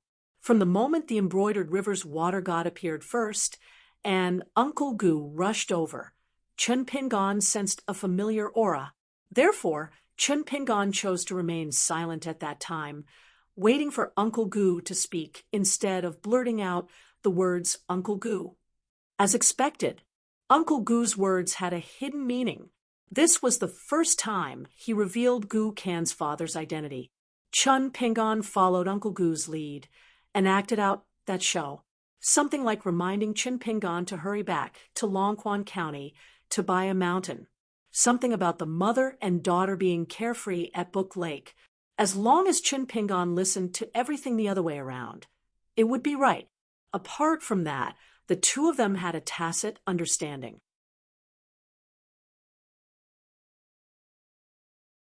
They would definitely not say a single word or exchange a single glance. This was because the embroidered river's water god was definitely spying on them in secret. Following that, Zhu Lian began to help out with the details. For example, tonight they would go and drink the boat girls' wine that was unique to Red Candle Town. There were many people there, and it was most suitable for someone to secretly spy on them. Chen Pingon took off the golden robe that he had to wear to Book Lake and changed into a green robe so that Zhu Lian could pretend to be Chen Pingon and go to Luapa Mountain. Without the golden robe, it would be too abrupt. Zhu Lian and Chen Pingon checked each other's flaws. Pei Qian sat obediently at the side, not jesting at such a time. Sure, Ro protected the window. She no longer felt that Zhu Lian was abusing his position for personal gain when he suggested drinking the wine. That night, Chen Pingan and Zhu Lian left the inn and drank the wine. Chen Pingan sat upright and still, while Zhu Lian was like a fish in water. He chatted with the boat girls so much that the young woman felt as if she had never been born. The next day, Chen Pingan brought Pei Qian around Red Candle Town to buy all kinds of things. It was as if they were close to their hometown, and winter was about to arrive, so they could start preparing for the new year. An ordinary-looking middle-aged man quietly left Red Candle Town. He did not take a ferry down the Embroidery River, but took a busy official road to the border. He did not enter Huangting country with a customs clearance document, but like a wild cultivator who did not like to be restrained, he easily crossed the lofty mountains and precipitous ridges, and then traveled day and night. Covered in dust, he arrived at an immortal ferry in Huangting country. The middle-aged man did not ask the deacon at the ferry, but just chatted with him. He learned that there was no ferry that went directly to Book Lake. That route had long been suspended, so he chose a ferry that went to Gusa Mountain. It was said that after changing to a ferry at Gusa Mountain, he could go to a vassal country of the Zhuang dynasty. After that, he could only walk to Book Lake. The man paid a sum of money and asked for a single room on the ferry. He lived in seclusion. When he arrived at Gusa Mountain, he heard another piece of bad news. Now, even the ferry to the vassal country of the Zhuang dynasty had been suspended. The man stayed in Mount Gusu for a day and walked around. In the end, he spent a lot of money and used the immortal money, which was much higher than the market price. He paid half of the price and directly hired a private ferry that did not want to follow the rules. Under the fawning but foolish gaze of the ferry owner, the man boarded the ferry. He was the only guest. Jackals and wolves surrounded him. It was unknown whether the man was not experienced enough in Jianghu, so he did not notice it.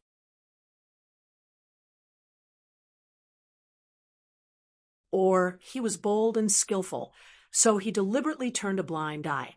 When the ferry told the guest that it needed to dock for supplies, the man finally left the cabin. He changed into a white robe, carried a long sword on his back, wore a hairpin on his head, and tied a flagon on his waist. He went straight to the boat owner with the cultivation base of sea viewing. He patted the red flagon in the eyes of ordinary cultivators, and a flying sword flew out of the blade, strengthening gourd. He said, "It's easy to earn money, but it's not worth my life." The old cultivator, who already had the idea of killing and robbing, was also an unorthodox cultivator. Since he was seen through by the guest, he did not bother to hide anything. He glanced at the flagon and laughed. "Guest, I don't know how you know about our business. One blade strengthening gourd is worth more than my life and this boat. What do you think?" Feng Yu said with a frown. Before the old cultivator finished his words, the flying sword flashed and disappeared. After all, the old cultivator was a mountain cultivator who had climbed to sea viewing. He was not unfamiliar with the sword cultivator, one of the 4 troublesome ghosts on the mountain. He happened to have a spiritual weapon that could slightly counterbalance the sword cultivator. However, the old cultivator relied on his natal item to dodge the flying sword. Another flying sword from the blade-strengthening gourd pierced between his eyebrows. It was not enough to kill him, but if he moved slightly, the tip of the sword would pierce deeper, and he would lose his life. Just as the old cultivator was shocked that a sword cultivator had 2 natal flying swords, a fist arrived. The spiritual chi in the old cultivator's chi residence was steaming like boiling water. Another fist. The old cultivator, who could use spiritual chi to nourish and temper his body, had a body that was roughly equivalent to a martial artist of the 4th realm. However, he still vomited bile from the punch and fell to the ground. Unable to get up, The two flying swords pierced into the old cultivator's two natal chi residences and shattered them, causing the old cultivator to fall back to the cave realm on the spot. He wailed endlessly. That person looked around and picked a chair to sit on. He said to the others, "Let's continue on our way." The old cultivator then sat in a small corner of the spacious room. The two flying swords slowly flew around him, and that guest had been sitting there all along, flipping through books. The old cultivator mustered up his courage and asked if he could heal himself where he was in case he could not even protect his cave realm cultivation. The man nodded and had no objections. After that, the man read one book after another.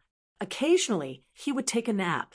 Occasionally, he would stand up and walk slowly, punching slowly.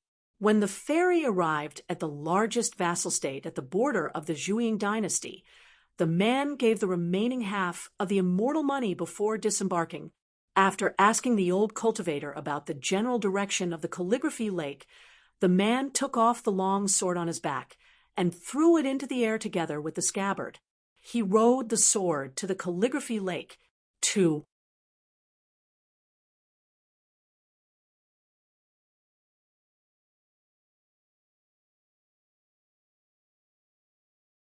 427.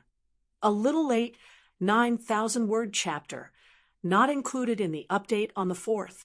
The eagles circled in the sky, and the crows on the branches screamed. The originally flat and wide official road had long been smashed into pieces, and the carriages were bumping along. As the biggest vassal state of the Zhuang dynasty, the Stonehair country was located in the northwest of the dynasty. It had fertile land for thousands of miles and was known as the center of the Aquarius continent. It had always been the granary of the Zhuang dynasty.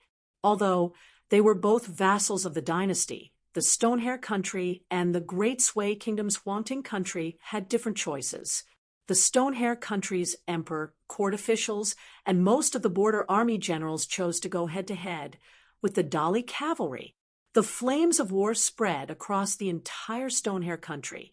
Since the beginning of spring, the entire northern region of the capital city had been abnormally intense. Currently, the capital city of the Stonehair country was heavily surrounded.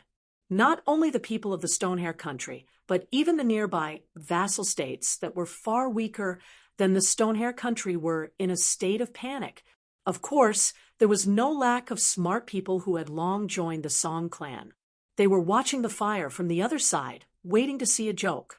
They hoped that the invincible Dali cavalry would massacre the entire city and kill all the loyal soldiers of the Stonehair country who were foolishly loyal to the Zhuang dynasty.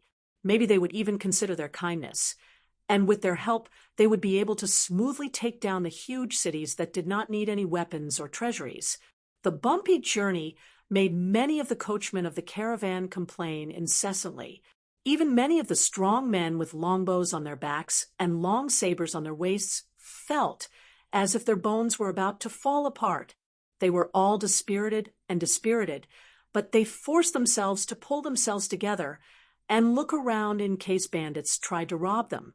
Almost all of the young men who were familiar with riding bows and horses reeked of blood.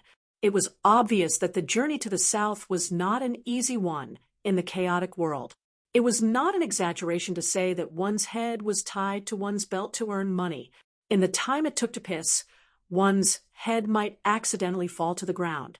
During this period, the most dangerous interception was not the refugees who had become bandits, but a group of 300 soldiers of the Shurhao kingdom who disguised themselves as horse gang. They treated the caravan as a big piece of fat meat. In that battle, nearly half of the caravan guards who had signed the life and death agreement had died. If it were not for the fact that there was a hidden immortal among the employers, the guards, and the goods would have been killed by the soldiers. This caravan needed to pass through the hinterland of the Stonehair kingdom and reach the southern border, heading towards the calligraphy lake that was regarded as a tiger's den by the secular dynasty. The convoy took a large sum of silver and only dared to stop at the border pass. Otherwise, no matter how much silver there was, they would not be willing to take another step south.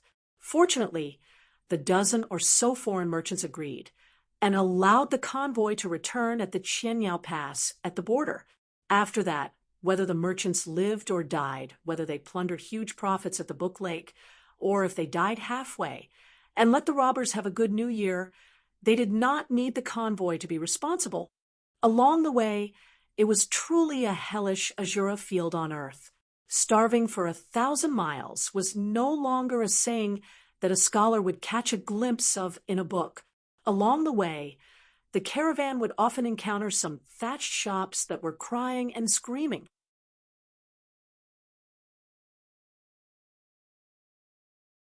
At first, there were people who couldn't bear to send their children to the chopping block and hand them over to the butchers, so they thought of a compromise. Between parents, they would first exchange their skinny and yellow-skinned children and then sell them to the store. Many Li who had gone crazy from hunger, the refugees, in groups, wandered the land of the Stonehair kingdom like walking corpses and wild ghosts. As long as they encountered a place where there might be food, they would swarm forward. The beacons, relay stations, and wooden fortresses built by some tyrannical families in the Stonehair kingdom were all stained with blood, as well as some corpses that could not be cleaned up. The caravan once passed by a large castle that had 500 young and strong guards of the same race. They bought a small amount of food with a large sum of money. A bold and capable youth envied the hard bow of a caravan guard, so he tried to curry favor with him and pointed to the wooden fence outside the castle. The youth squatted on the ground.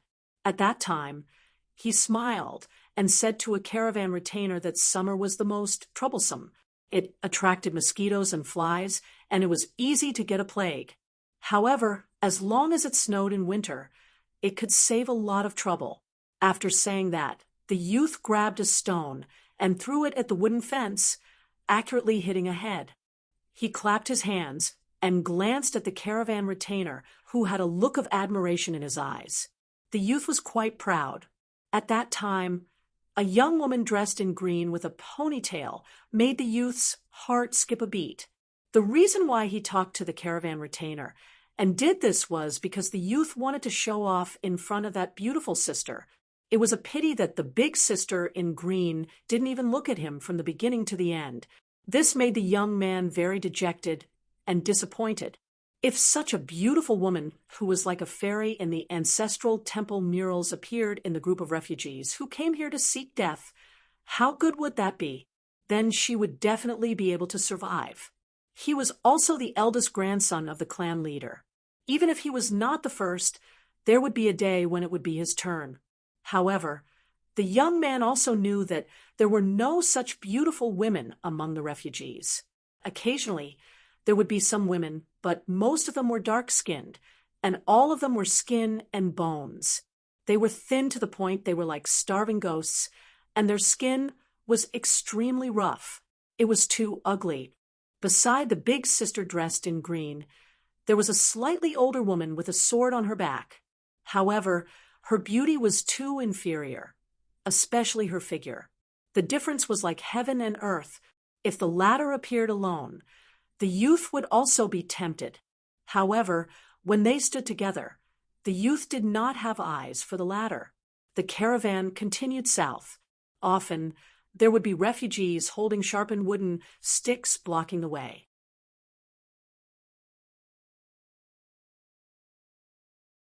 The smarter ones, or those who were not really hungry, would ask the caravan to take out some food, and the caravan would let them pass.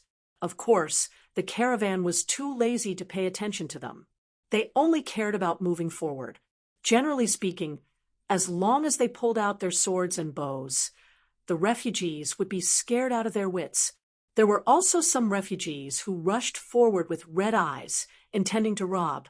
The guards of the caravan were originally martial artists and not people of the Stonehair kingdom. They had already become numb to the journey south. So many of their brothers and friends had died in the caravan. Deep in their hearts, they could not wait for someone to rush forward and vent their anger. Therefore, the elite cavalry spread out like a fishing net, raising their swords and shooting down, or competing with their archery skills. Those who shot the eyes were the best, followed by the neck, and finally the heart. If they could only shoot the abdomen or the legs, it would be a joke and a joke. This time, there were not many merchants who hired guards and caravan, only about 10 people, other than the woman in green with a ponytail who rarely showed herself, and the woman with a sword who had lost her right thumb. There was also a young man in a black robe who did not smile much. The three of them seemed to be in a group. Usually, when the caravan was resting or camping in the wild, they were relatively united. In addition, the person in charge of this group of merchants who valued money more than their lives was an old man in a green robe. It was said that his surname was Song, and the guards liked to call him Song Fuzi. Song Fuzi had 2 retainers. One carried a long black stick on his back, and the other did not carry a weapon. At first glance, one could tell that they were from the Jianghu. Both of them were about the same age as Song Fuzi. In addition, there were 3 men and women who gave people a feeling of coldness even though they were smiling. There was a large age gap. The woman was mediocre, and the other 2 were grandfather and grandson. The retainers felt that this group of merchants, other than Song Fuzi, were arrogant and did not like to talk. That night, they rested in a deserted courier station where the officials had fled. Everything had long been looted. The woman in green with a ponytail squatted on top of a half-collapsed mud wall outside the courier station.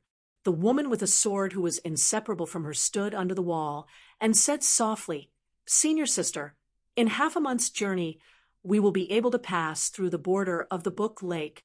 The woman in green was a little absent-minded and nodded. Song Fuzi slowly walked out of the courier station and gently kicked a young man who was squatting on the threshold. Then he came near the wall alone. The woman with a sword immediately bowed, respectfully in Dali's official language, "Greetings to Dr. Song." The old man smiled and nodded. "Miss Sue is still so polite." "You are too polite." This doctor was not a doctor of a medicine shop. This old man dressed in a green robe was the head of the Department of Rights in charge of the Department of Rights for purging officials. In the vassal states like the Huangting Nation and Shihao Nation, this position belonged to the higher-ranking officials. Just in the Ministry of Rights alone, there were already assistant ministers above them. Above them, there were also ministers. Perhaps one day, the position would be snatched away by an auxiliary official of similar rank, such as the minister-counselor. However, in Dali, this was an extremely important position. It was the most important position in the Dali dynasty. One of the 3 doctors in the palace. His position was not high. He was secondary class, rank 5, and had extremely heavy power.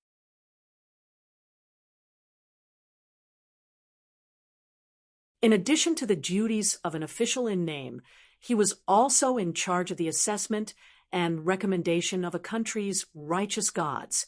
Chongdan River, where the Li dynasty had never established a proper river deity or an ancestral temple, suddenly had a river spirit named Li Jin. From a shopkeeper who originally opened a bookstore in Red Candle Town, he leaped to become a river deity.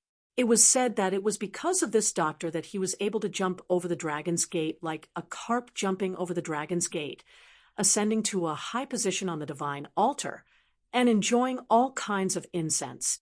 The 2 women were Wan Xiao and Su Xiaoqiao, who left the Dragon Spring sword sect to travel down the mountain. As for why they were so far away from the Dali dynasty, even Su Xiaoqiao and Donggu were surprised. As for their senior sister Wan Xiao, it didn't matter at all. Su Xiaoqiao saw that Dr. Song seemed to have something to discuss, so he took the initiative to leave. Dr. Song walked to the top of the wall, sat cross-legged, and smiled. "I want to thank Miss Wan for her generosity." Wan Xiao put away a handkerchief and hid it in her sleeve. She shook her head and said vaguely, "No need." Dr. Song asked with a smile, "May I ask if Miss Wan doesn't care, or is she tolerating it?" Wan Xiao asked, "Is there a difference?" The old man nodded and said seriously, "If it is the former, I won't do anything unnecessary. After all, I am an old man, and I also had the time when I was young."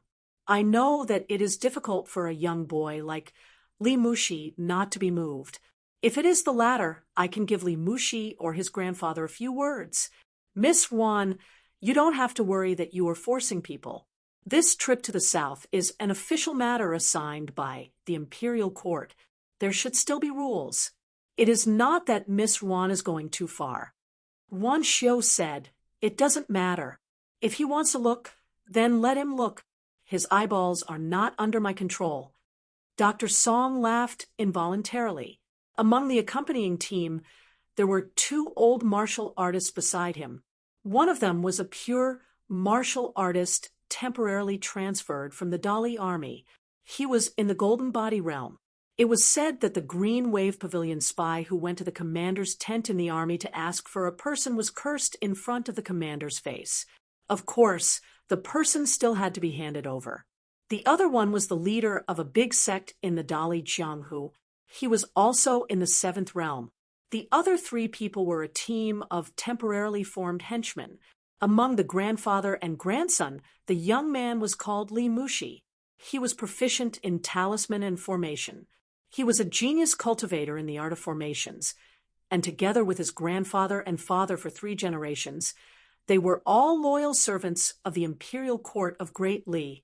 His father had died in an accident not long ago, so for the grandfather and grandson, this trip to the south was not only a matter of official business, but also a matter of personal grudges.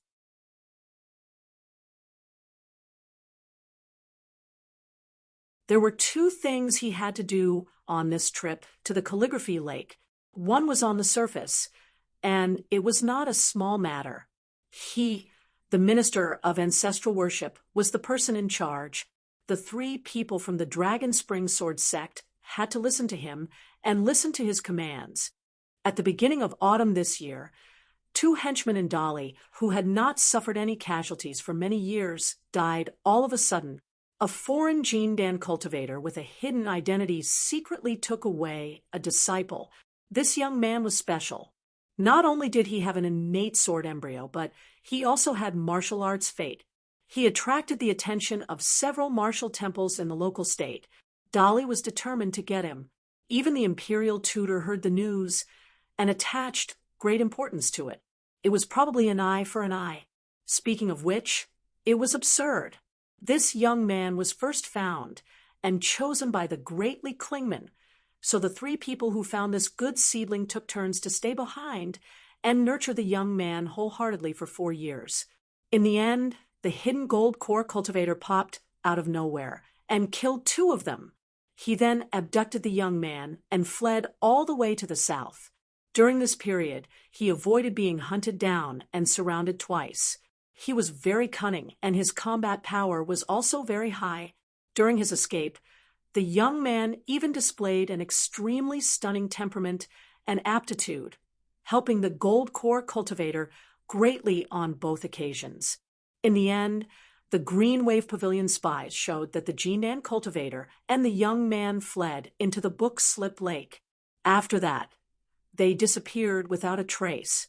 Towards this kind of pursuit, not only the Great Li dynasty, but also all the powerhouses in the Aquarius continent would not be foolish and underestimate it. The experienced sects, as long as they had a bit of foundation, would fight like a lion to catch a rabbit and use all their strength to solve the problem, and would not be like a mediocre general adding oil to the battlefield, sending groups of people to die for nothing, giving the enemy a chance to fight, and ultimately raising a tiger that would invite calamity. The other party was an old Jindan cultivator who was good at fighting and had the geographical advantage. Therefore, Song Langzhong's group was not as simple as 2 Jindan cultivators. Together, they were roughly equivalent to a powerful Yuanian cultivator. At this point, Donggu and Su Xiaoqiao had made several careful deductions in private, and the conclusion they came to was relatively reassuring. Otherwise, if their eldest senior sister made a little mistake, Donggu and Su Xiaoqiao, the 2 disciples of the Dragon Spring Sword sect, would not stay in the spiritual Grace Mountain. As for what only Song Langzhong himself knew, the other issue is more serious. It involved the ownership of the entire Book Slip Lake. Even he needed to follow orders. Even the island master, who had been secretly rooted in the Book Slip Lake for 80 years, was also a chess piece. This time, when they left Dali for a long trip to the south, there was a small thing that Song Lang Zhong found interesting.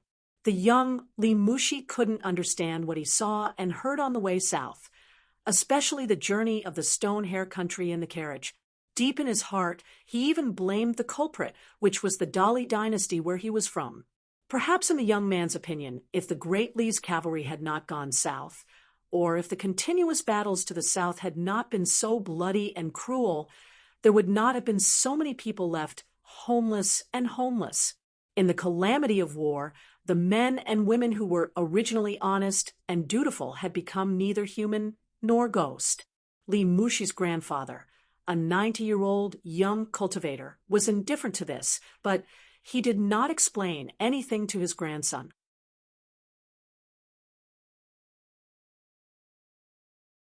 Wan Xiu asked, "I heard that there is a child from the Mud Bottle Alley in the Book Slip Lake." Song Langzhong nodded and said, "Surnamed Gu, he is a child with a great opportunity. He was accepted as a closed-door disciple by Lu Jimao, the true lord of the Book Slip Lake. Gu can also brought a big loach to the Book Slip Lake with the Flood Dragon Retainer, whose combat power is equivalent to the Yuanying stage. At a young age, he is very famous. Even the Zhuang dynasty has heard that there is such a master and servant in the Book Slip Lake." Once chatting with Mr. Su laughed and said that this little guy, named Gu, is simply a natural mountain cultivator. Wan Xiu raised her wrist and looked at the sleeping fire dragon that was shaped like a bright red bracelet. She put down her arm thoughtfully. A middle-aged man came to the edge of the Book Slip Lake. It was a prosperous city with a sea of people called Pool Water City. Along the way, he hired a carriage. The coachman was a talkative old man who had traveled extensively. The man was generous and liked to listen to lively and interesting stories. He did not like to sit in the carriage and enjoy life. He sat next to the old coachman for almost half of the journey. The old coachman drank a lot of wine and was in a good mood. He also talked a lot about the strange things he heard about the Book Slip Lake. He said that the place was not as terrible as the rumors outside. There were fights and killings, but most of them would not be involved. However, it was true that the Book Slip Lake was a big money-squandering place. Once he and his friends drove a group of rich young masters from the Zhuang dynasty. They were very arrogant and asked them to wait in Pool Water City. They said that they would return in a month. However, in less than 3 days, the group of young masters returned to the city from the Book Slip Lake by boat. They were penniless. 7 or 8 young people and 600,000 taels of silver were wasted in 3 days. However, according to the words of the spendthrifts, it seemed that they were not satisfied. They said that they would come back to the Book Slip Lake after saving some money in half a year. The man walked on the crowded street of Pool Water City. He was very inconspicuous. Previously, there was a team of chi trainers guarding the city gate. They did not need any documents to pass the customs. They only needed to pay to enter. Pool Water City was built on the west bank of the Book Slip Lake. The Book Slip Lake was very vast. More than 1,000 islands of various sizes were scattered all over the place. Most importantly, it was full of spiritual chi. It was very difficult to establish a sect here and occupy a large area of islands and water. However, if 1 or 2 Earth immortals of the Jindan realm occupied a larger island, it would be the most suitable place to live and cultivate. It was not only peaceful but also like a small cave.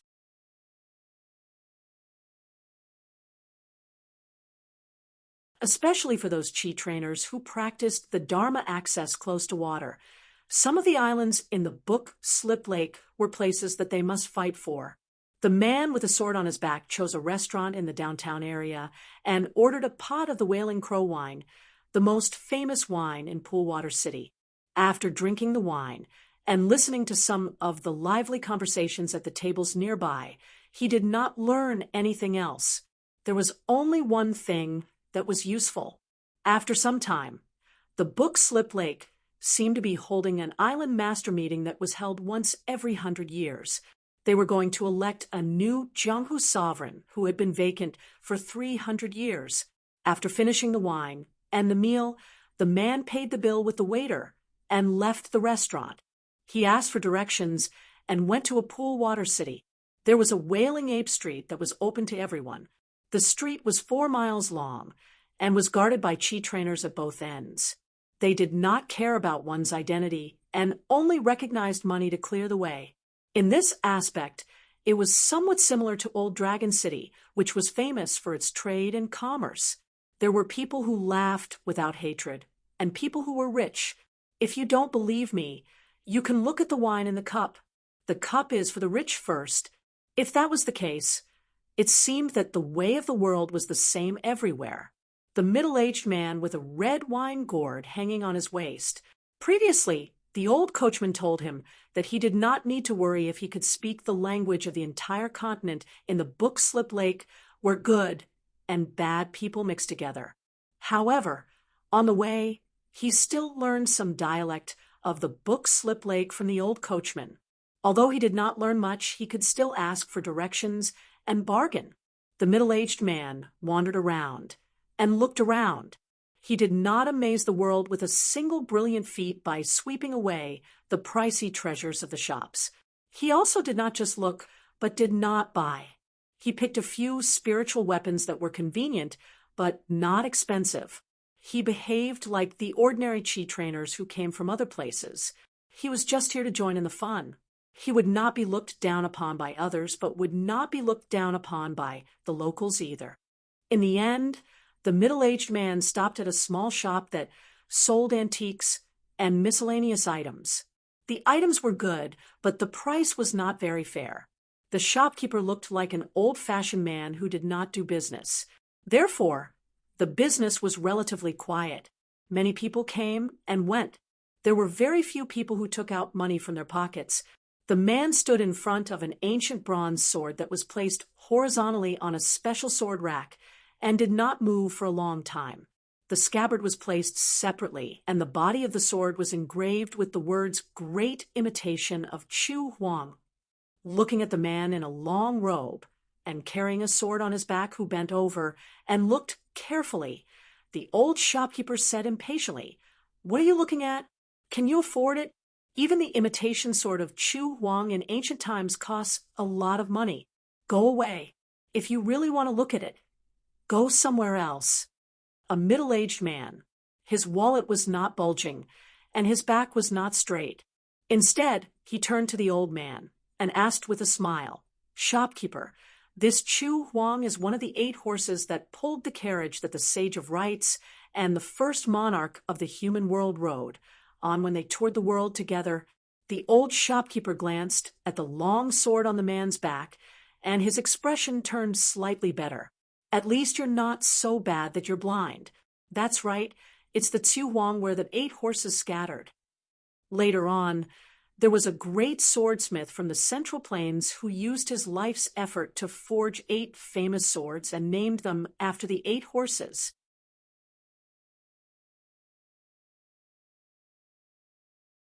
This man had a strange temper and was willing to sell the swords he forged. However, each sword was sold to a buyer from the corresponding continent, so he didn't sell all of them until his death. Later on, there were countless imitations. This ancient sword that dared to carve the 2 words "Great Imitation" in front of the Chu Huang is an excellent imitation. Naturally, it's extremely expensive. You can't afford it. The man did not puff himself up at his own cost. He retracted his gaze from the ancient sword and began to look at other treasures. Finally, he stood in front of a painting of a lady hanging on the wall. The lady in the painting was sitting sideways, covering her face and crying. If one listened carefully, they would actually hear a soft, sobbing voice coming out of the painting. The old shopkeeper exclaimed, "I didn't expect to meet someone who knows their stuff. The two items that you've looked at the longest in my shop are the best items in the shop. You're not bad, kid.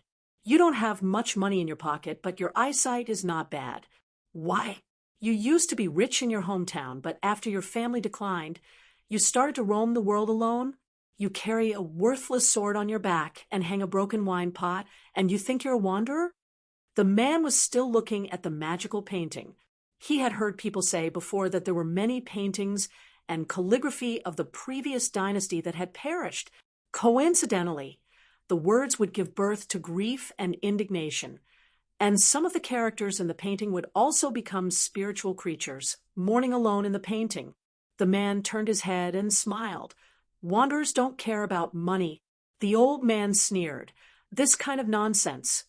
Only a hothead who hasn't been in the world for 2 or 3 years would say. I see that you're not young anymore. I guess you've walked the world for nothing, or you've walked by the pond. Then you'll think of it as the real world. The man was still not angry. He pointed to the painting hanging on the wall and asked, How much is this painting of a lady? The old man waved his hand. Young man, don't ask for a snub. The man smiled. If I can afford it, shopkeeper, what do you say? You can give me 1 or 2 small items that are not very valuable. How about that?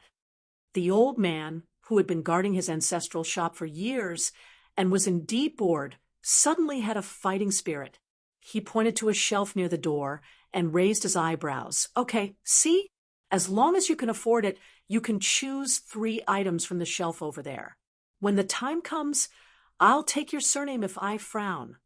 The man smiled and nodded. The old shopkeeper hesitated for a moment and said, I won't say much about the origin of this painting of a lady. Anyway, you can see that it's good. 3 small coins. If you can afford it, you can take it. If you can't, get out of here.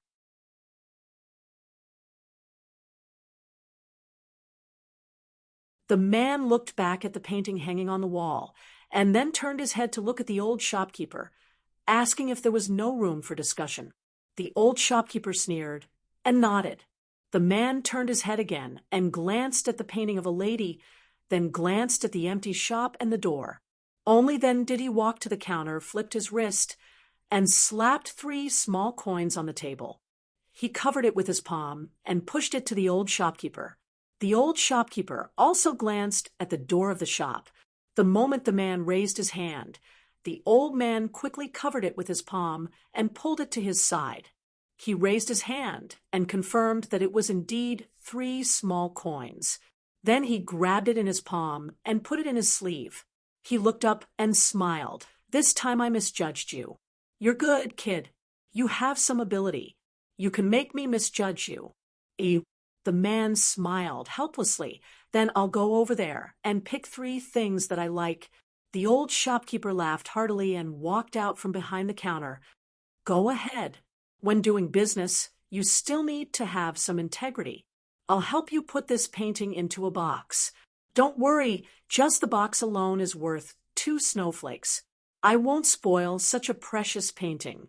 The man's gaze wandered around the treasure shelf at the door. The old shopkeeper carefully took down the painting and kept it in a treasure box. He kept looking at the man from the corner of his eyes. Damn, if I knew that this fellow was so rich and generous, I wouldn't have pulled out such a prize. Furthermore, he picked 3 items in one go. He was starting to feel heartache. When the man picked 2 items, the old shopkeeper was slightly relieved. He didn't lose much. However, when the man finally picked a black jade that hadn't been carved by a famous master yet, the old shopkeeper looked at him with a smile. The old shopkeeper's eyelids trembled as he hurriedly asked, Kid, what's your surname again? The man was originally hesitant, but when the old shopkeeper said this, he decisively took it and smiled. My surname is Chin. The old shopkeeper said pitifully, Then I will change my surname to Chin from now on. Can you put it back? The man smiled and shook his head. You have to be sincere when doing business. The old shopkeeper said angrily, I think you should stop being a dog-shit ranger and become a businessman. In a few years, you will be filthy rich. Although the old shopkeeper said this, he still made a lot of money and was in a good mood. He poured a cup of tea for the customer surnamed Chun.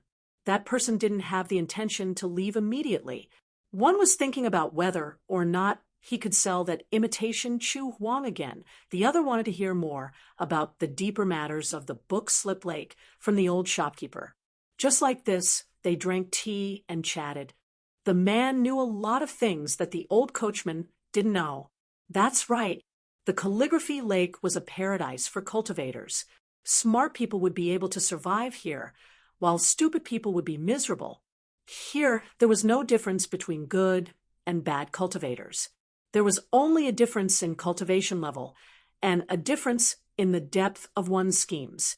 Trade is flourishing, shops are everywhere, and there are all kinds of strange things. Those who had nowhere else to go, or those who were in dire straits, could often find a place to stay here. Of course, if they wanted to be comfortable and happy, they could forget about it. But as long as you have a pig's head and find the right temple, it won't be difficult to survive. How well you do in the future depends on your own ability. Relying on a big mountain and providing money and strength is also a way out. In the history of the Book Lake, there were people who endured humiliation for many years and finally rose to become the overlord of a region. Outside the shop, time passed slowly.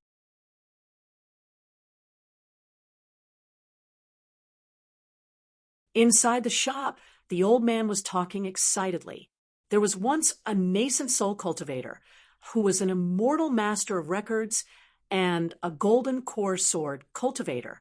Perhaps they felt that they could do whatever they wanted in the entire Aquarius continent, so they swaggered and held a banquet on a large island in Slip Lake. They sent out invitations to all the Earth Immortals and Dragon Gate cultivators in Slip Lake, declaring that they would end the chaotic situation of Slip Lake without a leader and become the ruler of Jianghu, who commanded the heroes. At the banquet, more than 30 island owners of the Book Lake who were present didn't raise any objections. They either clapped and cheered, desperately echoed, or flattered from the bottom of their hearts. They said that the Book Lake should have had a big figure who could convince the masses so that there wouldn't be no rules and laws. There were also some island owners who were silent. As a result, when the banquet was over, there were already people who secretly stayed on the island. They began to hand over the proof of allegiance, give suggestions, and explain in detail the foundation and reliance of the big mountains in the Book Lake. But the next scene made all the cultivators of the Book Lake, regardless of age, feel particularly happy hundreds of years later. That night, more than 400 cultivators from different islands flocked to the island and surrounded it. They used almost 900 Dharma treasures and more than 200 men of sacrifice on their islands to smash the two arrogant nascent soul cultivators and golden core sword cultivators to death. The ones with the strongest killing intent happened to be the island owners who were the first to surrender. The man listened attentively and casually asked about perfected cultivator Jiang, Jielu Jimao. The old shopkeeper became more and more excited. He said that perfected cultivator Jiang Jielu was very powerful. 2 years ago, a little devil came and became the last disciple of perfected cultivator Jiang Jielu. What a student who surpassed his master. He rode a terrifying dragon and started a massacre in his own territory. He slaughtered the mansion of a senior guest, dozens of young ladies, and more than 100 people. Most of them died tragically. After that, for some unknown reason, he even killed the eldest senior brother of the same sect. It was another bloody massacre. The ferocity and ruthlessness of that big loach was on full display. He bit down many times, and it was no longer for the sake of killing. It was purely for the sake of satisfying the pleasure of killing. Everywhere it went, the ground would be filled with broken limbs and broken bones. After that, the master and disciple were like a hot knife through butter, occupying many nearby islands where other families' forces were deeply rooted. Those who obeyed would prosper, and those who disobeyed would die.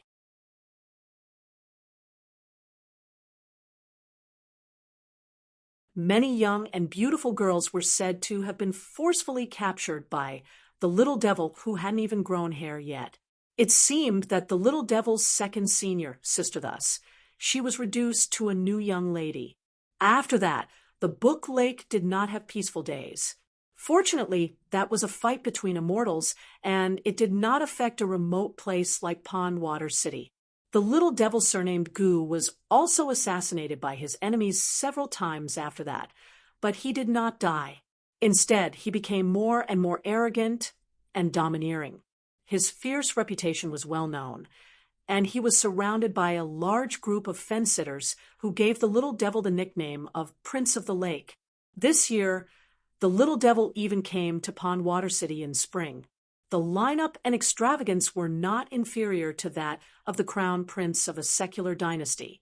The old shopkeeper chatted happily, but the man did not speak much and remained silent. At dusk, the old man sent the man out of the shop, saying that he was welcome to come again, even if he did not buy anything. The middle-aged man nodded. When he got up, he had already put the 3 small items into his sleeve and left with the brocade box under his arm. The old man was a little confused. Why did it seem that when the man left, he was a little dazed? Strange. He was clearly a rich Jianghu person. Why did he have to be like this? The old man did not pursue the matter. He shook his head and walked back to the shop.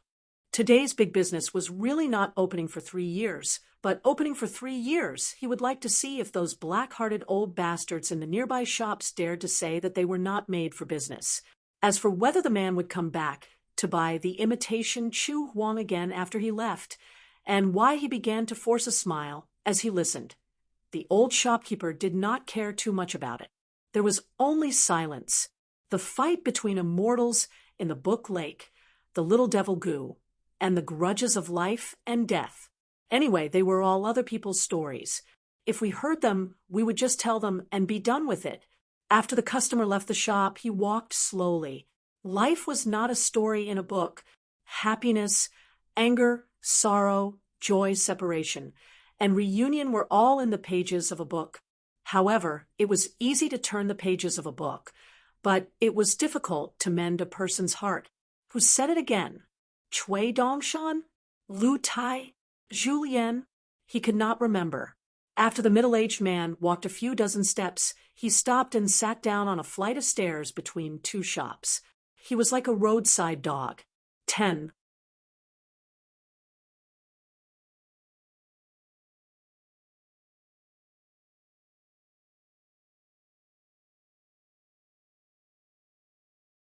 $4.28.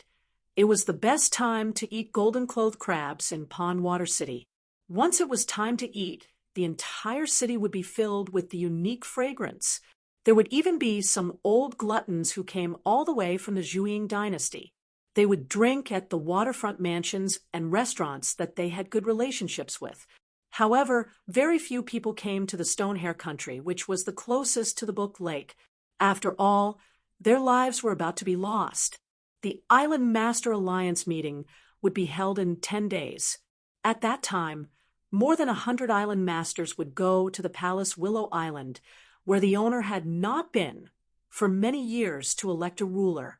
Lu Jimao, the immortal river severing of the Verdant Gorge Island, was naturally the candidate that everyone wanted. However, this was Calligraphy Lake, a place where more than 400 wild cultivators would join forces to kill the nascent soul and golden core sword cultivators as soon as the banquet ended. In the past 2 days, there was news in Pondwater City that Little Devil Goo was coming to the city to eat crabs.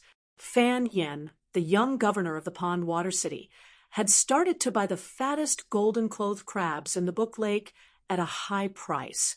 They were the rarest bamboo branch of the golden-clothed crabs.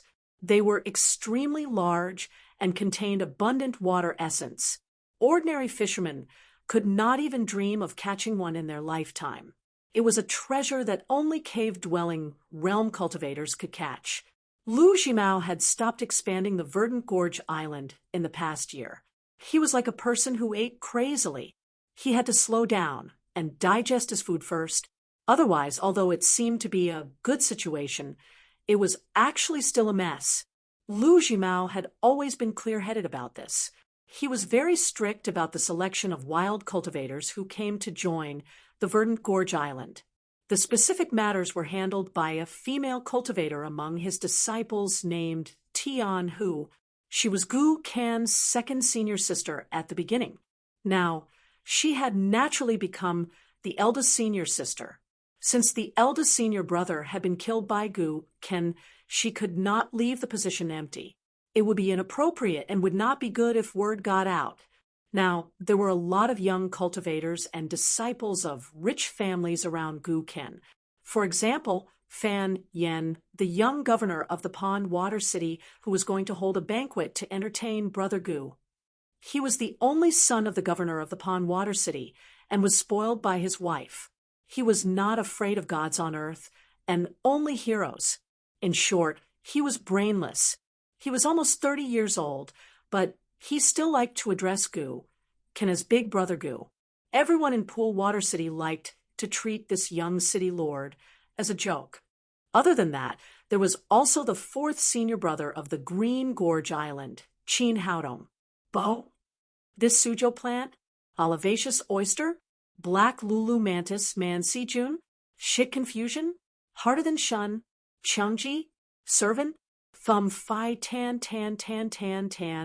May Omega Mountain? There was also the Island Master's junior martial brother, Lu Kaiseng, who was several hundred years older than the Island Master's senior martial brother. Because he was a disciple taken in by an ancestor before he went into seclusion, his seniority was exceptionally high. Huangshao Island was one of the few large islands that could compete with Green Gorge Island before Green Gorge Island was at its peak. Of course, it was definitely not as powerful as Green Gorge Island now. The young master of the Drum Island, Yuan Yuan, was nicknamed Yuan Yuan. His parents were a pair of cultivators from the Drum Island. Both of them were golden core cultivators. The woman's surname was Yuan, while the man's surname was Yuan. Both of them were married into the family. Yuan Yuan's mother was a shrewish and unreasonable person who gave Lu Jimao a headache.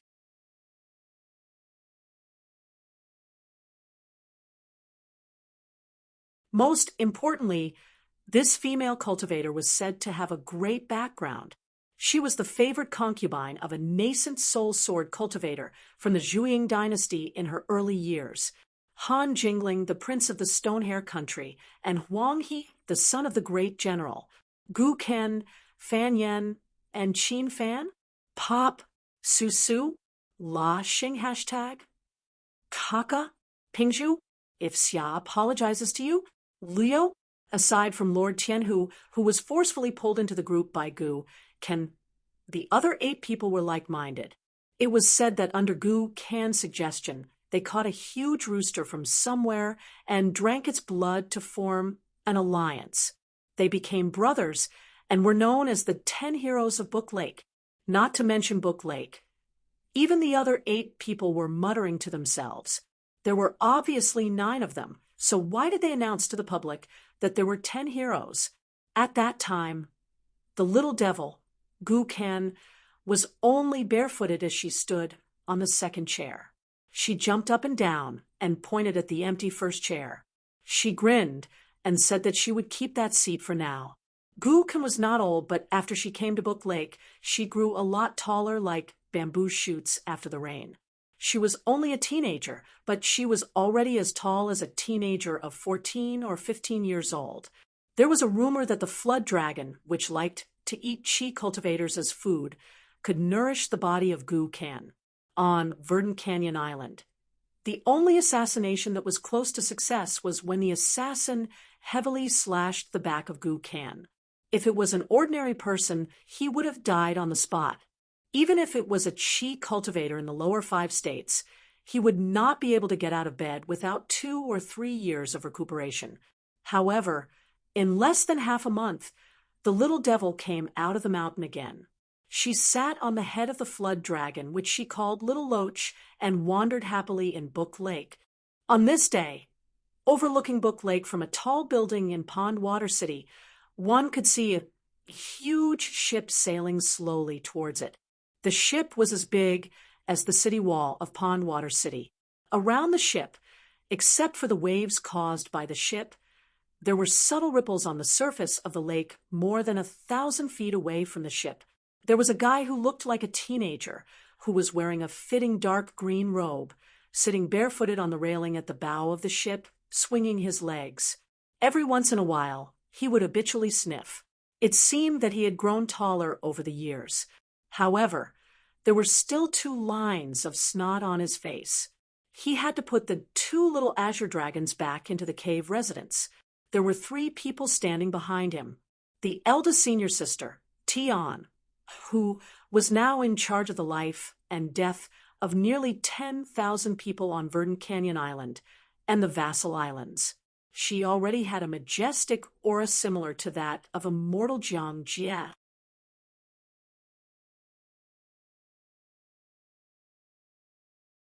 On her left and right stood her 2 junior brothers, Qin Wushuang. After that, there was a row of more than 10 beautiful young ladies with different temperaments. They were just out for a trip and had changed into modest clothes. Under the lake around the ship, it was a little loach that was a few thousand feet long. The ferry on the shore had long since been occupied by the junior city lord of Pondwater City, Fan Yen, and all the unrelated people were expelled. The young island master of Drum Island, Yuan, the young ancestor Lu Kaiseng, who was addressed by a large group of white-haired old cultivators on Yellow Nightmare Island, and the Prince of Stonehair Kingdom, Han Jingling, who had been taking refuge here for half a year, were chatting happily on the shore. The only one missing was Huang He, the son of the great general of Shihao country.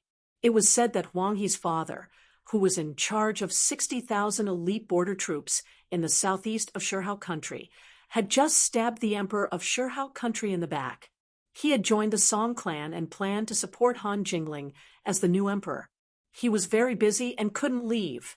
He just sent a secret letter to Pondwater City, asking his brother Han Jingling to wait for good news. The outline of the city wall of Pondwater City was getting clearer. Tion, who walked to the railing and whispered, "Are we really going to change the route into the city and give the assassins a chance?" The youth crossed his arms and grinned. "Do you really think I'm here to eat crabs? I'm going to vomit from eating crabs, and they're so annoying.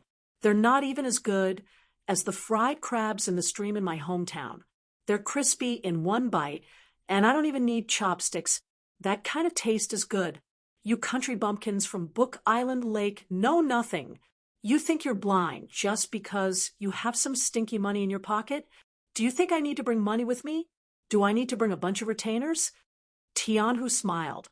"Little junior brother is a dragon among men, and we can't compare to him." The young man leaned back and turned his head.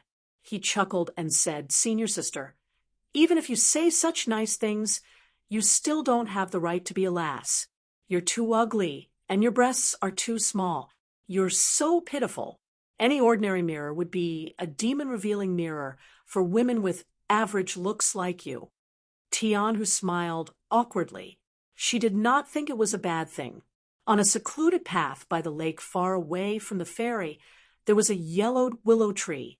A middle-aged man stood beside a willow tree and gazed at the ship in the distance. He took off his wine gourd, lifted it up, and put it down, and lifted it up again, but he did not drink. As the local people of Longquan County became more and more familiar with the so-called immortals on the mountain, some of them learned that not all the doctors in the world could create an ointment that could make people feel no pain and close their eyes peacefully in the midst of unbearable illnesses. In particular, there were people who were constantly recruited into the Dragon Spring Sword sect. Even among the survivors of the felons of the Lu dynasty, there were 2 children who became immortals on the Divine Grace Mountain. The Yang family shop was bustling. The 7 aunts and 8 aunts all brought their children to the medicine shop. They were all racking their brains to look for the immortals. Old Yang, who watched over the backyard, was naturally the most suspicious. As a result, the Yang family shop almost closed down.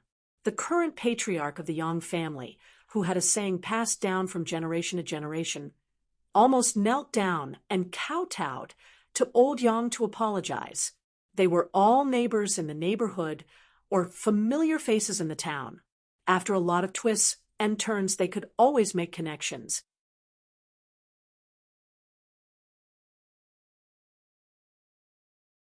The Yang family was not among the 4 major families and 10 major clans in the town. They were just a regular, well-off family. It was not good to ask the workers in the shop to chase them away. Besides, unless they were ruthless, it was impossible to chase them away.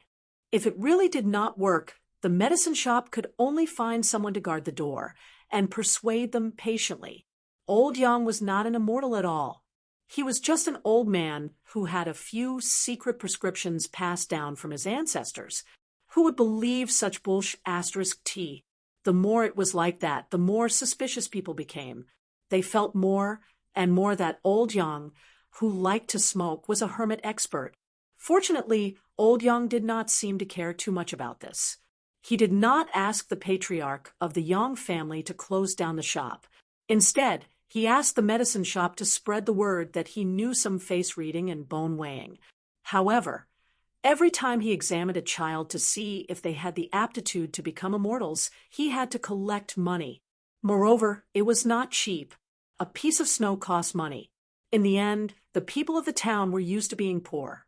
Even if they suddenly had a house with money, they would not be the kind of people who did not treat money as money. Some people sold their pots and pans and iron to save up 1,000 taels of silver. Some people borrowed money from friends who suddenly became rich by selling their ancestral items. Fortunately, many people chose to wait and see. There were not many people who brought money to the medicine shop on the first day. Old Yang said a bunch of immortal words that were shrouded in clouds and mist. However, these were not important. What was important was that old Yang only shook his head and did not take a fancy to anyone. When the number of people who came to the door decreased, the medicine shop began to spread the word that they did not need to pay for the snow. As long as they bought a packet of medicine from the Yang family shop, it would be fine. Everyone was neighbors. So, a piece of snow was indeed expensive. As a result, the number of people who came to the door decreased sharply. The Yang family's medicine shop must have gone crazy thinking about money.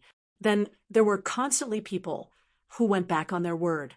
They went to the Yang family's shop to ask for the snow back, making a scene and using all kinds of methods. The shop was abnormally firm on this matter, not yielding an inch, let alone a piece of snow. They could not even think of getting a copper coin back. In this world, was there a reason to return money when both parties were willing to do business? Did they really think that the Yang family shop was doing good deeds? Everyone hit a wall. In the end, suddenly one day, a person who was close to the Yang family shop after getting drunk said that he relied on his connections to get back the immortal money.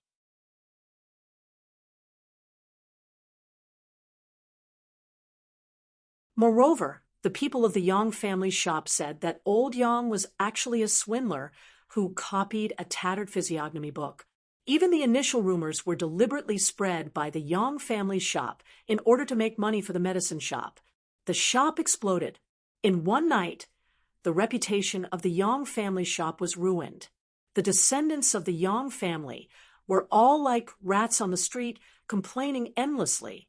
They requested the head of the Yang family to get rid of that old man who dared to act mysterious without any ability to do so. The head of the Yang family talked until his mouth was sore, and it was not easy to appease the family members. After that, the medicine shop was finally peaceful. It was estimated that the medicine shop and old Yang begged to touch people's bones and read their physiognomy, but no one was willing. They were too lazy to care if they did not accept money, unless they were paid. As a result, the medicine shop changed 2 shop assistants. One was a kiln girl from the Dragon Rider Alley, and the other was a child from the Peach Leaf Alley.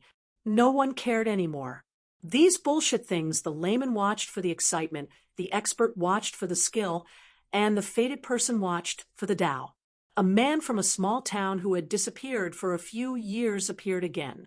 Chung Dafeng, the gatekeeper, had not brought back a wife, nor did he bring back any money from outside the village.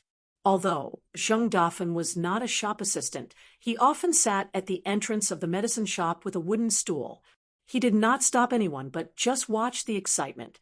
He still had that sloppy look, and his eyes were sneaky. He kept sticking to the breasts and buttocks of the women, which made the women in the small town look down on him. After Zheng Dafen returned to the small town, in addition to this farce, he also saw many people who had become rich by accident.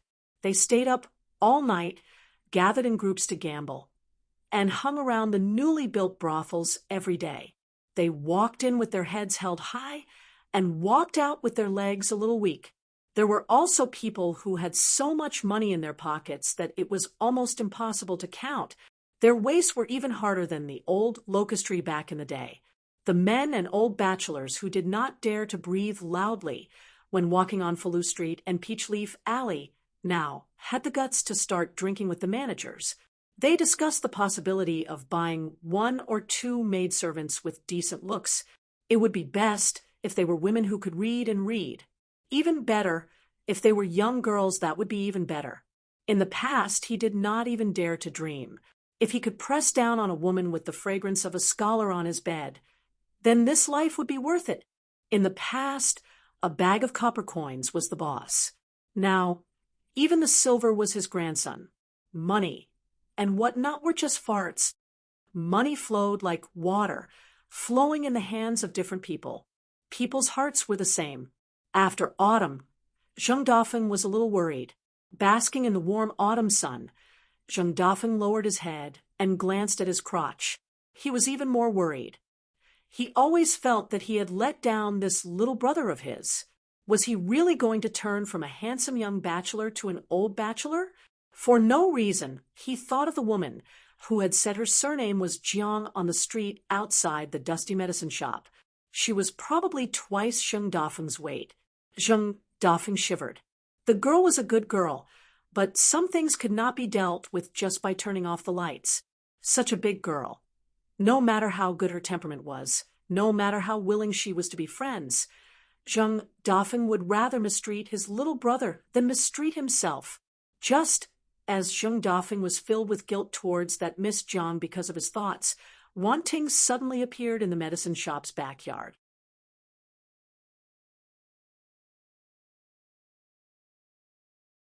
For the first time, old Yang was not smoking tobacco today. He was sunbathing and taking a nap.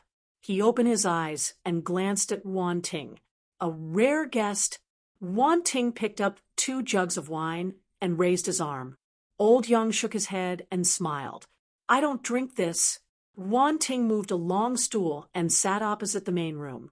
He was separated from Old Yang by a courtyard. Old Yang asked, "It's rare for St. Wan to be uneasy." "Why, are you worried about Wan Xiu?" Wan Ting nodded. Old Yang made a rare joke. "Is it so difficult to accept Qin Pingan as a son-in-law?" Wan Ting drank a mouthful of wine. "Qin Pingan is not bad. Although I am unwilling to accept him as a disciple, it's not that I don't recognize Qin Pingan's character. If Wan Xiu was not Wan Xiu, but an ordinary girl, I would let her be. Perhaps I would often drink with this son-in-law. It wouldn't be bad. Moreover, I don't have to worry about my daughter being wronged. I only have to worry about my daughter being too unreasonable and my son-in-law running away. But my daughter is Xiu Xiu." Old Yang nodded. "Things are too good, but there are also worries. I can understand." Wan Ting drank the wine of worries. After a big mouthful of wine, he wiped his mouth and said gloomily, because the old divine lord had talked about it before, "This time it's Chui? I can guess the general plan, but I can't guess how sinister it is, how it's interlocking and meticulous. This is not my strong point, and I can't be bothered to think about it. But when it comes to cultivation, the most taboo is to drag things out. If my Xiu gets stuck in deeper, something will happen sooner or later. So I let Xiu go to book Slip Lake this time." Old Yang said, "You're willing to throw the peach? Such a smart person will definitely return the plum. Don't worry, she will do things beautifully and flawlessly. At least it won't backfire. At this point, old Yang smiled slightly, as if he had thought of something, returning a plum for a peach, substituting a plum for a peach. It's all a bit chewy. As for whether it tastes like Chinese gold thread or sugar water, it depends on the person. Wan Ting also didn't bother himself with this kind of riddle, let alone him, perhaps other than Qi Jingchun. All the people from the three sects overseeing Dragon Pearl Paradise wouldn't be able to guess what this old divine lord was thinking, scheming, and seeking. Wan Ting had never engaged in pointless competition. He had plenty of time, and he was already busy enough with forging iron and swords. He also had to worry about Xiu's future. Where would he have the leisure time to play games with others? Old Yang was just speaking casually. He returned to the main topic. You wanted to settle things, so you used Guken from Mud Bottle Alley, and then used that embroidered tiger's unknown scheme to create a rift between Wan Xiu and Qin Pingan.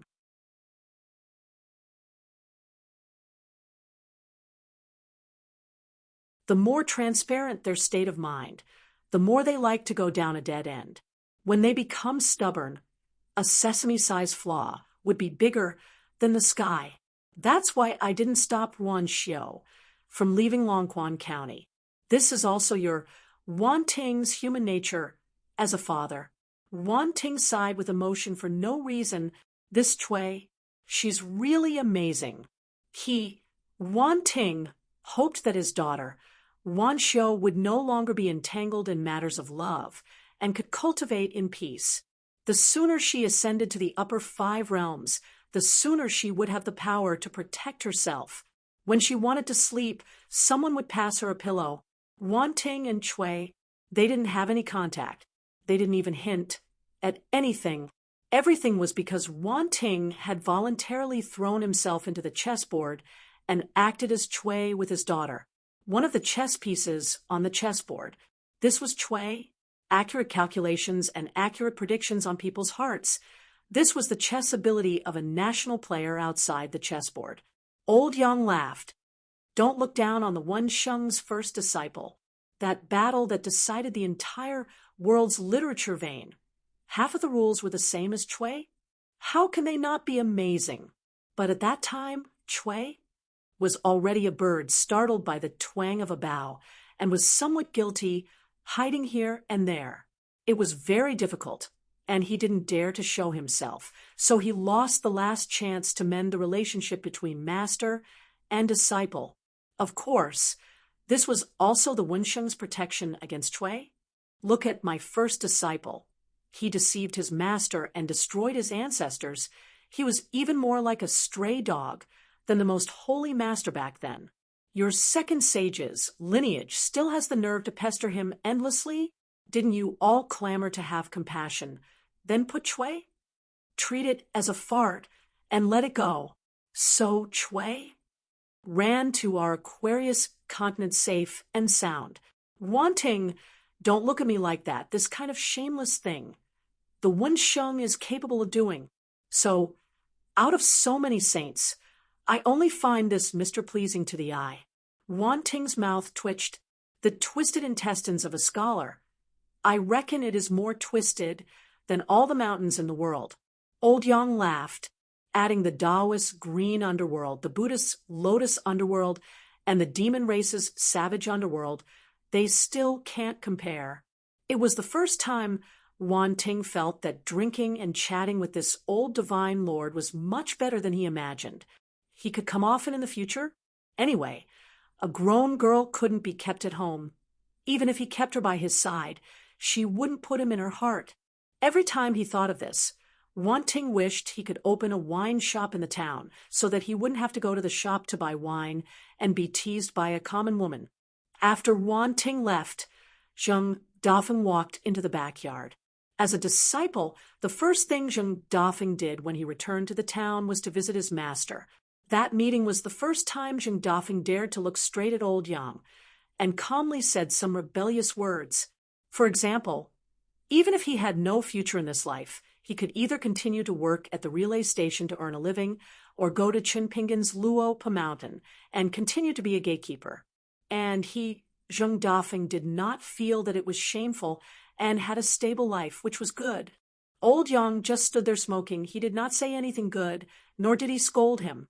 After Zheng Dafeng finished speaking, he left the backyard of the medicine shop, although he still felt a little guilty, but he had never felt so relaxed before. He then felt that it was laughable. In the past, he was still a martial artist of the 8th realm and did not dare to speak to his master like that. Every time he spoke, his master would never say more than 10 words.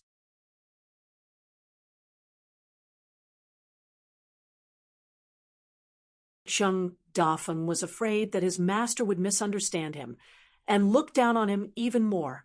But after thinking about it, Zheng Dafeng felt that this was a good thing, staying in the town and coming to the medicine shop every few days to find the old man, who cared if the old man found him annoying. Zheng Dafeng entered the backyard, sat on a bench, and did not say anything. He planned to sit with his master for a while, and then leave. Although he had a lot to say, Zheng Dafeng knew his master's temper very well. Once he made a decision, not just him, Li Er, or anyone else in the world could change his master's mind. Old Yang smoked his pipe, blew out a smoke ring, and said slowly, "When you returned home, didn't you bring a pipe? Why did you throw it away? Can't you see it?" Zheng Dafeng was struck by lightning. The first thing he did was to count with his fingers and said in surprise, "Master, you said 22 words in one go today." Old Yang asked, "A disciple who does not even dare to look straight at his master is worthy of being called a master. How many words can you say? Back then, was you worthy?" Zheng Dafeng sat up straight. "I've disappointed you, master." Old Yang's following words were as harsh as ever. "Without hope, how can you be disappointed?" 8 words. This was the most normal conversation between master and disciple before Zheng Dafeng left home. Zheng Dafeng did not feel wronged and was rather happy. With these 8 words, his master had already said 30 words today.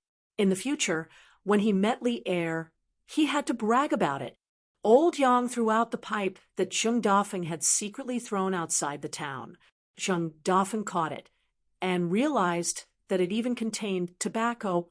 Old Yang said, "I only have one question for you. Is anyone else worthy of being treated like this? Is this a scheme?" Zheng Dafeng sighed, and with a twirl of his fingers, he lit the tobacco. He still had the ability to do this. Old Yang said, if Chinpingan's natal porcelain had not been broken, he would have the aptitude of an earth immortal. It was neither good nor bad, just not outstanding. Now, Chinpingan's heart has been broken, and his future as a Qi refinement warrior has been cut off. He can still walk the path of martial arts. At the very least, he will be completely disheartened. What's wrong with being a rich man in Luopa Mountain who has lost his soul, but leads a stable life? The master and disciple were both smoking when Zheng Dafeng suddenly said, "This is not good." Old Yang sneered. "Oh." Zheng Dafeng raised his head, mustered up his courage, and said, "He is Chinpingan." Old Yang knocked the tobacco pipe on the stairs and said casually, "The real reason why Chinpingan was chosen was because of Qi Jingchuan's words, which persuaded that existence to choose to gamble.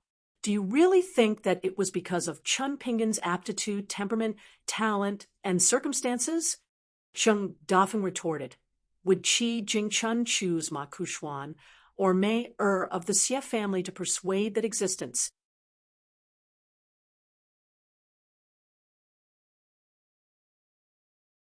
I think that even Qi Jingchun would be too embarrassed to say that.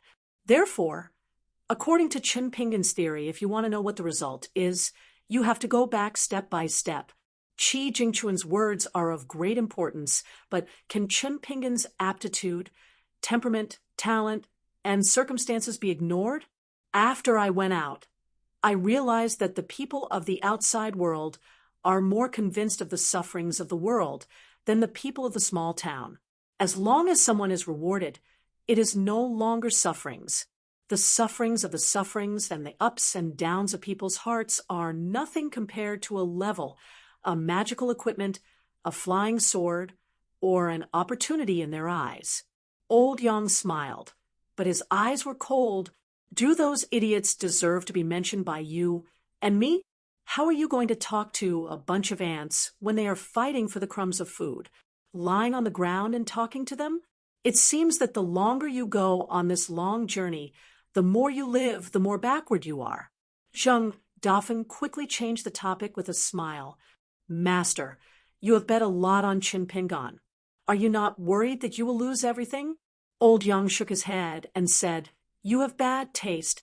Don't complain that you made a loss in your business. Zheng Dafeng sighed. He had already done everything he could. If he continued to nag for Qin Pingan, it would probably backfire. Old Yang glanced at the hunchbacked man who was in a daze and said, Chui, the things you have asked for and the knowledge you have secretly learned have given me some good things that have benefited me greatly. In the past, I have racked my brains and thought for more than 9,000 years, but still could not find the crux of the problem. I have thought a lot, but the results have been minimal. I have gained a lot from our 2 conversations. I have to return this extra gain to Chui. So even if I lost everything I bet on Qin Pingan, it still does not matter much. Zheng Dafeng asked, Master, I am very curious. Among the many disciples you have taken, is there anyone who makes you especially happy or sad? For example, senior apprentice brother Lier has the potential to reach the divine arrival of the 10 realms. Will Master be satisfied? Old Yang shook his head and said, No. Zheng Dafeng pointed at himself and giggled. What about me? I am already so miserable, but I am not sad at all. Old Yang could only laugh mockingly. Zheng Dafeng's eyes were sad. Master, although I have long been prepared when I really know the answer, I am still a little sad. Old Yang could not be bothered to talk nonsense with this disciple. He suddenly said, in order to live, and in order to live a better life, you have to compete with the world. Children are ignorant. Young people are hot-blooded. Ignorant people are brave. Chivalrous people in the Jianghu, scholars are spirited, generals are loyal, and ambitious people gamble. This can go forward with a clear conscience, but some people just have to twist themselves. How can you untie the knot that you have twisted yourself into? It is difficult for people who cultivate the Tao today to cultivate their hearts. This is also why we set up a restriction for them back then. It is why they are inferior to ants. But at that time, we did not expect that this kind of useless thing would become Chui. As for the so-called sparks, forget it. Let's just talk about the sloppiness of a person's heart. It is like someone who is climbing a mountain and wearing wet clothes. Even if it doesn't delay the journey, it will only become heavier and heavier. In the end, how to wring it dry and feel refreshed so that they can continue climbing the mountain is a great skill. However, no one thought that this group of ants could really climb to the top of the mountain. Of course, they might have thought of it, but for the sake of immortality, they didn't care.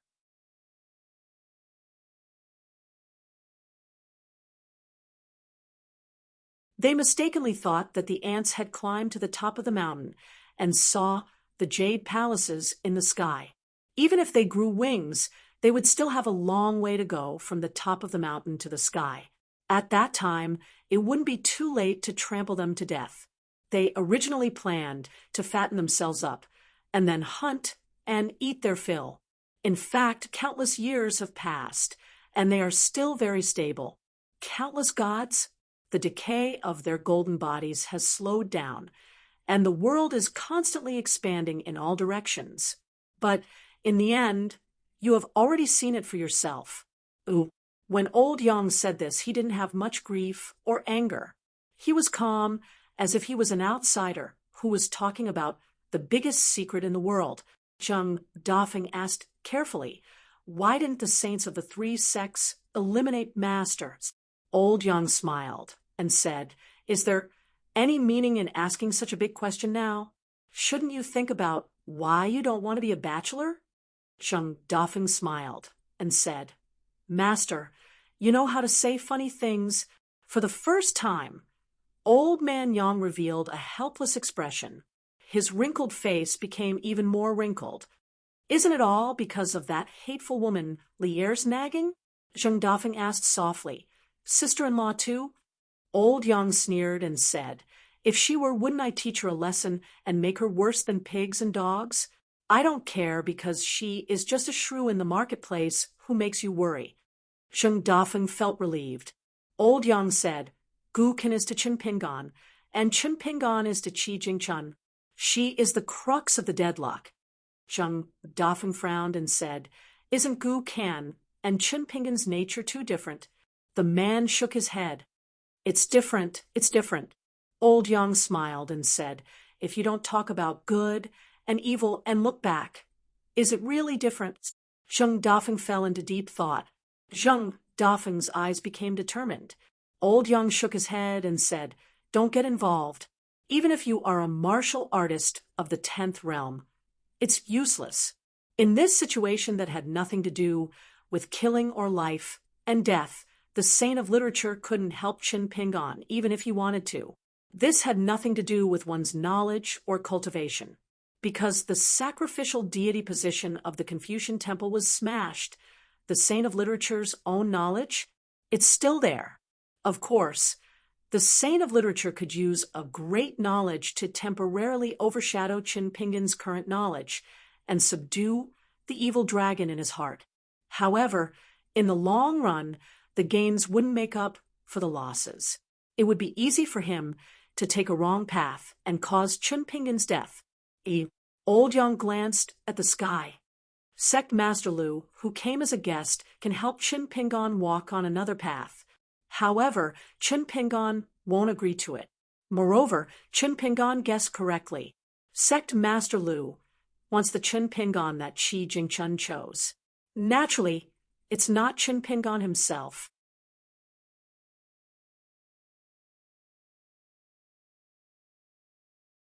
Therefore, once his mind is unstable, he will be lured to the Baek Okekyung building. If it's better, he will become a puppet. It's not impossible for him to become an 11th realm or 12th realm cultivator. However, if it's worse, he probably won't be able to escape from Sect Master Lu's control for the rest of his life. Zheng Dafeng grunted in agreement. This is like a man. The more uncomfortable he is with a woman he can't get, the more beautiful she looks. Even if he gets her, it's nothing much. Old Yang said for no reason, there are many brothels in town now. Zheng Dafeng's face turned red. Master, I'm just talking nonsense. I'm not that kind of person. Old Yang asked a question that seemed to be completely unrelated to the main topic. What do the 4 plaques of the Crab Square that are hung in town by the 3 schools and 1 school say? Zheng Dafeng answered. Confucianisms do not pass on responsibility. Taoisms hope to speak naturally. Buddhisms do not seek external help, and the militaries fight with vigor. Old Yang smiled and said, think about it carefully. Zheng Dafeng thought for a moment. Do not pass on responsibility is one of the key problems that caused Qin Pingan to be trapped in this situation. Old Yang smiled. Taoism's solitary pursuit of the great Tao and harmony with heaven and earth. Isn't it beautiful? That's why I said that Sect Master Lu's Tao can save Qin Pingan for a lifetime. He doesn't even care about the human world. So why would he care about the life and death of a kid from Mud Bottle Alley? When Sheng scolded that Sect Master Lu for being ignorant of heaven and earth, in my opinion, that's not the case. Sect Master Lu, who was seeking Tao on the land of the vast world in the early days, might have been like that. However, when he sailed out to sea, he began to change. He truly began to forget his form and was incomparably compatible with and close to the Tao of the Tao ancestor. That's why he became the favorite disciple of the Tao ancestor. As for the Buddhist Dharma derived from the Buddhist language, it seems to be a Dharma that Qin Pingan has a chance of breaking out of the situation. Cui, he must have thought of it and already had a countermeasure. As for Qi Chong and bullfighting, Zheng Dafeng lowered his voice. What about her? Old Yang said expressionlessly. Her? She doesn't care at all. Maybe she can't wait for Qin Pingan to be more straightforward. As long as Chin Pingon doesn't die, it's fine. Even if he goes to an extreme, she'll be happy to see it happen. Zheng Dafeng scratched his head. In the end, Chun Pingon is definitely doomed. Old Yang smiled. When the time comes, you'll guard the mountain gate of a rich man guarding a mountain and freeload off his food and drink. Isn't that great? Chung Dafeng suddenly raised his head and stared at the old man. Master deliberately wants the evil dragon in Chen Pingon's heart to rise up and use it to temper his sword heart. He no longer talks about those restraining benevolence, righteousness, and morality. He wants Chin Pingon to only feel that the world is big and that the sword in his hand is the only reason. He wants to help that existence throw away the scabbard that is Chin Pingon from before, right? Old Yang smiled. To be able to think of this step. It seems that you've made some progress, Zheng Dafeng said in a trembling voice. This is her request. Old Yang shook his head, showing a touch of emotion and nostalgia. He murmured, "Why would she care about this? She doesn't care about it. It's her." Zheng Dafeng blushed. Poor, really poor. He thought of the young man sitting on the bench under the eaves in the dusty medicine shop, eating melon seeds and smiling at the people in the yard. He always felt that after suffering such an unexpected disaster, that young man should be able to enjoy a few days of comfort and contentment.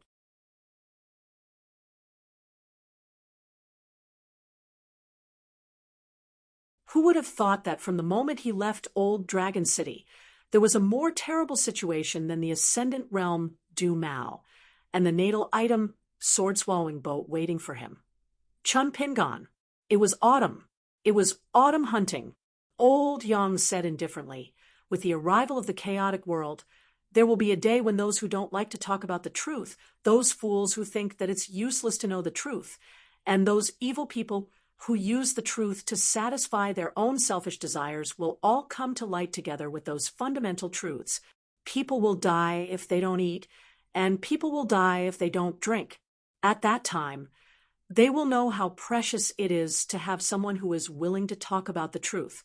Fortunately, people have bad memories. After suffering the pain, they will soon forget it. The world goes back and forth like this. It's been 10,000 years, and it's still not better. Zheng Dafeng said in a trembling voice. Better? How is it better? Old Yang smiled. Am I a human? Zheng Dafeng was speechless. Old Yang asked again, Are you a human? Zheng Dafeng was still silent. Zheng Dafeng finally left the shop and walked through Mud Bottle Alley.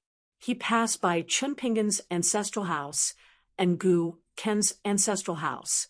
Old Yang was alone in the yard, smoking. 10,000 years ago, the divine brilliance in the sky was mighty, and the stars were bright. The insignificant human nature of the human world was just a spark. How could it win? Chui gave the answer.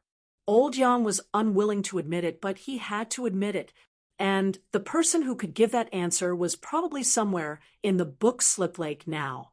On the top floor of a tall building with a wide view in Poolwater City, the door opened.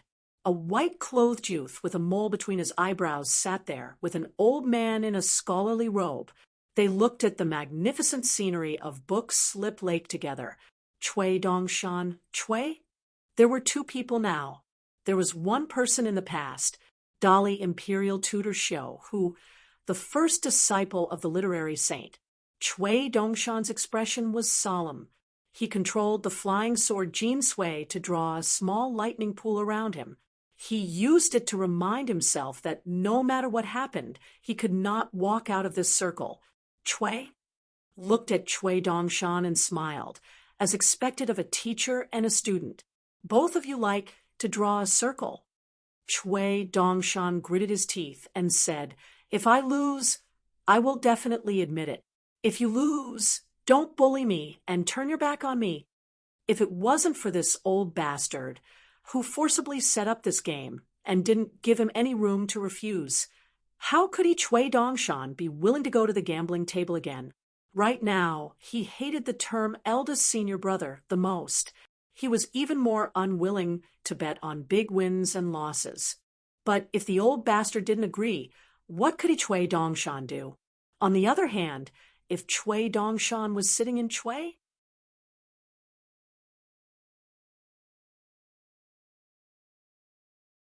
he felt that he would do the same in Chui Dongshan's position. How could he not understand himself? This time, he, Chui Dongshan, and Chui? It was very simple. They had to distinguish the primary and secondary. That was all. It didn't involve life and death.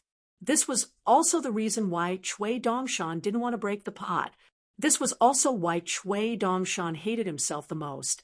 A person would know where his bottom line was better than any outsider. If Chui lost from now on, he would allow Chui? In the Great Sui Kingdom, it was similar to ceding territory and proclaiming himself king. Not only Chui, but the entire Song clan would bet on Chun Pingan. Chun Pingan was worth this price. Chui? The last time they met, he said with a smile, even I thought it was a dead end. Chun Pingan was able to break it. Naturally, he deserves my admiration. Such an existence can't be casually killed. Then, the other extreme, try your best to rope him in. What's so shameful about this? If Chui Dongshan lost, he would have to leave the mountain and leave Cliff Academy to help Chui, devise strategies to take down the Zhuang dynasty, and after bypassing Lakeview Academy, dispatch the Dali cavalry, or to the south of Dali and the north of Lakeview Academy, suppress all sides, quickly digest half of the Aquarius Continent's foundation, and become the internal strength that truly belonged to Dali. Chui Dongshan would have to obediently return to the path of merit and become Chui, the first disciple of the School of Merit.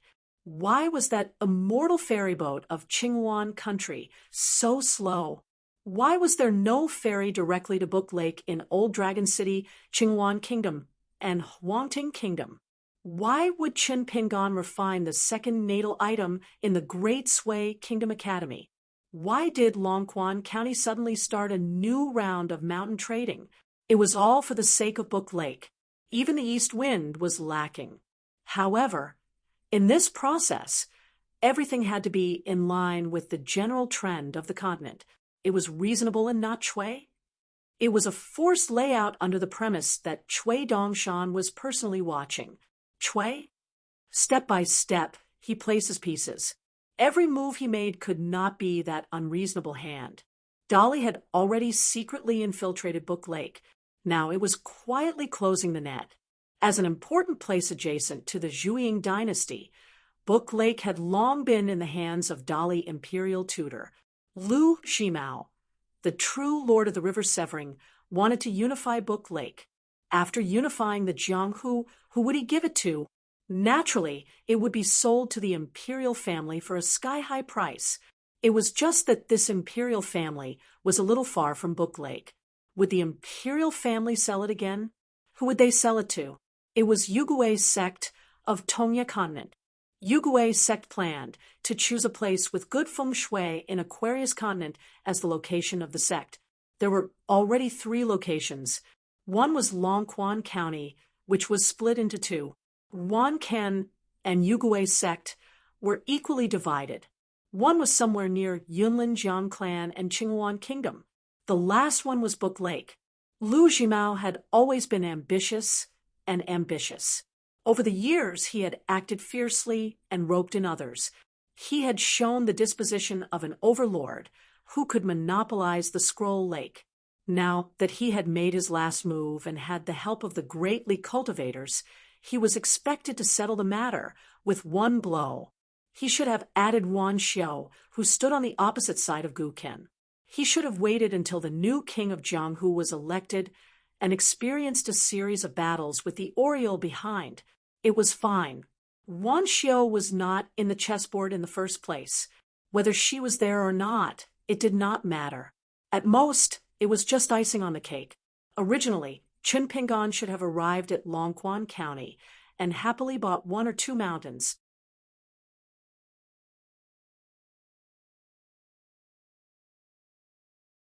He would practice his fist techniques in the bamboo house of Luopa Mountain and chat with the 2 little fellows happily. Then he would suddenly hear the grievous news from Book Lake. A huge battle had started at Book Lake, and the young Kin was deeply involved in it. Furthermore, he had exerted a considerable amount of influence.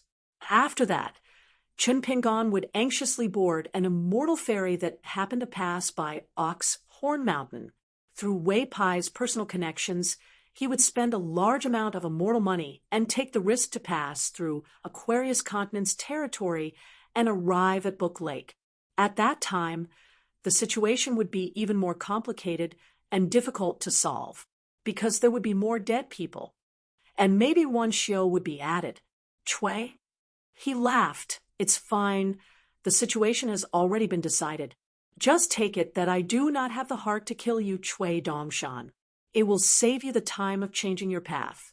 It will take too long and delay the direction of Aquarius Continent. Chui? He shifted his gaze and looked at a small road beside the lake. With a smile on his face, he said slowly, You Chun Pingon have always been upright. You are willing to be reasonable in everything. Don't tell me you want to become a Buddhist? Then I'll leave it to you. The reason you believe in, there is no difference between close and distant. Then, when the person you care about the most, the person closest to you, commits a huge mistake, but that person seems to have his own reasons. At that time, what will you Chun Pingon do? The reason that you Chun Pingon have always insisted on, will it still be useful? I am very curious, and I am looking forward to it. Or should I go to those messy writings of scholars or the so-called warnings and find a few reasons that I want? Chui? He squinted his eyes. You and I can wait and see. Chui Dongshan sneered. What a good saying. A gentleman can be bullied. Chui? He continued to speak. In the past, during the test in the small town, to Chun Pingon, there were many temptations, and it was not pure enough. That was why we lost so badly. At the end of the day, I still underestimated a youth from a shabby alley. Since he was able to be chosen by Qi Jingchun, we should have been more cautious. Therefore, in this current test, we only need to ask the heart. Chui Dongshan was not actually Chui. He was kept in the dark and was schemed against by that old bastard behind his back. In fact, every step, Chui would tell Chui Dongshan clearly and straightforwardly. The more it was like this, the more Chui Dongshan felt that he was waiting for death. Therefore, when Chun Pingon, the picture scroll, and the other 3 people arrived at Qing Wan country, Chui Dongshan finally could not sit still. He could not watch himself become the vassal of that old bastard. That was why he suddenly appeared in that quiet and peaceful little village. After that, until Chun Pingon arrived at Cliff Academy.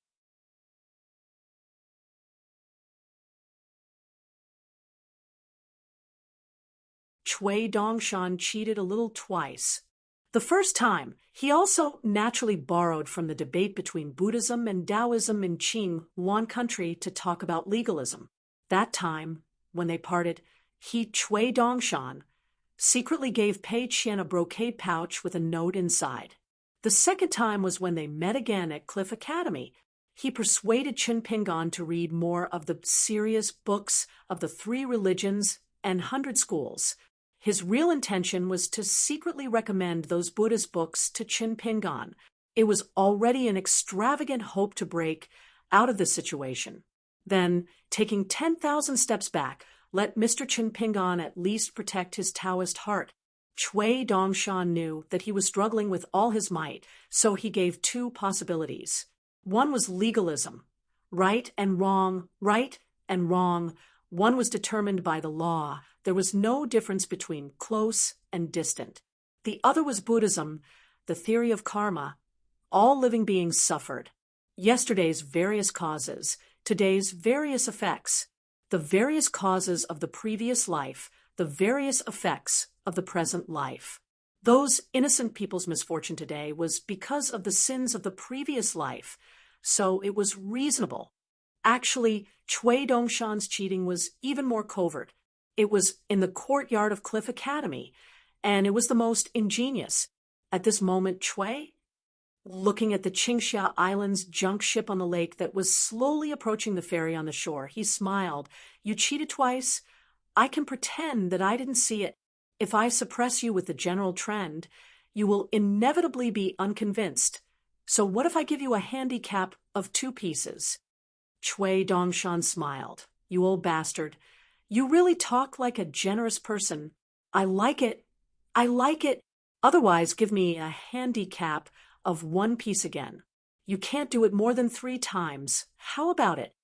Cui? Looking at the junk ship, didn't I already give you a handicap? I'm just afraid that you will be embarrassed if I say it out loud. Cui Dongshan's face was ugly. Cui? He said to himself, in the courtyard of Donghua Mountain, you deliberately seduced the 2 naughty and lively children and wantonly painted on your fairy paintings. Then you deliberately scared Pei Qian with a skeleton painting and deliberately overdid it. And then you really provoked Chun Pingan's beating and scolding. Chun Pingan's performance must have made you very happy, right? Because he had come so far, but he didn't stick too much to the rigid principles in the book. He knew that a gentleman's bending and stretching were indispensable, and he also knew what, when in Rome, do as the Romans do meant.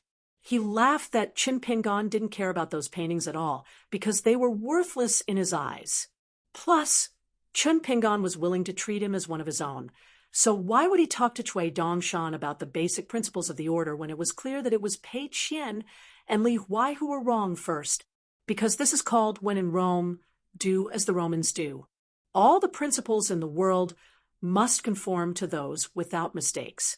Your intention is nothing more than to let Qin Pingan think carefully about why Gu Kan was in this book lake, and how she became a little devil who killed innocent people. Is it possible? Is it because the world is like this, and Gu Kan didn't make so many mistakes? Cui Dongshan's face was solemn. Cui? He said with a smile, but is it really useful? Do you really think that your move is very clever? You are wrong. Your move was clever for the boy in Clay Bottle Alley, but now it is just adding fuel to the fire for Qin Pingan, who is a ballast in his heart. It will only make him think deeper, and in the end, he will be more at a loss. Cui Dongshan, up to now, haven't you seen the really interesting part of my move? Cui? His expression was calm, and he didn't turn to look at Cui Dongshan, nor did he put on an aggressive posture.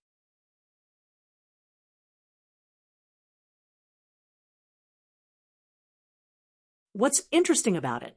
It's in the 2 words, when in Rome, do as the Romans do. It's dispensable, and the principles can be talked about, but not talked about. Between the principles of law, the law of a place, and the principles of oneself can be mixed up. Book Lake is a lawless place. The secular laws don't work, and the principles of the sages don't work either. Even the rules set among the islands in Book Lake don't work. Here, the big fish eat the small fish, and the small fish eat the shrimps. People eat people, and people don't treat people as people. Everything depends on the fist. Almost everyone is involved in the killing, and no one is an exception. These can be the justifications for Qin Pingan to take a step back for peace of mind. These are the leeway that I deliberately gave Qin Pingan. I gave him countless choices. The main road and the fork in the road are all under his feet, and no one can stop him. In this way, I can let him experience it firsthand. It seems that there is really no such thing as righteousness in the world. I want Qin Pingan to have no choice but to deny himself for Gu Kan and accept the bastard theories of the world that only have one's position, and that there is no right or wrong. Cui? He smiled and said, when a reasonable person meets a world that believes in the fist and only talks about reason, then this good person will be badly battered and bound by his own hands and feet. I'd like to see how you, Qin Pingan, will talk about disappointment and hope in the end. Cui Dongshan smiled bitterly. It's wonderful. It's really wonderful. Cui? After that, he spoke tirelessly. Every sentence was like a knife stabbing into Cui Dongshan's heart. Qin Pingan, thinks that Gu Ken's mother saved your life because of the bowl of gratitude she gave you back then. Your affection for Gu Ken is no less than Lu Xianyang's. You treat Gu Ken as your own younger brother. In fact, you were the one who personally gave that loach to Gu Ken back then. Since you, Chui Dongshan, secretly used the principles of Buddhism to save Qin Pingan, can you really save him? Didn't Qin Pingan believe in the memorial arch? Don't ask for help from outsiders? The karma of those who died in vain can be explained, but once you escape from Zen and want to give yourself a place of peace of mind outside the principles of Confucianism, the problem arises again. Do you want to obtain the earliest karma related to you? Can you see it? If Qin Pingan pretends not to see it, it's fine, because Qin Pingan has already lost the pure heart that Qi Jingchun cherishes the most. The victor between the two of us has already been decided. If Qin Pingan really can't see it, it's fine. I will find someone to remind him. Chui? In the end, he came to a conclusion. His tone was normal and did not seem too happy. This time, no one can save him. Qin Pingan himself can't either. Chui Dongshan sat at the side and did not say a word.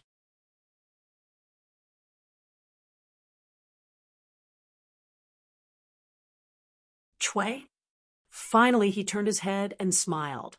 A young man should have vitality. Why are you more lethargic than me now? Chui Dongshan closed his eyes. His face was covered in tears. He whispered softly, I hope that Mr. State of Mind will be like spring all year round, like spring all year round. The ship by the lake had already docked. The middle-aged man with the surname Chen stood under the willow tree, with withered yellow leaves in the distance. In the end, he did not drink. After putting the wine pot back on his waist, he hesitated. He was 17 years old this year. Chui stood up, stretched out a hand, and said with a smile, Please enter the trap.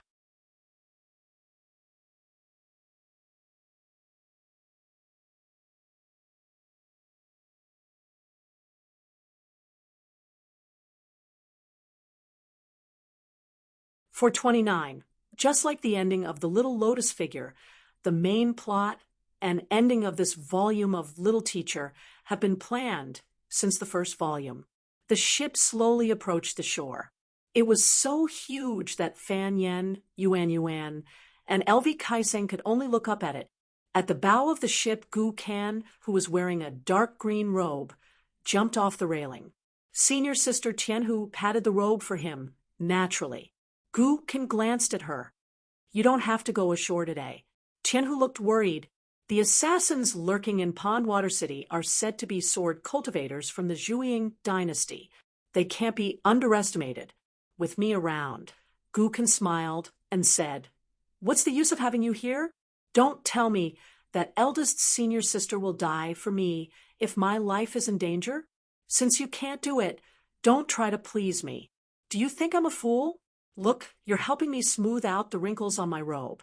It's within your power, and you're willing to do it. As for me, I enjoy it. Isn't it great? Tianhu's eyes dimmed. She didn't insist anymore. Qinju and Chaozhe looked at each other and smiled.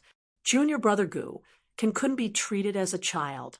Their master, perfected cultivator Lu Jimao, once joked at a celebration party that Gu Kan was the only one who had inherited his legacy. Lu Jimao looked around at the people in the hall and said that the future island master of Verdant Canyon Island would only be Gu Kan. No one could compete for it.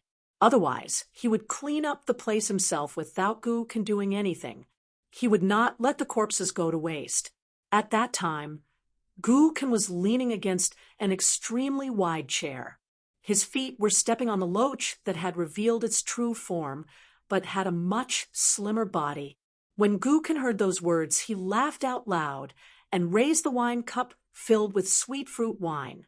Master, have some wine, have some wine. In the end, only Gu Kan, his two senior martial brothers, Qinju and Chaozhe, and two young ladies with hedges covering their faces were left behind. Their figures were graceful and alluring. The young city governor of Poolwater City, Fan Yen, was a good-looking but useless person. He was tall and had a dignified appearance. He quickly walked over to welcome Gu Ken and the others. He bowed and cupped his fists as he said with a flattering smile, "Big brother Gu, didn't you find it troublesome to eat crabs last time? This time, I've put in a lot of effort and specially picked one for Big brother Gu. Speaking of this," Fan Yen had a playful smile on his face and made a gesture of drawing a semicircle in front of his chest with both hands. "For such a young lady, let's make it clear in advance. If Brother Gu doesn't like her, she can only help you pick the crab meat. But if you like her and want to bring her back to Verdant Canyon Island as a maid, you have to give me credit. Brother Gu, you don't know how much effort and money I spent to bring her from Stonehair Kingdom to Pool City." Gu Ken said with a smile. "Could it be that this woman who had the opportunity to get close to me has actually been replaced by an enemy who deliberately wanted to assassinate me?" Fan Yen was dumbfounded. "Then what should I do? I spent so much money, but it's all for naught?" Yuan, who had been reincarnated into a good family, laughed gloatingly.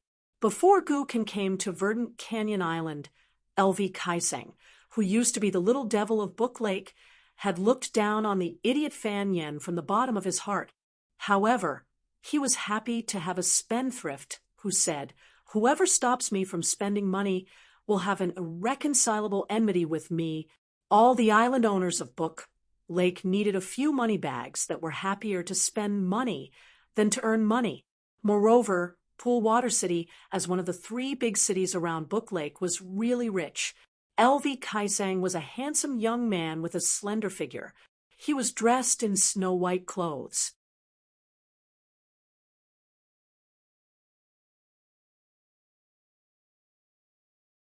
Huang He once joked that LV Kaisang was more than enough to be Gu Kan's prostitute with some rouge, but he had to carry 2 big steamed buns in his arms.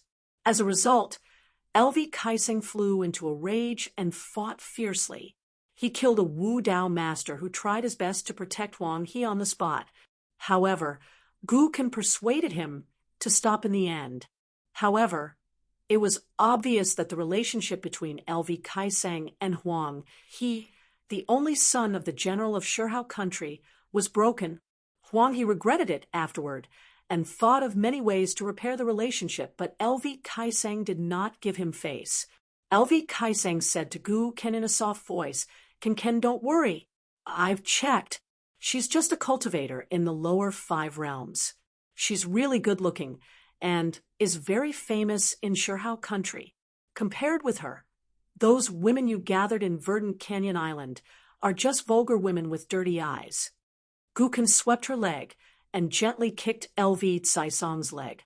She scolded with a smile. "Are you out of your mind? Why did you do that? You've ruined my surprise." LV Kaiseng rolled her eyes at Gu Ken. She looked a little charming, which made Qinju and Chao feel strange, but they did not dare to show it.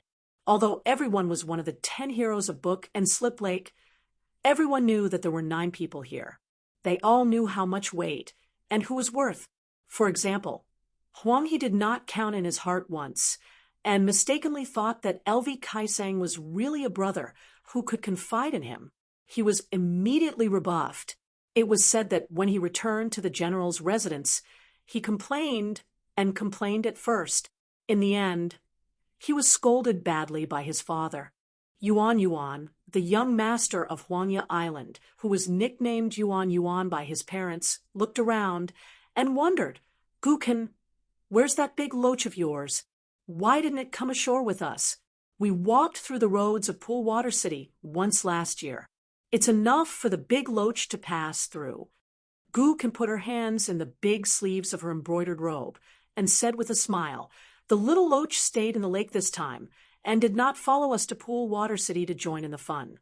It has to walk more and drink more water recently because it ate too many chi refinement warriors last year. It also directly swallowed the essence of water that the 2 big islands had accumulated for hundreds of years.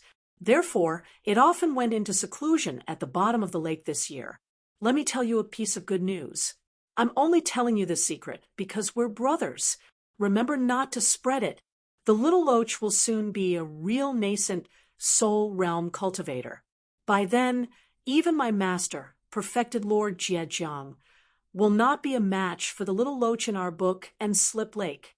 Yes, maybe only that old guy from Gong Lu Island who has been away for many years is qualified to fight with the little loach.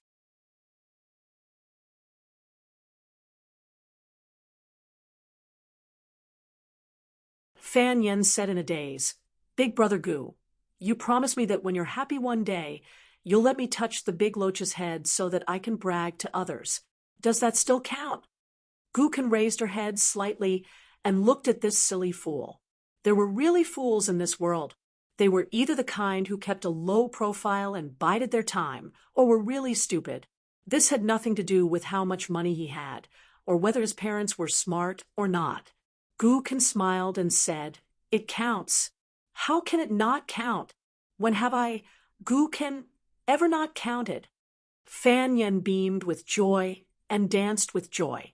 In the end, he was kicked in the crotch by Gukin. What a waste of being so big and so small. Fan Yen bent over in pain and covered his crotch. He was still not angry and begged, Big Brother Gu, don't be like this. My parents are easy to talk to, but when it comes to carrying on the family line, they don't allow me to mess around.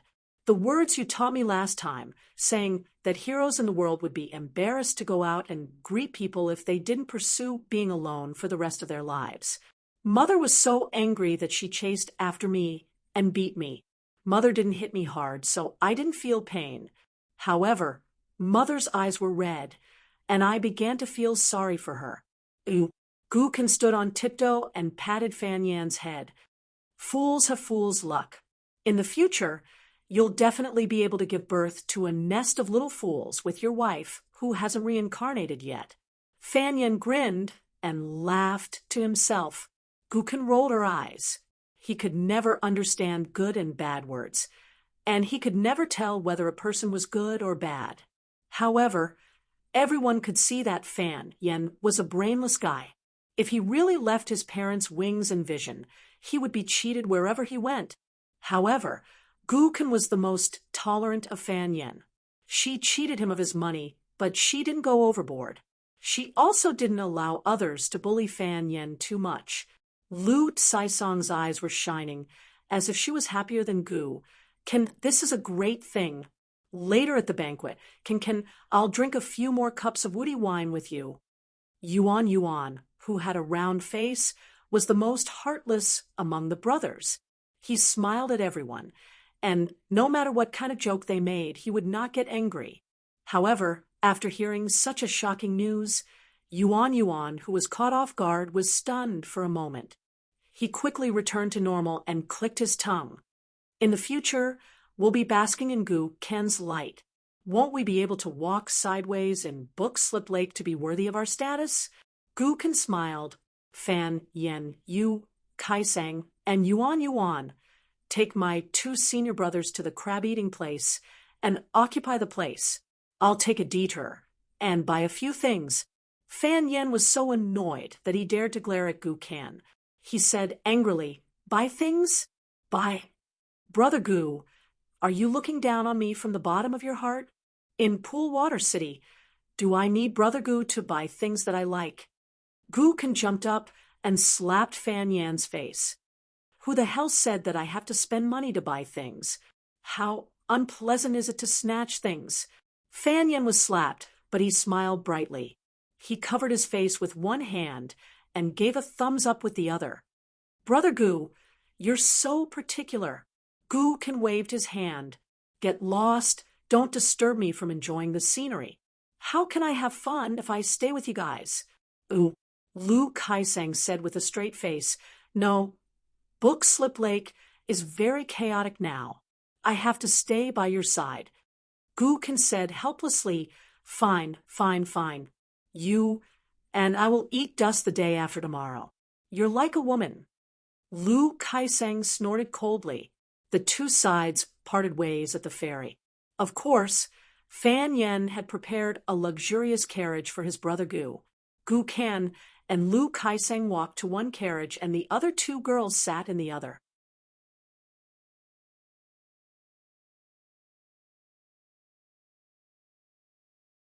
In the eyes of the tens of thousands of cultivators in Book Slip Lake, the only thing Gu Ken and Lu Kaiseng had in common was that both of them had a good master, but the two of them had a good relationship. Gu Ken still had his hands in his sleeves. He suddenly hit Lu Kaiseng with his elbow and said in a low voice, "If you go to my hometown and happen to have no cultivation, I dare say that when you walk in the alley, you will definitely be chased by those lecherous bachelors who happen to pass by and touch you. At that time, you will cry and run to my door, knocking hard on the door, saying, 'Gu Ken, it's not good. There are men who want to take off my clothes.' Ha ha, I'm so happy just thinking about it. But do you know what's even more fun? After those bastards take off your pants, they will curse you and say that you have a penis. Do you know what's the most fun? It's when they grit their teeth and make up their minds to flip you over and do you on the spot. Ouch. I can't. My stomach hurts." Gu Ken walked with his head down and waist bent, laughing. Lu Caisong's face was cold. "Disgusting." The two of them sat in the carriage one after another. Lu Kaiseng asked softly, "Why did you change into this outfit? I thought you didn't like to dress so fancy before?" Gu Ken closed his eyes and didn't say anything. Lu Kaiseng hesitated for a moment. Yuan is a very shrewd person. His mother is related to a nascent soul sword cultivator in Zhuang dynasty. Many people in Book Slip Lake think that Huang Xiaolong is deliberately scaring people, but my master said that this matter is absolutely true. Yuan's mother's earliest identity is that powerful sword cultivator's favorite concubine. Although there is no way to give her a status, the relationship is definitely still there. You must be careful. Once you kill Yuan, who has evil intentions, it means that you will be targeted by a nascent soul sword cultivator. Gu Ken didn't open his eyes, but the corners of his mouth curled up.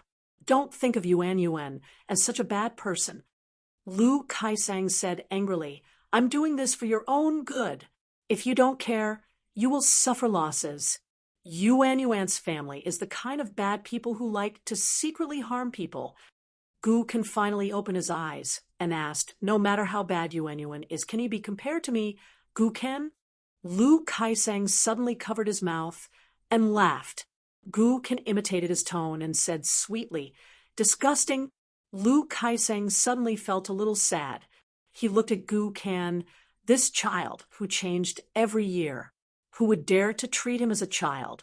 Even his master, one of the few old cultivators who could make perfected cultivator Jie Jiang afraid, said that Gu Ken was a freak, unless he suddenly died one day and accidentally fulfilled the Bullsh *T saying that those who commit evil are doomed to destruction. Once he gathered the general forces that had little to do with Verdant Canyon Island.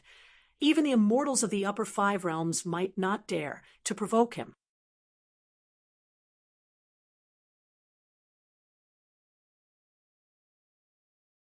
Lu Kaiseng asked softly, "Gu Ken, when will you open your heart to me?" Gu Ken pulled out a hand from the big sleeve of his embroidered robe and lifted the curtain. He said casually, "Don't even think about it, Lu Kaiseng. There are only two people in the world who can make me open my heart to them. It will be like this for the rest of my life.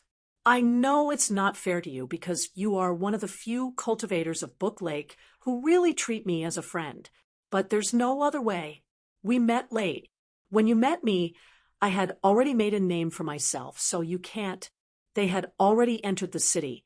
Gu Ken put down the curtain and said to Lu Kaiseng with a smile, "But don't worry if you are beaten to death one day. Gu Ken, will avenge you." Lu Kaiseng curled his lips. Lu Kaiseng leaned against the wall of the carriage and asked, "Gu Ken, how did you do it at such a young age?"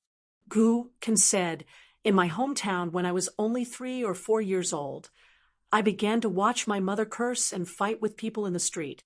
I learned everything very quickly." Gu Ken stretched out a finger.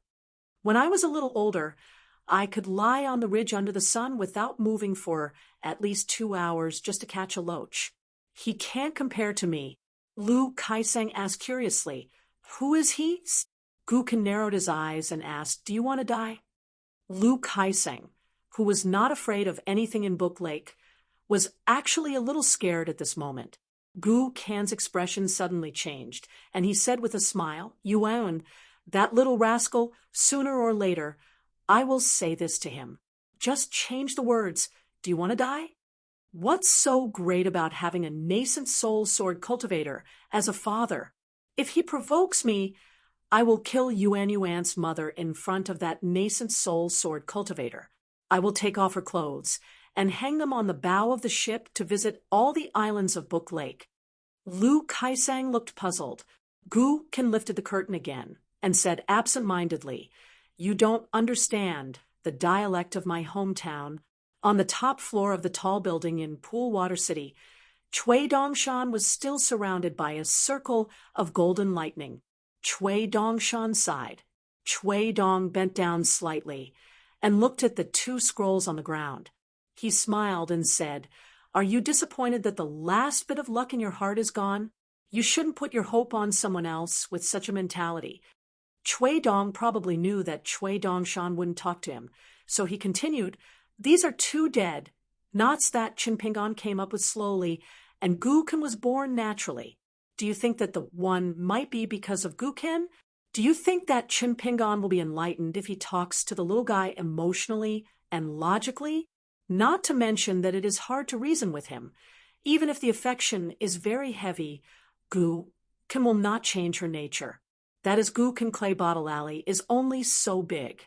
Do you think that I won't look at Gu Kan, a little guy with such a strong backbone that even Lu Jimao can't lift? Chui Dongshan, don't you think that you underestimate Chui Dong too much? How dare you set up this trap when you don't even know Gu Kan's true nature? For people like us, we can't make any more mistakes after making one. But I can't blame you. When you are at the end of your rope, people like to grab hold of a life-saving straw. This is human nature. In fact, we were the same person back then. I saw it. So did you. It's just that you are confused now. Chui Dong pointed at Chin Pingon, who was secretly following the carriage. Do you know what your bigger mistake is? Chui Dong asked and answered his own question. Back then, Chi Jingchun completely fell out with us in that old house in the small town. He said that if we dared to scheme against Chin Pingon again within 60 years, our realms would drop endlessly. Of course, this was not Chi Jingchun deliberately mystifying us. You and I both know it.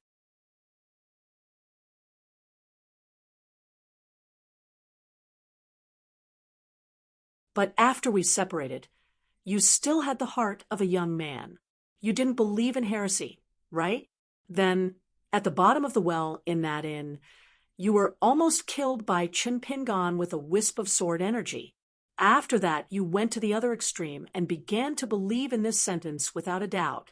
This is the last life-saving straw that you, Chui Dongshan, are currently in the chaotic heart lake. Ooh. The corner of Chui Dongshan's mouth twitched. Chui Dong's expression was still calm. He stared at the picture and said to himself, Chi Jingchun, the haunting ghost, really can't be more dead. Then we might as well look at this problem safely. Let's say that Chi Jingchun's chess skills were superb and his prediction was far-reaching. He had already predicted the disaster at the calligraphy lake. So, before Chi Jingchun died, he used some kind of secret technique to place a part of his soul somewhere in the calligraphy lake. But have you ever thought about what kind of scholar Chi Jingchun was? He would rather Zhao Yao, whom he had high hopes for, not inherit his literary lineage. He wanted Zhao Yao to study in peace and travel far away. Do you think that Chi Jingchun, whose soul was not complete, would hide in a corner and look at Chin Pingon, only hoping that Chin Pingon could live on without any worries and worries? He sincerely hoped that Chin Pingon would not have so many messy things on his shoulders in the future. Even you feel sorry for your new husband. Do you think that Chi Jingchun would not feel sorry for him? Chui Dong smiled. Of course, I won't deny that even though Qi Jingchun's soul had been divided into three, I was still somewhat afraid of him. Now, as long as he dares to show up and catch some clues for me, I won't give him a chance to say a word. Not a single word. Chui Dong turned his head and stared blankly at Chui Dong, the version of himself who had grown up and aged. Tell me, why did I turn into the current you? Chui Dong smiled and moved his finger to point at the carriage. Chun Pingon will probably say the same thing to Gu Kan when he meets her. Why did you turn into the kind of person you hated the most in the past? Chui Dong did not even look at Chui Dong and the slightly swaying pool of golden lightning. He slowly said, let's not talk about the fact that you can't kill me. Even if you did, this dead end is still a dead end. Just like the general trend of the world, it can't be changed. So you should just sit there obediently. Since I still have some time and haven't returned to Dali yet, you can still ask me, Chui Dong, if there are many questions that you don't understand. When Chui Dong stopped talking, then the building became silent. Chui Dong seemed to have thought of something interesting. He smiled and asked, if you don't want to ask, then I'll ask you. Say, if Gu can answer Chun Pingon's question like this, how would Chun Pingon feel? For example, well, Gu Kan might confidently say to him, I don't think I did anything wrong.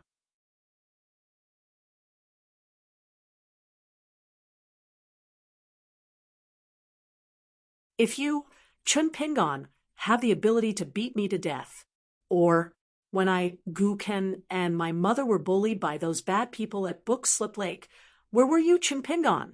Chui Dongshan's vision was hazy. He stared blankly at the old man in a scholarly robe, at the him who had walked step by step unswervingly to this day. Chui Dong smiled and said, in fact, when everyone grows up, whether they study or not, they will more or less feel lonely. The smarter people can vaguely sense that the world is not silent at some moment in an instant. Some people who ask themselves will get a vague response. Guilt and regret. Do you know what this is? You don't know, because this is something that I, Chui Dong, have only figured out in recent years. You, Chui Dong, are sailing against the current, retreating again and again. If I don't tell you, you won't understand. This is called a person's conscience of the world, but this kind of feeling will never make a person's life better. It will only make people feel more uncomfortable. It's the same for both good and bad people. Chui Dong continued. By the way, when you went to the Academy of the Great Sway Kingdom to squander your time, I told the old Divine Emperor about the ideas we came up with back then. It helped him to untie a small knot in his heart. Think about it. For someone like the old Divine Emperor, it took nearly 10,000 years to clear a knot in his heart. How long do you think Chun Pingon will take? Besides, if I, Chui Dong, am in his shoes, I will not burst into tears just because Chun Pingon said, think about it again, unintentionally, just because it was a completely different answer from the old scholars, just like you are now. Chui Dongshan raised his arm and put it in front of his eyes. Chui Dong smiled and said, you don't even have the guts to call me an old bastard. It seems that you are really heartbroken. You are almost as pitiful as Chun Pingon. But don't worry. Next, the teacher will only be more pitiful and sad than the student. Chui Dongshan fell backward. His face was covered with tears and snot, and he was sobbing. Chui sure said expressionlessly, if I remember correctly, the earliest time I had such a miserable state of mind was a long time ago. It was on the top floor of the library in my hometown that my grandfather had taken away the stairs. At that time, I was about the same age as you. I was angry with my grandfather and deliberately tore a sage book that my grandfather admired the most. I used it to wipe my ass and then threw it down. When my grandfather saw those pieces of paper, he didn't fly into a rage out of humiliation. He didn't even say anything. He didn't even scold me. He just put the ladder back and then left. Chui sure smiled and said, what I told the old god was only half of the story. It was about the hidden strength of weak human nature. It was the so-called empathy, synesthesia. and compassion that later generations would interpret as empathy, synesthesia, and compassion. It could make a person, no matter how strong he or she was, do stupid things that the aloof, indifferent, and flawed gods could never imagine.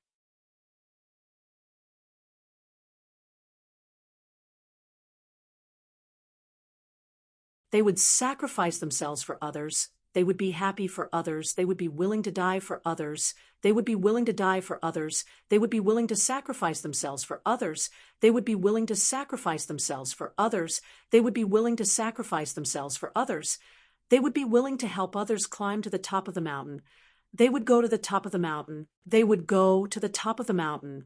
They would go to the top of the mountain. They would go to the top of the mountain. They would go to the top of the mountain. They would go to the top of the mountain. They would go to the top of the mountain. They would go to the top of the mountain. They would go to the top of the mountain. They would go to the top of the mountain. They would go to the top of the mountain. They would go to the top of the mountain. They would go to the top of the mountain. They would go to the top of the mountain. They would go to the top of the mountain. They would go to the top of the mountain. They would go to the top of the mountain. They would go to the top of the mountain. They would go to the top of the mountain. They would go to the top of the mountain. They would go to the top of the mountain. They would go to the top of the mountain. They would go to the top of the mountain. They would go to the top of the mountain. They would smash those gods who looked down on the human world and treated the fate of the human race as food for incense.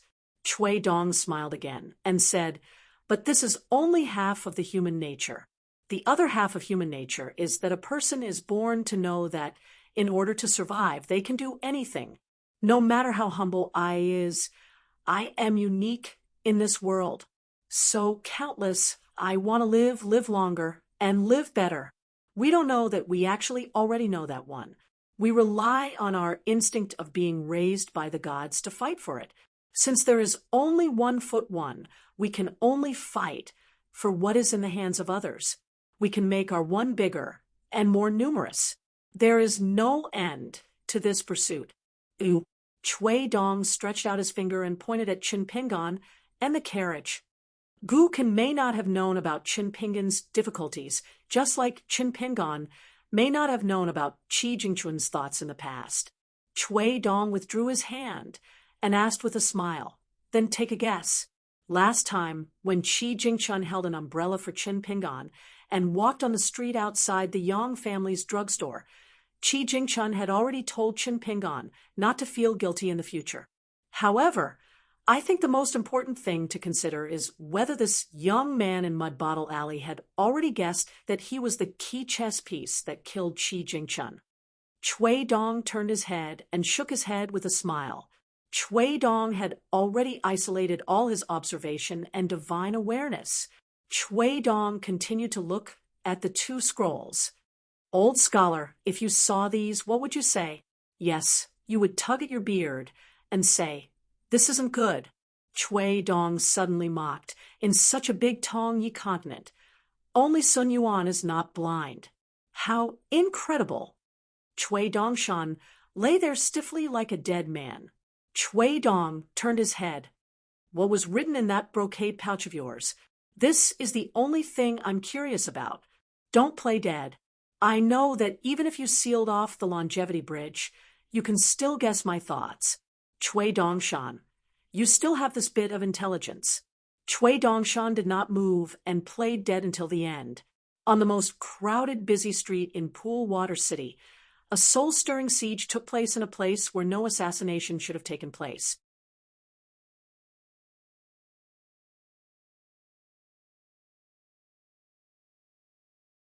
An 8th-tier sword cultivator from the Zhuiying dynasty, an 8th-tier martial artist from the distant travel realm, and a Jindan formation master who had set up a formation.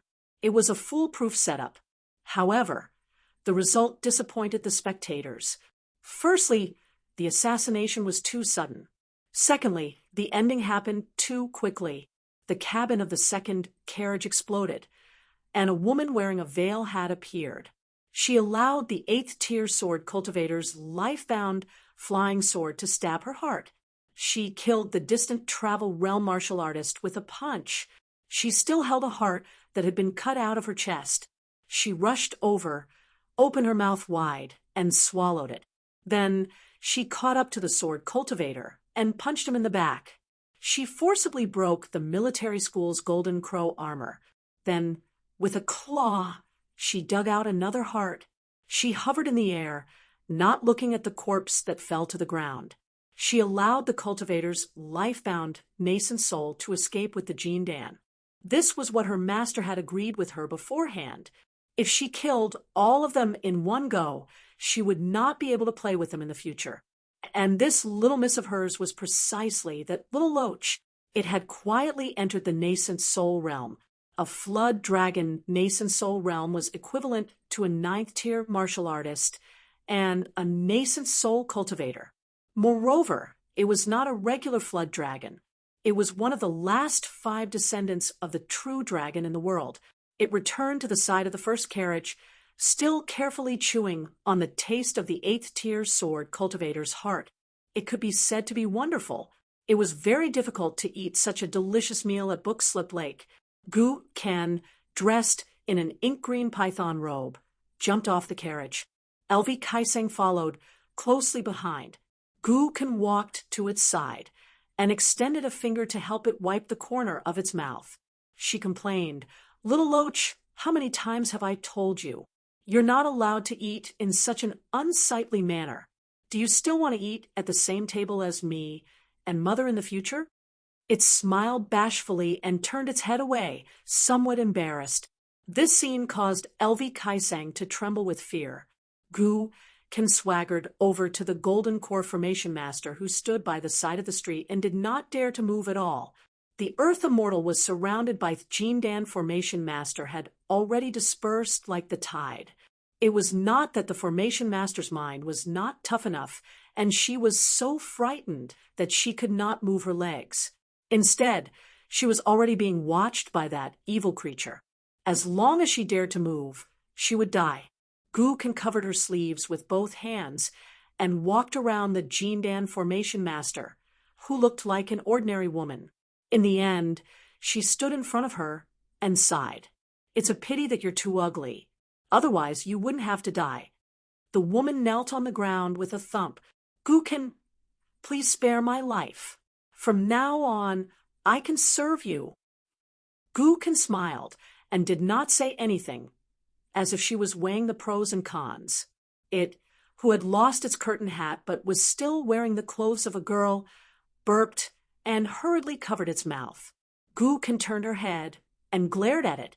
Then she smiled at Elvi Kaiseng. "How is it? You didn't eat my dust for nothing, right?" Elvi Kaiseng nodded with a bright smile. Otherwise, she wouldn't be the biggest devil of Bookslip Lake. Before Gu Ken kept twisting her neck and said with a smile, "Elvi Kaiseng, tell this aunt the rules of Bookslip Lake that I told her earlier. In the early years on Azure Gorge Island, there were many assassinations and sneak attacks. For some reason, Gu Ken actually asked Lu Jimao, who had been exposed, not to follow the clues and investigate the mastermind behind those assassinations.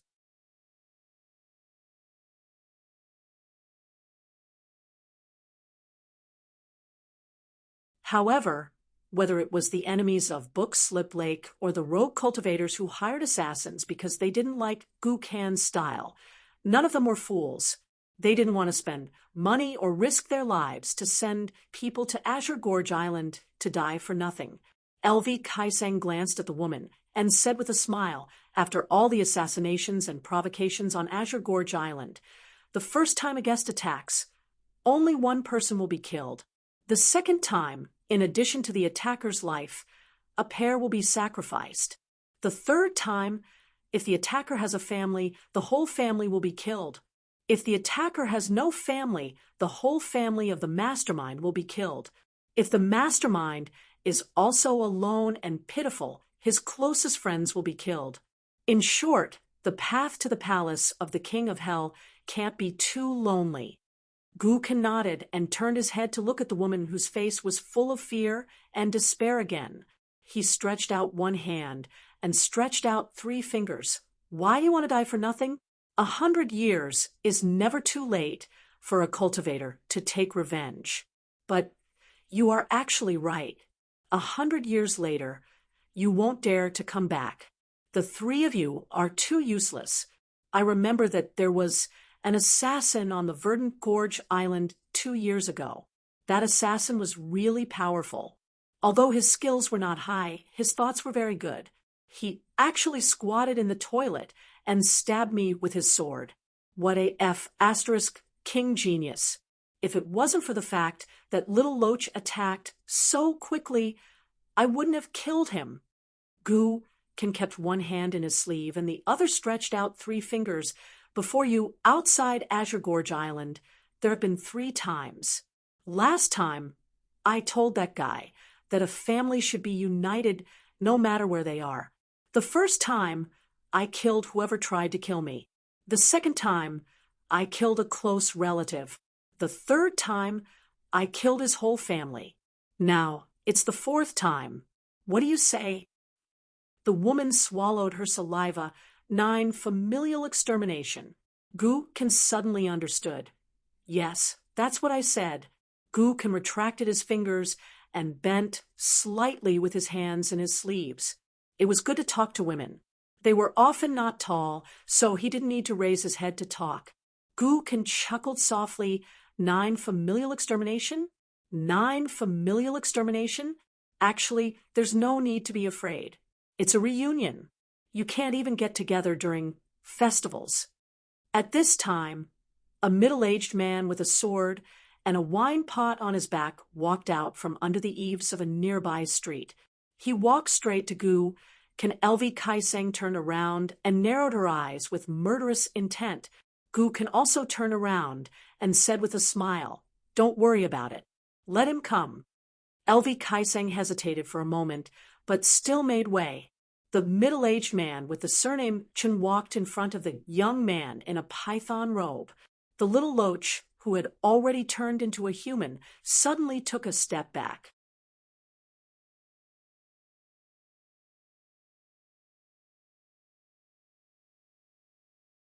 Ken, who had a telepathic connection with it, just frowned and was slapped in the face by the man.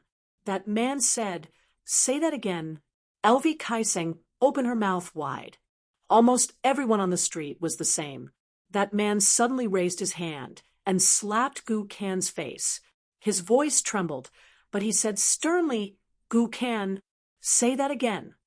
Ken turned his head and spat out a mouthful of blood on the ground. Then he tilted his head.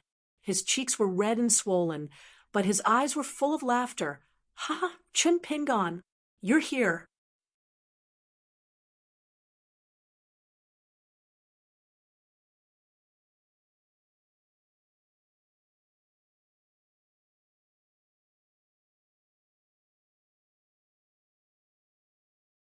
"4:30. The dark green robe was made from the molted skin of little Loach after he reached the nascent soul stage. It was a robe that perfected cultivator Jiejiang, spent a lot of money, and hired a master to make. Ken was no longer covering her sleeves with her hands. She was no longer the mysterious devil that countless scholars and cultivators found unfathomable. She opened her arms and bounced on the spot. "Chun Pingon, you've grown so tall. I was thinking that I could be as tall as you when we meet again." However, the middle-aged man didn't say anything. The people in the Pond Water City who were watching on the street didn't even dare to breathe. Even Elvie Kaiseng, who was as arrogant as Ken, felt a little uneasy. Ken scratched her head. Chun Pingon finally said in a hoarse voice, "How's your aunt?" Ken nodded hard and said, "She's fine." Chun Pingon said, "I want to see your aunt. Can I?" Ken felt wronged and said, "What's wrong with that? My mother often talks about you." Chun Pingon, "Why are you treating me like an outsider?" Chun Pingon said, "I'll wait for you at the ferry. You can eat crabs with your friends first, and then take me to the Verdant Canyon Island." Ken smiled and said, "Why do you care about them? Just ignore them. Let's go. I'll take you to the Verdant Canyon Island. Now, my mother and I have a big house to live in. It's much more luxurious than the Mud Bottle Alley. Let's not talk about carriages. Even little Loach can come and go.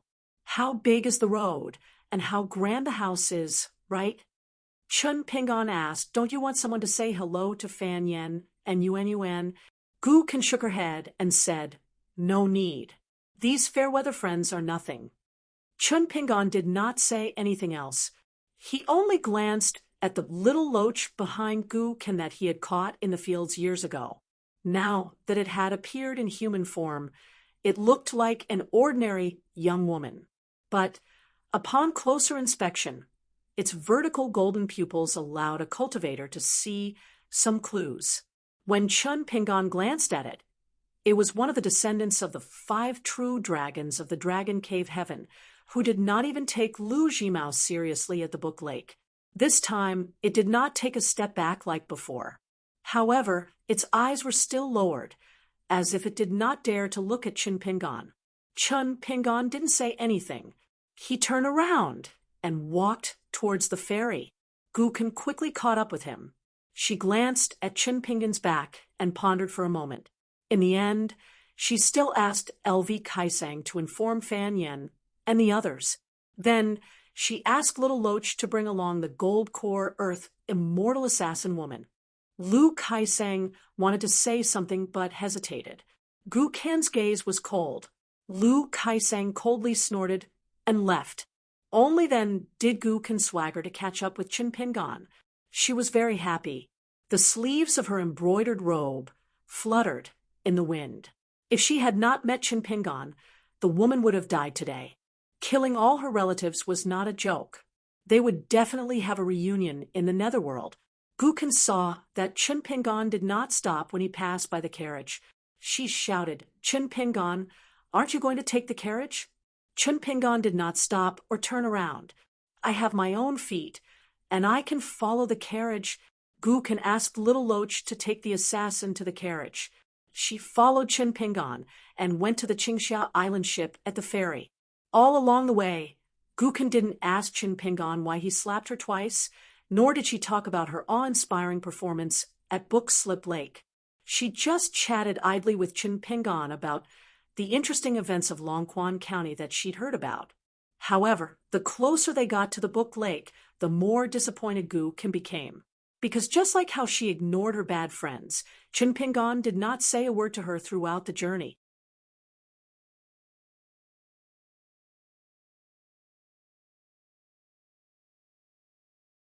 However, what Gu Kan found most strange about Chun Pingon was that he did not seem to be in a state of anger, but absent-mindedness. To be precise, Chun Pingon's mind was immersed in her own matters. This made Gu Kan feel slightly relieved. What Gu Kan was most afraid of was that Chun Pingon did not say a word. After seeing her, he slapped her twice, and then left without saying a word. They would never meet again in this life. If they met again by chance in the future, they would just be strangers. When they boarded the ship, little Loach followed behind with the Golden Core Woman. Gu Kan asked carefully, Chun Pingon, why don't I let the assassin go? I'm in a good mood today. It's okay to let her go. Chun Pingon's footsteps paused for a moment, but he did not stop and continued forward. Gu Kan clearly sensed Chun Pingon's anger and disappointment at that moment. However, Gu Kan did not understand why she said that, and did that, but she was wrong on Chun Pingon's side. Thus, Gu Kan turned her head and covered her sleeves with her hands. She did not stop walking and twisted her neck as she looked coldly at the woman. It was all because of this woman who came out and tried to assassinate her today that she had angered Chun Pingon. She truly deserved to die 1,000 times. Even the execution of 9 generations of her family would not be enough. When they arrived at the bow of the ship, Chun Pingon stood still and looked at the distant lake by himself. Gu Kan felt wronged and resentful. However, she wanted to be closer to Chun Pingon, so she could only stand a few steps behind him. She did not even have the confidence to stand side by side with Chun Pingon. At this moment, the assassin woman, who finally felt that she had a chance of survival, knelt down and kowtowed to Chinpingon. Please let me go. I know you're a good person, a merciful living bodhisattva. Please tell Gu Ken to let me go this time. As long as you don't kill me, I'll build a memorial arch and a temple for you in the future. I'll offer incense and kowtow to you every day. Even if you want me to be Gu Kan's slave. Little Locha's fingers moved slightly. Gu Kan smiled. She turned around and shook her head at Little Loach, allowing the assassin to kowtow and beg for mercy. Banging sounds could be heard on the deck of the ship. Chinpingon took off the blade, strengthening gourd with trembling hands, and drank a mouthful of wine. Then he turned around. However, he was not looking at the woman who called him a good person and a living bodhisattva, but Gu Kan. He asked, "Why did you just kill her?" Gu Kan said with a serious face, "Just killing her won't work. There are too many people in the Book Lake who are looking for death. Chinpingon, you may not know this, but in this lawless Book Lake, I'll only kill whoever tries to kill me. That would be the greatest kindness of a bodhisattva."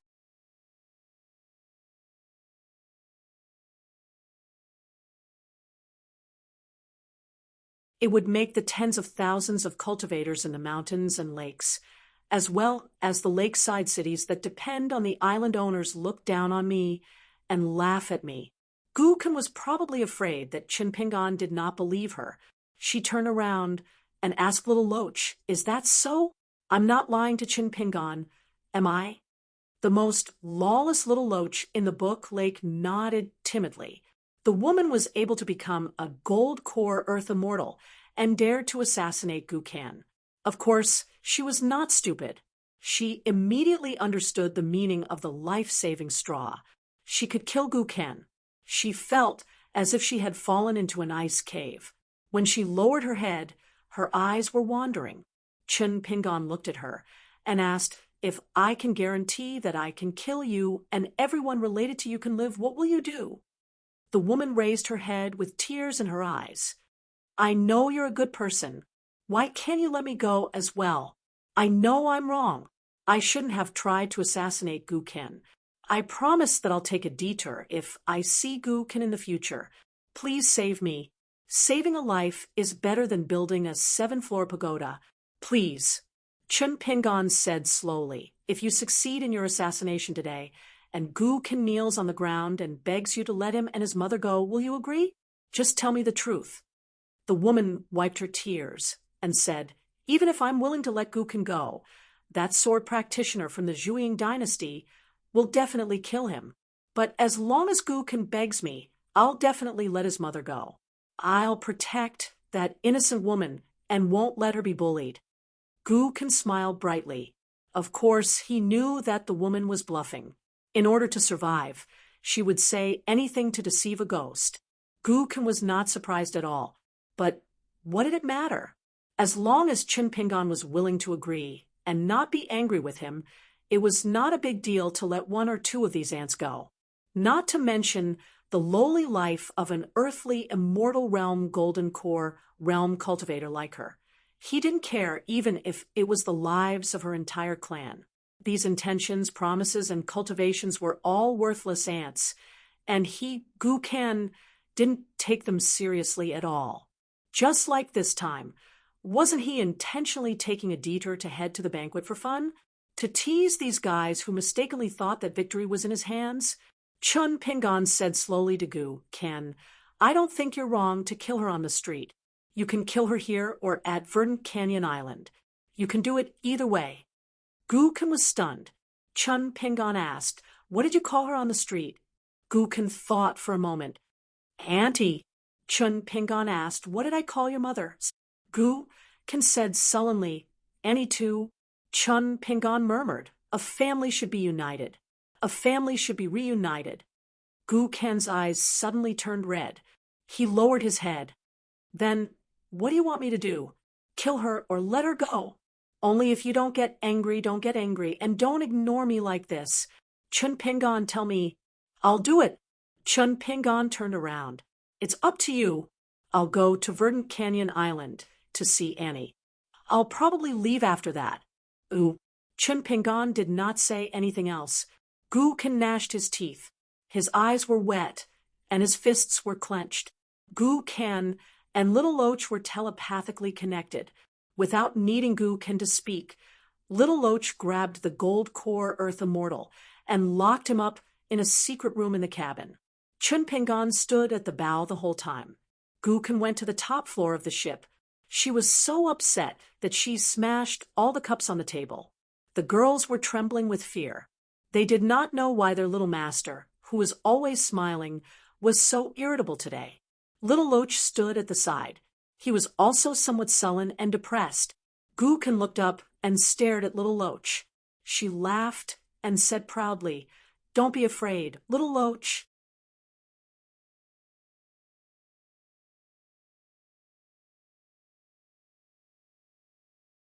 Chun Pingan is just sulking with me.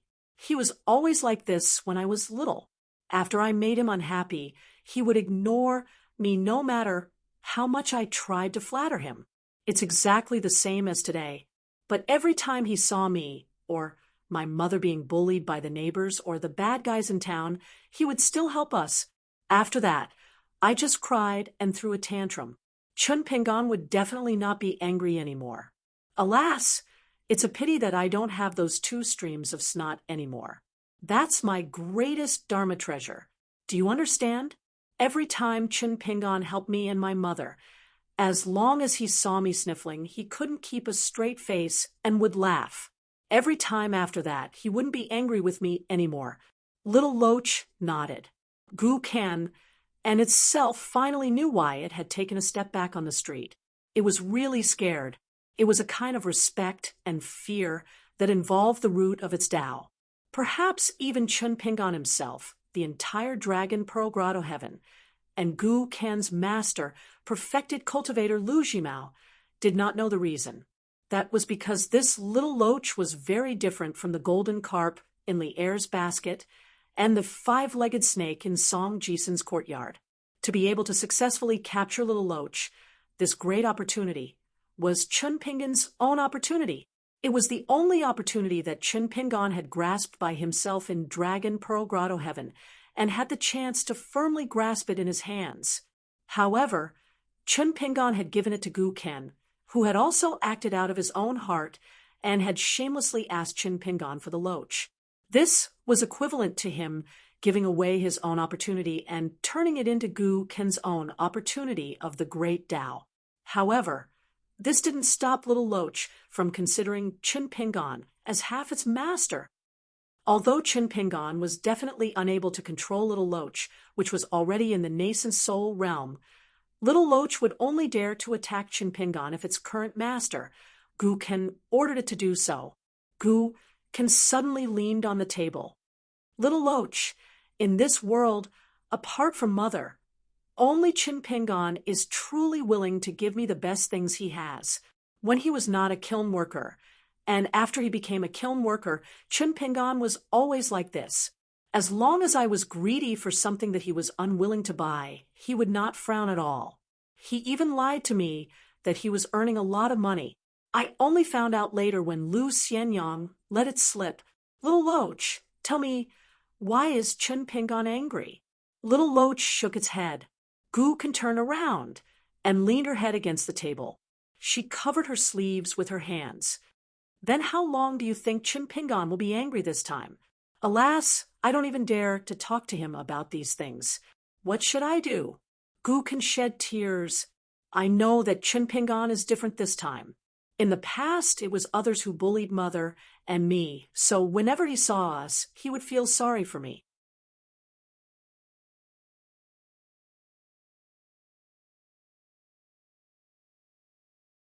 Therefore, no matter how insensible I was, or how angry I was, he would not refuse to acknowledge me as his little brother.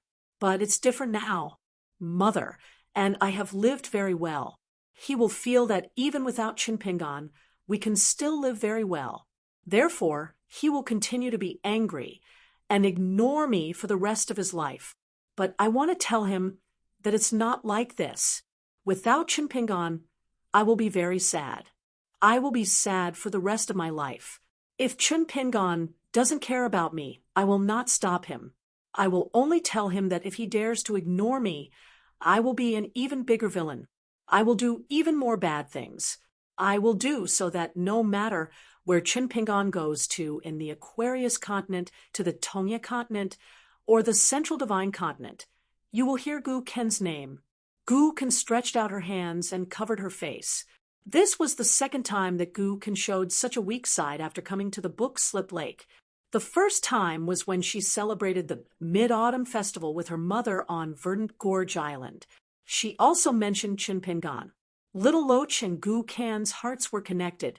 All the joys and sorrows would follow, so it also shed tears. The ship finally arrived at Verdant Gorge Island. When they disembarked, Chun Pingon took out a jade token and handed it to Little Loach. Chun Pingon said in a deep voice, "Give it to Lu Jimao. Tell him to keep it first and return it to me when I leave Verdant Gorge Island. Tell him one more thing. When I'm on Verdant Gorge Island, don't let me see him." When it took the jade token, it was like a child grabbing a handful of red-hot charcoal. Suddenly, it screamed through the sky. It almost transformed into a flood dragon that was hundreds of feet long. It wanted to smash the ferry of Verdant Gorge Island with its claws. Just when it was about to throw it away, Chun Pingon said expressionlessly, "Take it." Little Loach was full of fear. It endured the pain and still held the strange jade token that was engraved with the words, "I'm good at nurturing the Great Spirit." It went to look for a perfected cultivator, Jiang Jia. There were already people waiting at the ferry. They were all bowing and currying favor with Gu Ken. Chun Pingon said to Gu Ken, "Please tell Annie that I want to have a home-cooked meal. A bowl of rice will be fine." Gu Ken nodded vigorously. As long as Chun Pingon was willing to sit down and eat, it would be fine. She asked an old cultivator housekeeper of Verdant Gorge Island to inform her mother to prepare a table of ordinary home-cooked meals instead of fish and meat. Gu Ken led the way, while Chun Pingon walked beside her slowly.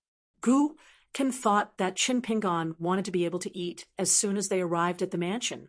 He was eager to walk around for a while, so she deliberately slowed down her pace. Chun Pingon suddenly said, "I've been in Pond Water City for the past few days. I asked a lot of people about you and Verdant Gorge Island and heard a lot of things." Gu Ken's head drooped. "I guessed it," Chun Pingon said again. "There are some things that I'm afraid I won't be able to say when we're at the dining table. So before I see Annie, I might say some things that you won't like to hear. I hope you won't like to hear them. I don't care whether you think they're nonsense or not. Can you listen to me first? After I'm done, you can say what's in your heart. I hope you won't be like that assassin.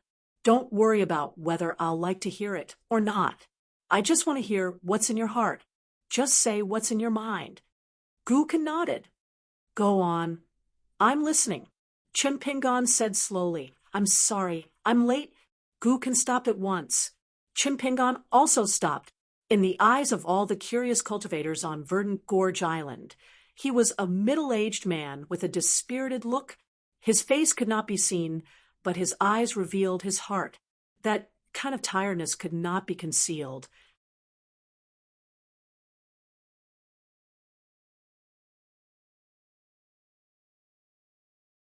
Back then, when the two of them parted ways in Mud Bottle Alley, Chun Pingon had been in too much of a hurry.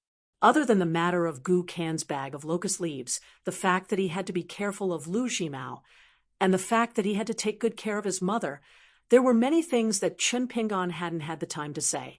Chun Pingon raised his head and looked at the top of the mountain of Verdant Gorge Island. "After the little slug left my hometown, I left soon after and began to travel in Jianghu. There were all kinds of bumps and bruises. So I was afraid that the little slug would become you and Chun Pingon, who was the kind of person we hated the most. A big man liked to bully a woman who didn't have a man at home. If he was stronger, he would bully the woman's son. When he was drunk, he would kick the kid who passed by and make the kid roll on the ground. Therefore, every time I thought of Gu, The first thing that came to my mind was whether or not the little slug was doing well in a foreign place. The second thing that came to my mind was whether or not the little slug who held grudges would slowly become stronger and more capable. When she was in a bad mood, she would kick her child and not care about the child's life. Would the child die from the pain? After Chun Pingon rescued the child and returned home, the child's mother would feel sorry for the child and would have to spend a lot of copper coins to buy medicine for the Yong family's shop. Would the child's livelihood be even more difficult for the next 10 days to half a month? I'm afraid of that. But I can't blame anyone else. It's all my fault. After returning from the great sway to the small town for the first time, I was going south to Old Dragon City. Why didn't I take a detour to deliver the sword? Why didn't I take a detour and delay it for a few months? I wanted to see that little slug and see with my own eyes if he and my mother were doing well. Why didn't I find out through some news that their lives weren't in danger and that they seemed to be doing well? Because of that, I felt that it wouldn't be too late to go see him when I became successful and could give that little slug more things. When you travel in Jianghu, you are responsible for your own life and death. You killed the consecrators of Verdant Gorge Island, your senior brother, and today's assassins. As long as I, Chun Pingon, am here, I will help you kill them. No matter how many people like this come, I will kill them. If one comes, I will kill one. If 10,000 come, if I can only kill 9,999 of them, I can only blame myself, Chun Pingon, for not having a strong fist and a fast sword, because I promised you and myself that I will protect that little slug. This is the most natural thing for me, Chun Pingon. I don't need to reason with you. I don't need to do that at all. Ooh.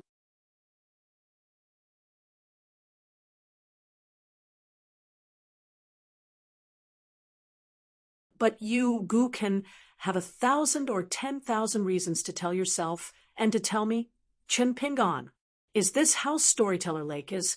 This is how the world works. If I don't kill people to establish my power, others will come to kill me. These are not reasons for you, Guken, to kill innocent people. So many people died, inexplicably, without even knowing the reason. After killing them, you, Guken, may be able to get over it, but I, Chun Pingon, can't.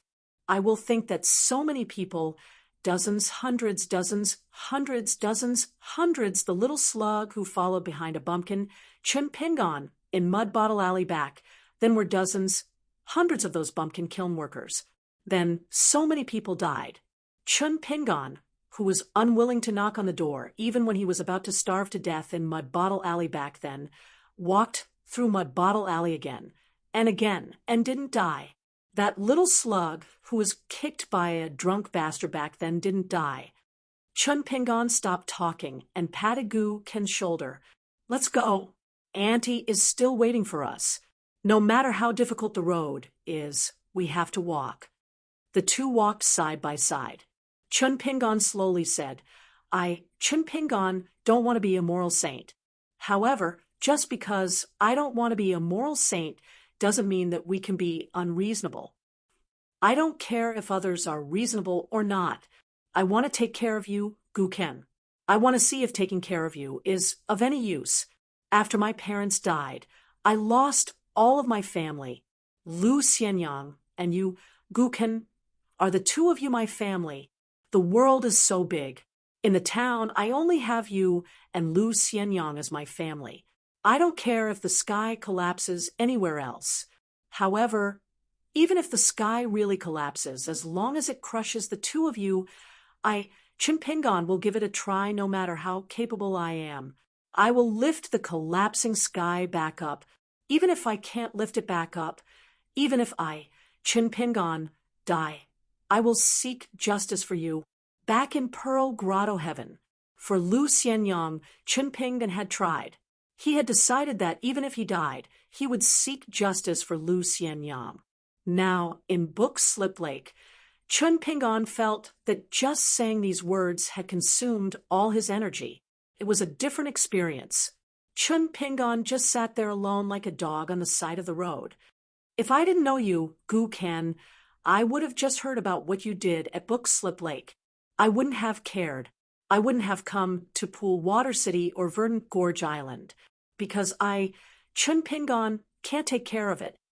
Chun Pingon, am only so capable. I didn't take care of the wedding dress ghost mansion. I saw those sword cultivators in a county city of Huangting country. I didn't take care of them. I took care of them in Flood Dragon Gully. I lost the Shan seal that Mr. Chi gave me. I took care of them in Old Dragon City. I was shot in the stomach by a cultivator. In this world, you have to pay a price for being reasonable. But it's the same if you're unreasonable. The old Flood Dragon in Flood Dragon Gully was almost flattened by sword cultivators. Du Mao was beaten half to death. They're like that. You can live well today. Tomorrow, the day after tomorrow, next year, or the year after that. You can let other people's families reunite today. Tomorrow, other people can also let your mother accompany you and have a reunion in hell, if it's possible. I just want a little slug, named Gu, Ken to live at the end of Mud Bottle Alley. I don't want to give you that little loach at all. I just want you to live at Mud Bottle Alley. As long as I go back to my hometown, I can see you and my aunt. Whether your family is slightly rich or Chun Pingon, am rich you and your mother can afford to buy beautiful clothes and delicious food. You can live a stable life like this.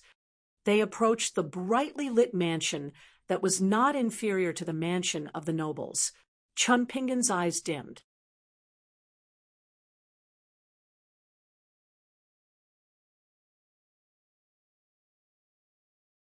He said softly, I've finished talking.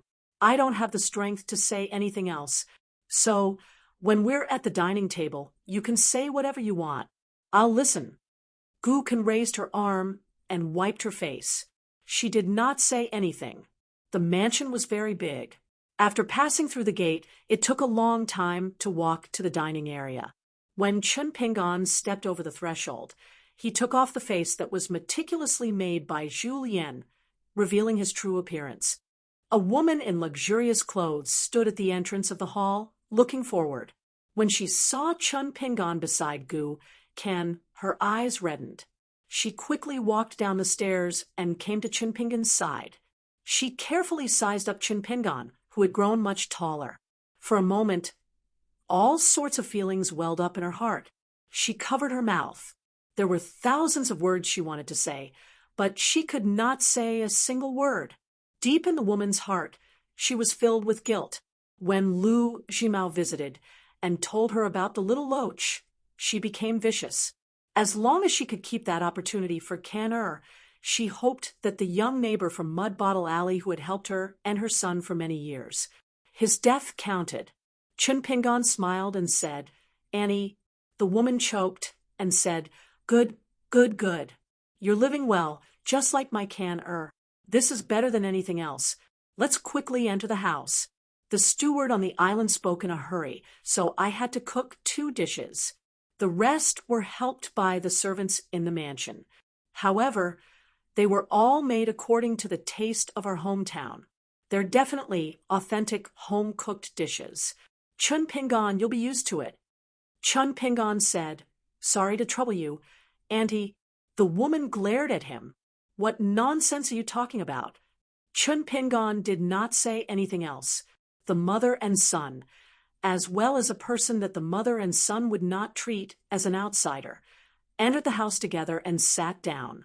Although they were home-cooked dishes, they were still very sumptuous and filled the large table. The woman also prepared the rarest immortal woody wine from Bookslip Lake. It was completely different from the so-called woody wine sold in Pond Water City. The woman poured a cup of wine for Chun Pingon. No matter how hard Chun Pingon tried to persuade her, he could not stop her. In fact, Gu Ken, who did not like to drink, especially at home, also asked her mother for a cup of wine today. The woman was stunned for a moment. Then she smiled and poured a cup. At a large round table, the woman sat in the main seat. Chun Pingon sat with his back to the door. Gookin sat in the chair between them. Gookin turned to her mother and said, "Before we eat, I want to talk to Chinpingon." The woman was a woman who was good at reading people's expressions. She had already sensed that something was wrong, but her smile did not change. "Okay, you guys talk. After you finish drinking, I'll help you pour more wine."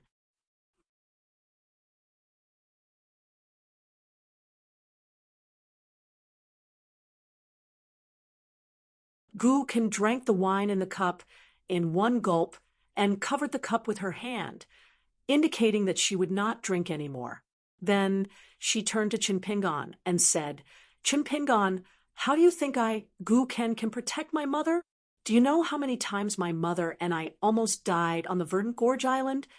The woman's heart trembled and her expression turned stiff.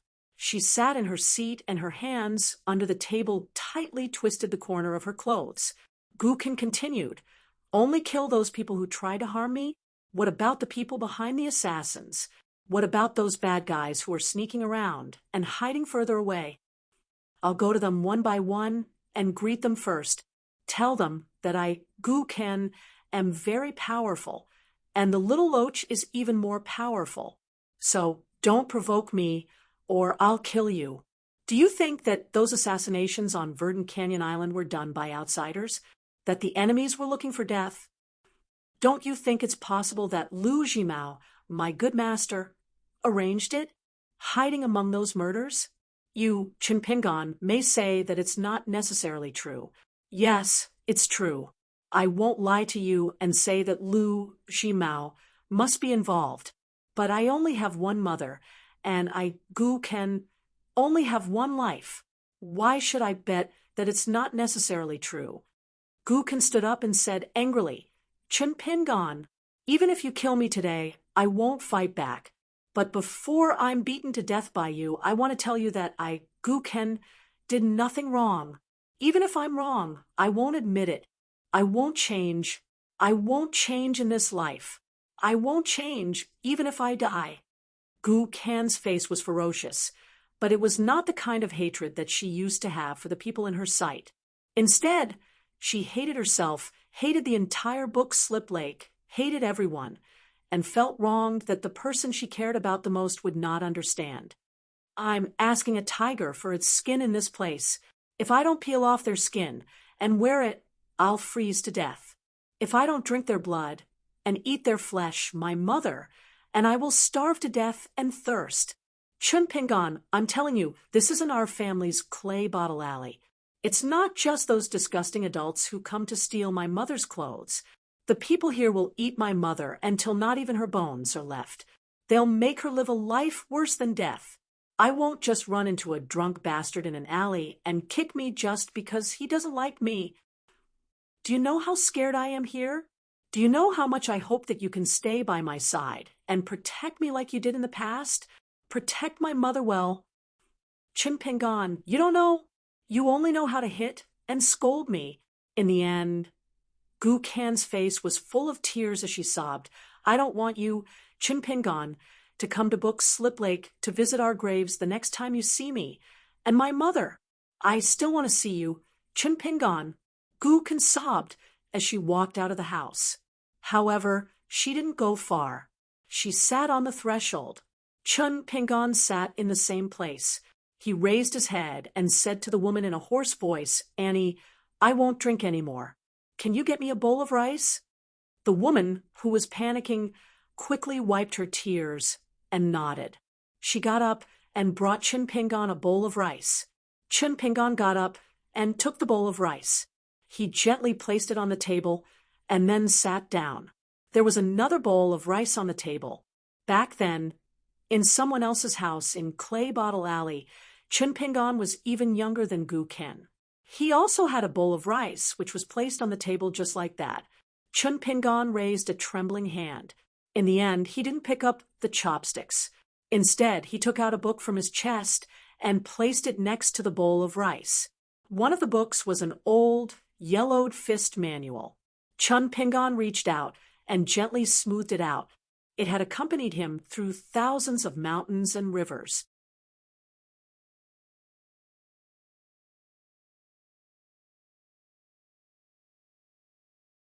It had seen all kinds of strange things in the boundless world. It had witnessed all of Chinpingan's joys and sorrows. After flipping through it so many times, it was still neat and tidy. There were almost no wrinkles. He only showed it to the old man in the bamboo house in Luapa Mountain once. However, at that time, Chunpingan couldn't wait for the old man to be careful with every page he turned. He nagged the old man countless times. In the end, the old man gave him a punch and taught him a lesson. A martial artist can't even put down a shabby book. How can you store the world in your fist intent? He showed it to his beloved girl. At that time, they hadn't fallen in love with each other. He showed it to her because she needed to know how to read and what the fist manual said. At that time, she was still unhappy. She mistakenly thought that Chunpingan looked down on her. She thought that she coveted the fist technique in the manual and would secretly learn it. The grace of a meal was the grace of saving her life. A fist manual was also the grace of saving her life. Chunpingan bit his lip. Without turning his head, he said softly, "Guken, we agreed at that time that I borrowed this fist manual from you. I will return it to you one day." Guken suddenly stood up and roared, "I don't want it. It's yours since I gave it to you. You said that you would return it, but I didn't agree at all. You have to be reasonable." In the end, Guken cried and begged, "Chunpingan, don't be like this. I'm afraid in the eyes of an extreme and extremely precocious child. Only Chunpingan was reasonable in the world. It had always been like this." Chunpingan didn't say anything. He picked up the pair of chopsticks and lowered his head to eat. He didn't raise his head until he finished the bowl of rice. You're tuning in to the Mystic Fist YouTube channel. Don't forget to subscribe and join us on this journey to catch the most captivating stories.